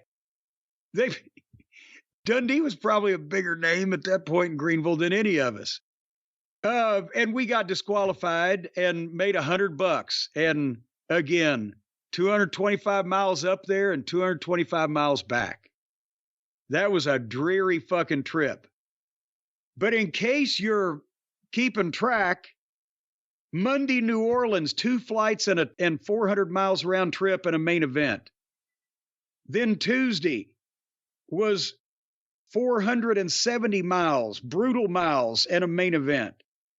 Wednesday was a 6-hour promo session and 2 TV shows and another 130 miles. And then Thursday was 450 miles for that aforementioned $100.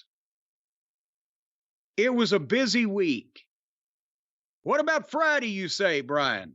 Did you say that? What about Friday, I say? Brian, me. Marksville, Louisiana. Hey, what you talking about? We were happy to be there. From Alexandria, this little spot show was a 75-mile round trip. That was the only fucking good thing about it. We got another $100 for doing a DQ against Terry Taylor and Magnum TA. But it was a spot show right next to Alexandria. So we were home for a day. Thank fucking God, right? But then the weekend. Isn't that a tweet meme? And now the weekend. Remember how everybody says all of, the old timers, well, we used to work 7 days a week and twice on Saturday and twice on Sunday. You've heard that, right? It used to be twice on Sunday, then it became twice on Saturday, twice on Sunday, yeah. Well, I've got proof. This was twice on Wednesday, twice on Saturday, and twice on Sunday. In this fucking town or his fucking company, On Saturday, March 31st, they booked a spot show at 2:30 in the afternoon in Jenna, Louisiana. And it was 45 miles away from Alexandria, but it was on the way to the town that night that we were going to. So they again, the Rock and Roll Express, disqualification, $4,000 house. So at ticket prices of the day, they had at least 600-700 people in Jenna, Louisiana at 2:30 on a Saturday. And we picked up $100 on the way to Monroe, Louisiana, which was another 70 miles. And that's where we were booked with the Bruise Brothers. And that's where it was Porkchop and Bill Dundee. Dundee filled in because they just heard about it 2 days beforehand. And they didn't have any fucking standby wrestlers, for real in those days, going to the house shows. So Dundee, I think, filled in for the next week or 10 days or whatever. But that was, that was the end of that. Now we're just, we're beating them. And we're beating Porkchop because Dundee's the booker. And goddamn, he's going to be there. That Watts may want to let him wrestle one day, which later on in the year happened. So, and they knew they weren't going to keep Porkchop. So now we're beating poor Porkchop. Did Bill Dundee seem happy as just being the booker? Did you see that he had the itch to get back in the ring and do stuff? Dundee loved to fucking wrestle. It wasn't like he wanted to book himself in the main event and put himself over. Now he did plenty of occasions in Memphis, but he should have gone over because besides Lawler, he was the fucking guy. But no, when finally later on in the year, he talked Watts into letting him bring Adrian Street in. And Watts saw the potential in Adrian's gimmick, but nobody knew how to work with Adrian except Dundee, not only because of the, international background, but also they'd had the program in Memphis. And so he let Dundee work with Adrian, and it wasn't main event stuff, but I know a lot of people, that goddamn Dundee is fucking ego. If you put him at a spot show in fucking Jenna, Louisiana, he'd go fucking 30 minutes. Not taking stupid bumps, but doing spot show shit and having the time of his life and taking the piss out of the heels and making the kids laugh and sitting in the old granny's lap in the front row. He loved that shit. Everybody was a glory hound in those days if you were a babyface. But he didn't want to abuse it, is what I'm saying. He wasn't going to work the main event at the Superdome. So, but under this circumstance, he'd have rather not been fucking wrestling because, there was obviously one of his plans had gone awry and there's poor Dream sitting there with a broken ankle in fucking Memphis. But nevertheless, by the way, Monroe, Louisiana was $19,500. Probably would not have been if they'd advertised Porkchop Cash and Bill Dundee, and then the next day, April Fool, Sunday, April 1st, after Monroe that night, Saturday night, we'd gone back to Alexandria, which was 100 miles due south of Monroe, right? We had basically gone 100 miles north and 100 miles south and worked 2 shows in between. The next day at 2:30 in the afternoon, we're in the main event in Port Arthur, Texas, which is 170 miles in the complete opposite direction as to where we were heading the previous night. So again, the main event was supposed to be the Bruise Brothers, but it was Porkchop and Dundee. And Port Arthur was run off of the Beaumont, Texas TV that Paul Bosch had, which was obviously the next TV market over from Houston. Beaumont and Houston are about 60 miles apart. Port Arthur was near Beaumont. What famous rock and roll star is from Port Arthur, Texas, Brian? Janis Joplin. You are correct. She didn't come to our matches, but do you know who she dated? Well, allegedly she lost her virginity to Paul Jones. Well, I didn't hear it. He may have changed his story after I heard it. I just heard he went out with her. They went to the same high school. So, but nevertheless, yeah, Janice wasn't there. So we did Port Arthur on Sunday at 2:30, and then we backtrack back on the way back home to Lafayette, Louisiana, which is actually somewhat out of our way, but is 130 miles across the interstate, across I-10, and had another match with the Rock and Roll Express where we got disqualified. But Lafayette is going to be a town we're going to talk a little bit more about in the coming several segments. Lafayette was the municipal auditorium, and it was an auditorium. Imagine if you're seeing, one of the old-time movie theaters, or you're at a big school play, and there's a stage with a curtain, and all the seats are like auditorium seats going up like a theater, right? And what they would do is the stage was big enough that they would put ringside seats, like 3 or 4 rows of ringside if you were sitting out in the audience seating and you're looking at the ring on the stage, there'd be 3 or 4 rows on the left of the ring and 3 or 4 rows on the right. There wouldn't be any on the far side. There's the curtain. And there wouldn't be any on the near side because there wasn't any room. It'd fall backwards into the fucking orchestra pit. So Lafayette only seated, a couple thousand, maybe was it 2,000, 2,200, somewhere around in there, right? So on this night with the Rock and Roll Express, we set the all-time record house in this building that they had been running for fucking years, $18,500. And it that kind of came out of nowhere also, because think about how long they had been running the town of Lafayette, Louisiana. And I think the old building, was smaller or whatever.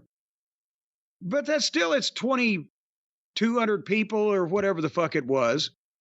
But the fact that we drew a record house, was gratifying. And also it led to a deal where we did the last Stampede in Lafayette. We did a scaffold match in Lafayette. They would start raising the ticket prices, and we'll see as we go through, but I think we did like 4 records in a row because they kept raising the ticket prices and we'd sell out again. So that town just out of the blue got hot quick. But nevertheless, I know you don't see Bill Watts much, and you're about to work with him, and he gets injured pretty quickly, and beyond that, you're not really seeing him much except for TV, I would guess. But the way he treats you and the Express, does it change at all? Not that he treated you bad, but once you guys are starting to have record business, and it starts early, does he start treating you any different? Or differently, I guess would be the word. No, not on a personal basis or how we interacted or, when he's giving us finishes or whatever, but maybe every once there was an aside like, well, you guys do that thing or whatever. He started to know what we did or what we said or, Cornette's got that type of thing. He would express confidence, right? But it always in our interactions, if we were talking about either going over a finish or an angle or something he wanted to accomplish or whatever, it would be definitely a professorial or an instructorial role or whatever that he would take, and everybody was gathered around it, whether it was the football team listening to the coach or the students listening to the teacher or whatever. But he did kid around a lot more with Bobby and Dennis after the matches because he knew he had just beat the complete shit out of them. Everything was a potato. When he tore the way he tore his... Just them running into his fist at that point. Well, yeah, and that was the rib also was... There was a story... There was a story... I'm trying to think who he was working with. But somewhere or another, the guy was called something to be a smartass. He called for Watts to hit him with a drop kick. So fucking Watts, I'll hit you with a drop kick, mother. He hauled off and punched him right in the face. So that's what he started doing to Bobby and Dennis is he'd shoot him off. He'd call drop kick and then, oh shit, he'd get punched right in the face. That was what he called for the punch. But he tore his, what is the muscle? The muscle in his leg that he tore. Was it his quad? No, he didn't tear his quad. He wouldn't have been able to walk. I thought it may have been his quad actually. But if it wasn't, or was it his calf? Oh, goddamn. A lot of athletes and anatomically knowledgeable people are screaming. Was it his hammy? Right now. Was it his hamstring? There you go. There you go. His hammy. His moon's over my hammy. He tore his hamstring kicking Dennis Condrey in the face. Because that'll teach him. Well, no, but he came up with his spot, right? He said, I can do this, Dennis. Now just trust me. Because Dennis, he knew how to do a spot where you gouged the guy's eyes. And Dennis had done this on TBS TV a lot. You can find tape of it out there. You'd gouge a guy's eyes, and when the guy bent over to sell his eyes and reached up and grabbed his face, like, oh my God, if he stiffened up his hands and made a little cage over his face, then Dennis was so good with his aim that he could basically just football punt the guy in what looked like his face. The hand served as a guard, and the guy sold it. It was great, right? Well, what fucking Watts was doing was he said, now you get down on your hands and knees. This is the way you can get your juice.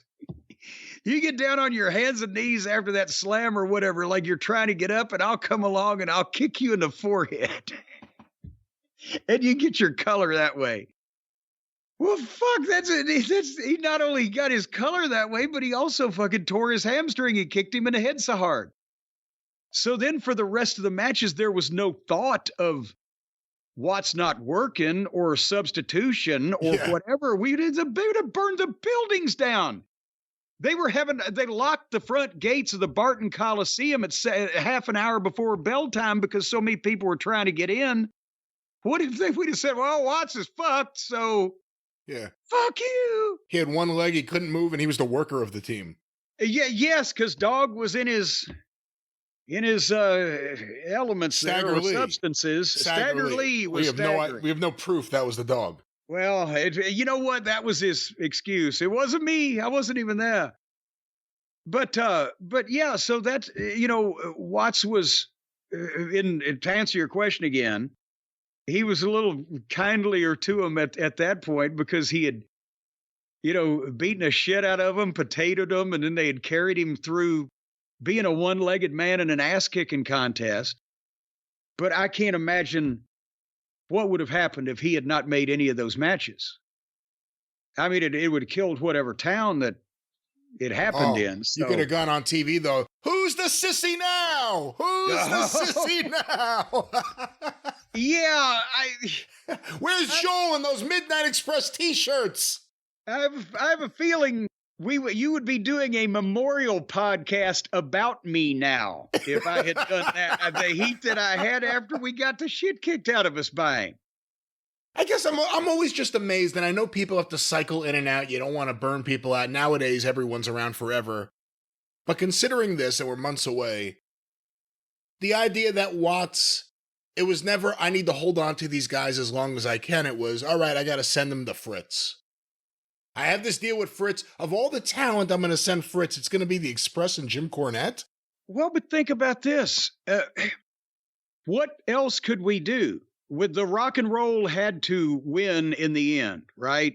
The overriding program, we came in and we beat 2 and TA to get over. And then we had the last Stampede series, but that led into the first round with the Rock and Roll Express. It lasted April, May, June. Then we beat them in a loser leave town match, and they had to go back to the Memphis territory for 90 days. Whereupon then we worked with the Fantastics, and we worked with PYT, Norvell Austin and Coco Ware, and, miscellaneous teams here and there. And then the Rock and Roll came back in another program that climaxed in the scaffold matches where they had to emerge victorious. Well, then, now he's got Dr. Death and Hercules Hernandez. Or was it was it Doc and Herc? Yes, at that point. And then later on, the DiBiase would be in the mix to work with the Rock and Roll Express. But then we would have had to be, if we were hanging around, a secondary heel team, secondary manager. And what we've been there for a year, people are going to get used to us. And then, because, well, here, and then I'll finish it up. The thought was that because we were going to go work for Crockett, as we told the story a million times, because they said, we're going to finish you up in December. Okay, well, I called and got us booked. But then that's when Dundee said, no, Watts wants you to go to work for Fritz so he can bring you back, because the thought was they'll be in another territory. They'll be on the world-class TV, which shows in Oak City and in Tulsa, and I believe in New Orleans.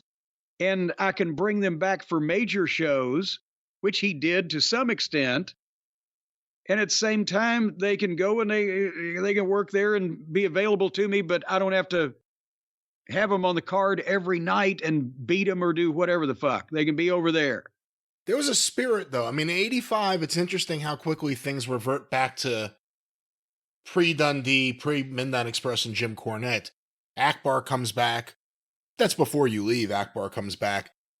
And then, as the Rock and Roll, who end up working a program with Los Guerreros, and then after the Rock and Roll leave and go to Crockett, Wendell Cooley and Al Perez become the top babyface tag team, and Bob Sweetan, and just big guys all of a sudden start filling up, and it loses all the spark. Not all of it, but and it's still a great wrestling show, but it did go back to a more previous era Louisiana flavor. It did, and they still had hot angles, and they still had some great action. But 84 is really the magic year, and so much of it's centered around you guys. And that's why Crockett, by the time you get to 86, look at how many of the team for Crockett in 86 came from Mid-South in 84. Well, yeah, because Fritz and Watts both made the mistake of booking either Flair or, in Watts's case, Flair and Dusty. And in Fritz's case, Flair into their territories when they were hot, so they saw all the talent that they wanted to fucking bring into the Carolinas. But anyway, so yeah, that week we only made $1,325 for all of that shit because it was the end of the month. There's some off towns. That's still $4,000 in today's money, but that is not only, as you saw, literally working 10 times in 7 days, but the mileage was ridiculous. I haven't even totaled it, but 100, 230, 390. How fast can I do math? 435, 506. There's 7, 1150, 1280. Holy shit. 1480, 1780. Good night. That was 20, a little about 2,100 miles, 2,200 miles, along with the 2 plane flights and the 10 work sessions. But the following week, and I'll tease it, and then I'll let you ask your question. As I was going to finish my statement, we made $1,325 that week. Right? Would you like to know what we made in the next 7 days? Yeah. $4,225 a piece. Wow. A piece. That's a piece. Wow. Oh yeah, these are all individual figures. That's like 4, 8, 12. That's $13,000 in today's money. And I've been in the business 18 months and I'm 22 years old. What the fuck is going on here? My question was going to be, and we could wrap up with this if you want. You mentioned that there was a reason that you would talk about later about why you stopped wanting to fly commercial early on. Well, no, not commercial, commuter. Commuter, excuse me. Commuter. No, unfortunately, I was stuck with flying commercial there, but the commuter plane. No, we'll get to it. Well, I'll tell it now. Fuck, because I don't know. I might forget by the time we get to it. We had done that. I think this was the second time we did it because the boys said, yeah, if you fly from Alexandria, then you got to go through Dallas, and it's a commuter deal and whatever, but you'll save on the wear and tear on your body to go to the Oklahoma Loop, right? Okay, so we had tried it. And then the next time, which is coming up in the following segment that we do on this thing, we drove, which was a fucking nightmare because from New Orleans to Oklahoma City, if you care to know, is 725 miles. And in the rain, from a night show in the main event at the Superdome to a goddamn afternoon show the next day, we actually pulled up in time to change clothes. We never stopped overnight, is what I'm saying to you. But the point is, what was the point? Oh, the following time, we just, okay, we got to fly, right? And so I'm on this commuter plane, and this is 40 years ago. I don't know what they look like now, but it didn't look it looked like a goddamn 15-year-old model in 1984. And if it seated 18 people, 20 people, the American Eagle, the franchise of American Airlines, they'll pick you up at a goddamn goat pasture in Mississippi and take you to Dallas. I'm sitting in the front. I can't say it's a row because there's one seat on one side and one seat on the other side, right? But I guess that's a row. And I'm in the very front where the pilot's door is I can lean up and touch it, right? And the stewardess, there's one, is sitting in the backward seat on the right side of me in front of the person on the other side of this aisle. So it's that I can reach up and touch the pilot's door and knock on it if I lean forward. I'm against the goddamn window on the left-hand side. You know how I'm about flying. I wasn't as bad then because I hadn't done it as much. And then I hadn't had time to think, well, goddamn, the odds are against me now. I've done this for years. Back then it was like, what the fuck? I've only done this 4 times. What are the chances? So we're flying along in this goddamn can opener with wings. And all of a sudden, I was not aware that this could happen because it was the first time that this happened. You know when you hit the air pocket and you drop suddenly? Oh, yeah.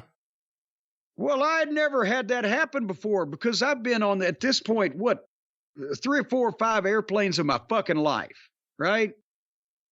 We're flying this goddamn toy airplane thing, and suddenly, it goes way down quick, and I, at the same time, screamed at the top of my lungs, ah!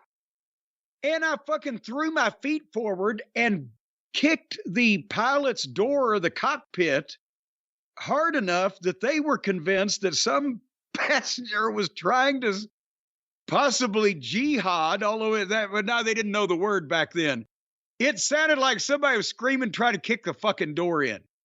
And immediately, ding, right behind the fucking stewardess, and she has that, no, it's a passenger. He says, nothing to be, what the fuck just happened? Well, when you hit an air pocket, that can happen, and fuck that. So that's the last time that I did the Oklahoma trip from Alexandria. The boys were just as happy to drive and save the money, and we'd all be by ourselves. And at the same point, when they did want to fly a couple of times further, I went from Alexandria to Baton Rouge, where they had jet service, and took a goddamn jet to goddamn Oklahoma before I would get on a commuter plane. And that pretty much is the last time I've taken commuter planes. There was a couple of times I had to do the fucking deal with Crockett and Dusty in the private plane, and then the plane that Crockett bought was a customized commuter plane, but I never took a commercial commuter flight again. Fuck that. I'm going to be in a bigger fucking plane if I hit a mountain or goddamn fall into a cornfield. There's going to be a lot more. It's going to make a bigger hole. It's going to make bigger headlines. There's going to be a lot more wreckage around. People are going to hear about this fucking thing. I'm not going to into a fucking mud hole with 16 people. What do you want? What do I want? It's your show. What do you want? I don't know. But that was the week. It was a very trying week in Mid-South history. March, the last week of March of 1984 for me and the Midnight Express. The next show will start the last Stampede. What a fun time we'll have.